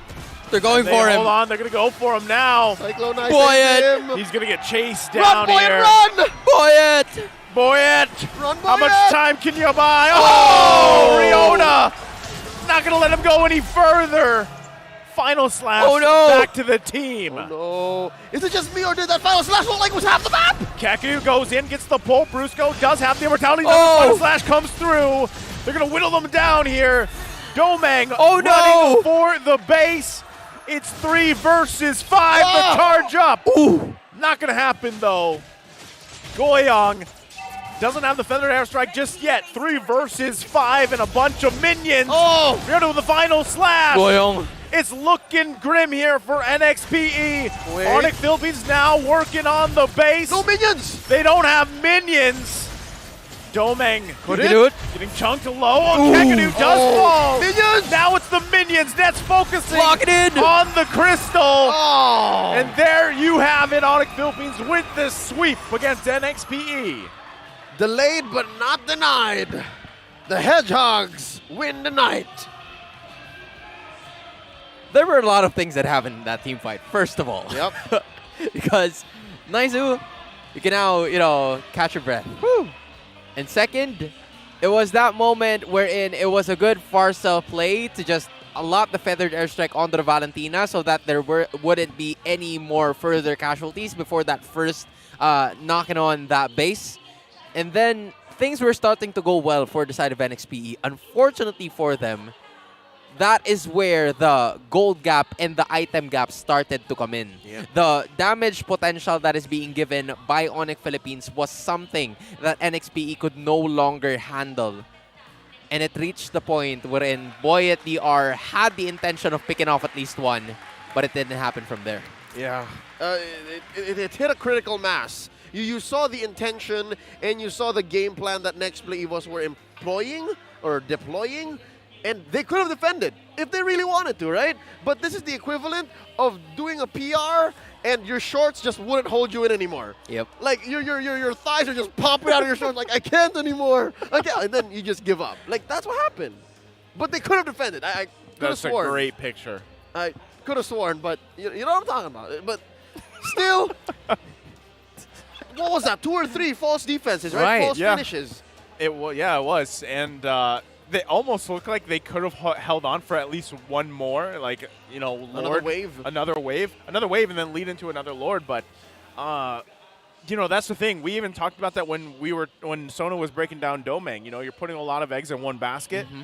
And he was getting to the point where, the damage was there, has to be respected, but I mean, look at Ryota, how proactive he was on this Arlot pick. And, he had an amazing KDA himself running with a Tenacity emblem, and half the time, it was not just him, but it was everyone. Kekadu, Ryota, and then on top of that, Super Friends half the time had Numenor Blast. Everything just overlapped so well, and NXP didn't have an answer to that. So you pair that with the fact that NXP seemed like they were hesitating again, it's really hard to, come out the winner of those team fights, those skirmishes. Is it just me, or does Ryota's final slash looks like it's maybe twice as long? Yeah. Yeah, it's weird. He uses it so well. He uses it so well. Like, what?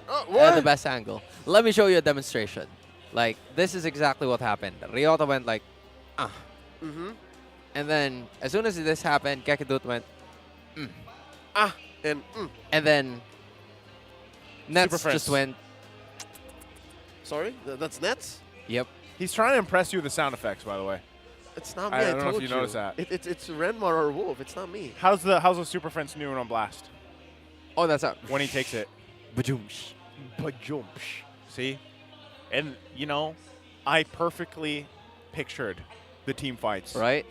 You saw it. I saw it happen. You saw the Numenon Blast. As clear as day. I could have played those sound effects, man. If you know, you know. About 2 patches ago, you also would have heard it in game, even if he was in a bush. No, but I hope it is in, I know we're going to see in the highlights here, but I hope it's in the top 5 plays, that video, because that was beautiful. He does that often. He does. It's very centrally. By the way, if you haven't heard it, take a listen. On week 6. Week 6, baby. Nice. So you'll probably get that play. Probably get this. The perfect, if you couldn't have a perfect synergized alley-oop, whatever you want to call it, man, that was beautiful. That was the Kekadute. The hook flicker back. Yeah, the hook flicker back into Numenor Blast. 360 no-scope. My goodness. Boom headshot. And it was on one dude. It was either Brusco or Ding. Poor dude. It's like, yeah, I know he's chunky, but it's like, are we sure we got him? Is he down? Is he down? Oh, wow. Let's go on over, throw the main stage with Marakino. She's talking to ONIC-PH with their victory.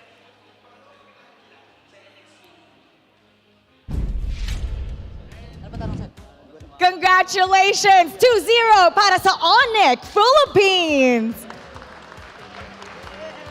Nakita natin kanina na si Super Friends Ikaw, ang galing mo I mean, hindi ka nagsasalita, sabi nga nila, kaya gusto kong ibigay sa'yo yung mic kasi gusto namin marinig pa yung boses mo.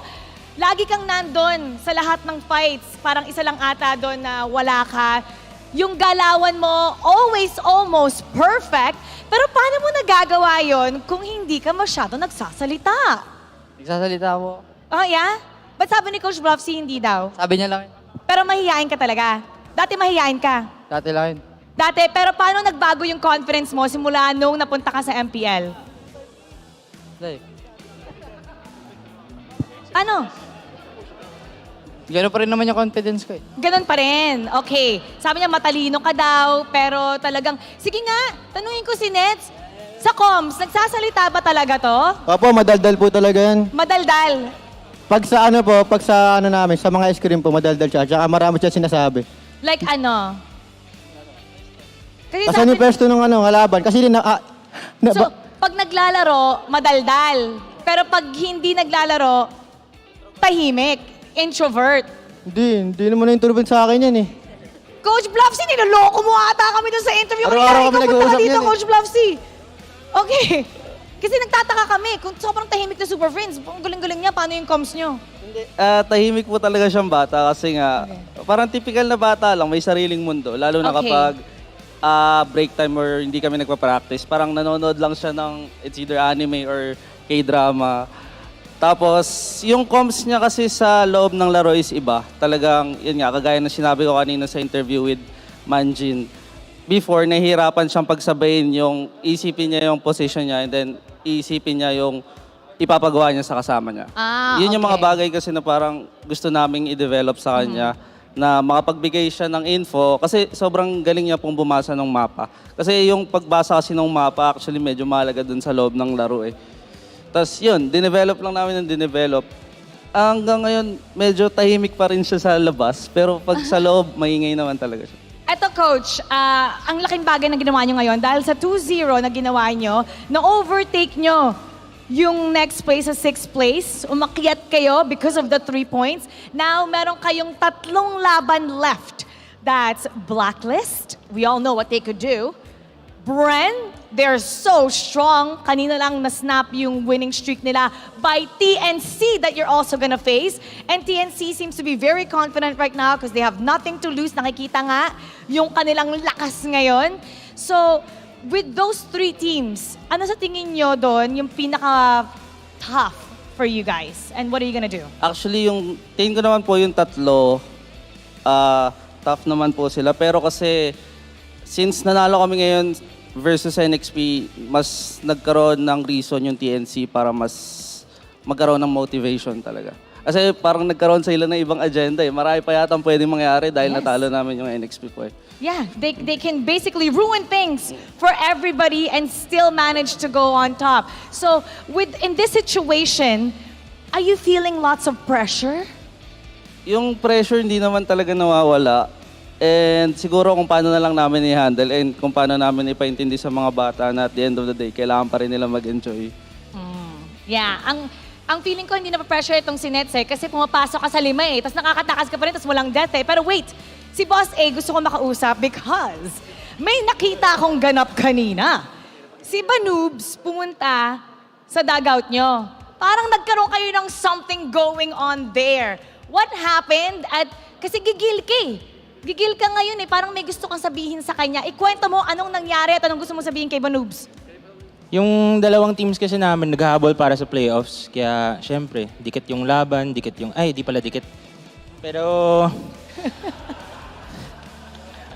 ano pala, ang dami kasi nang sinasabi kanina eh. Kaya gusto ko lang sabihin sa kanya, sa amateur lang pala kami natatalo. Dito, hindi kaya.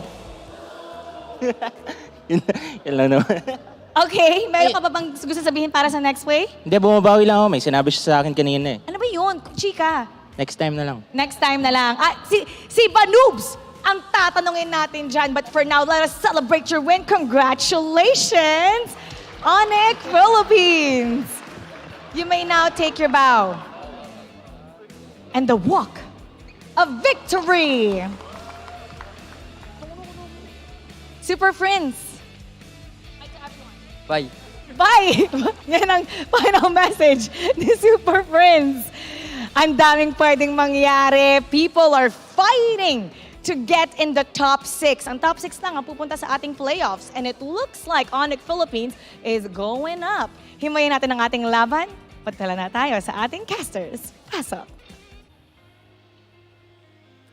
Now I'm not going to be able to fall asleep not knowing what Boss A and Banoobs talked about.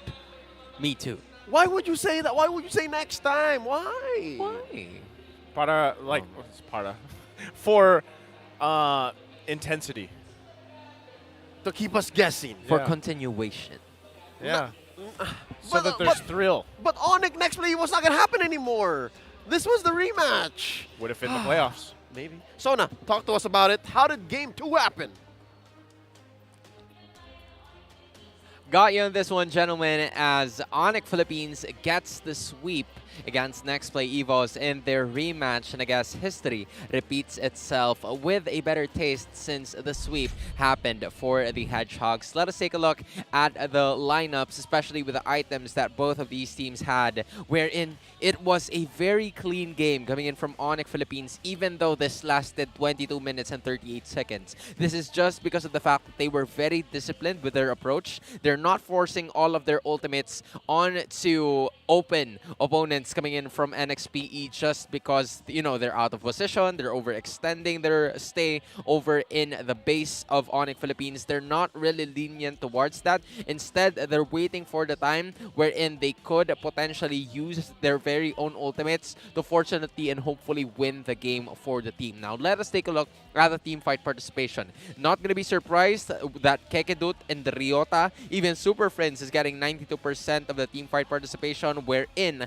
both Boyet and Ding unfortunately weren't part of it because, again, they were acting as the sponge of the team to just gather the huge amount of damage, not to mention 473,000 total damage being dealt by ONIC Philippines in 22 minutes of gameplay is something that NXP initially handled before the preceding Lord fights, but unfortunately they couldn't really do that as much anymore, which is why the MVP of this match is going to be none other than Ryota. 308 Tenacity Arlot has been time and time again one of the most crucial heroes in not only ONIC's victory but the trend of MPL Philippines' victory this season 11. Those final slashes, as mentioned by my co-casters a while ago, were kind of like double buffed compared to how others used it. This is how masterful Ryota is using this Arlot compared to the other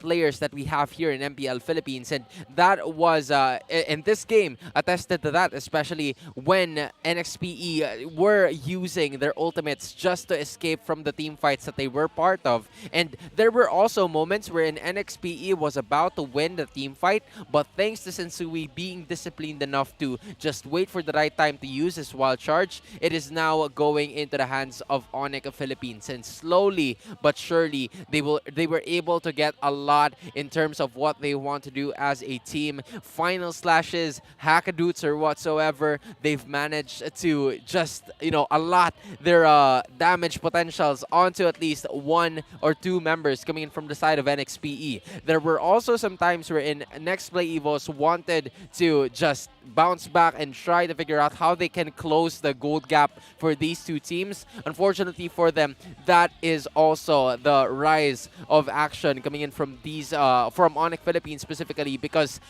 NXPE had a way to land the extended team fight, but unfortunately they didn't have the items to at least extend the team fight. So ONIC Philippines, no longer wanting an extension, finished it once and for all. It was ONIC Philippines once again getting the victory against Nexplay EVOS, but this time in sweeping fashion. I knew it.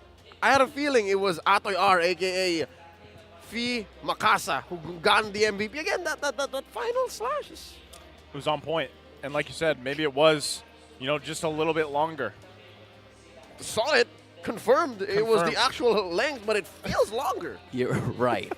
You can even imagine how long it took. I demonstrated it, but I guess the game kind of made it a little longer than my demonstration. Yeah. Well, we'll keep working on it. Yeah. So that brings week 6 to a close. Gentlemen, it was an honor serving with you. And again, folks at home watching, thank you all for being with us all throughout. It was a crazy weekend, don't you think? Yeah, it was. Actually, there was a lot of surprises, not just with the way things unfolded, but also pick-wise, draft-wise. Metagame changes, so exciting. Yep, on behalf of Sona and Naisu at your service, my name is Leo. Thank you all so much. Let's throw it over to Mara Aquino to close the show. Isang linggo na naman ng intense MLBB action ng ating natunghayan sa tahanan ng pinakamalakas na Mobile Legends Bang Bang players sa buong mundo. We gotta go back to the first series. Biruin nyo, right after Bren Esports secured the first playoff spot, TNC Pro pulled off the upset of the season. Bottom team defeating the top team with Bentings making sure that Biyahing Tagumpay remains on track. And finally, for the last match, ONIC Philippines dismantled. They're supposed to be rivals, and it looks like there's a little bit of talking going on behind the scenes. So we're gonna find out more about that.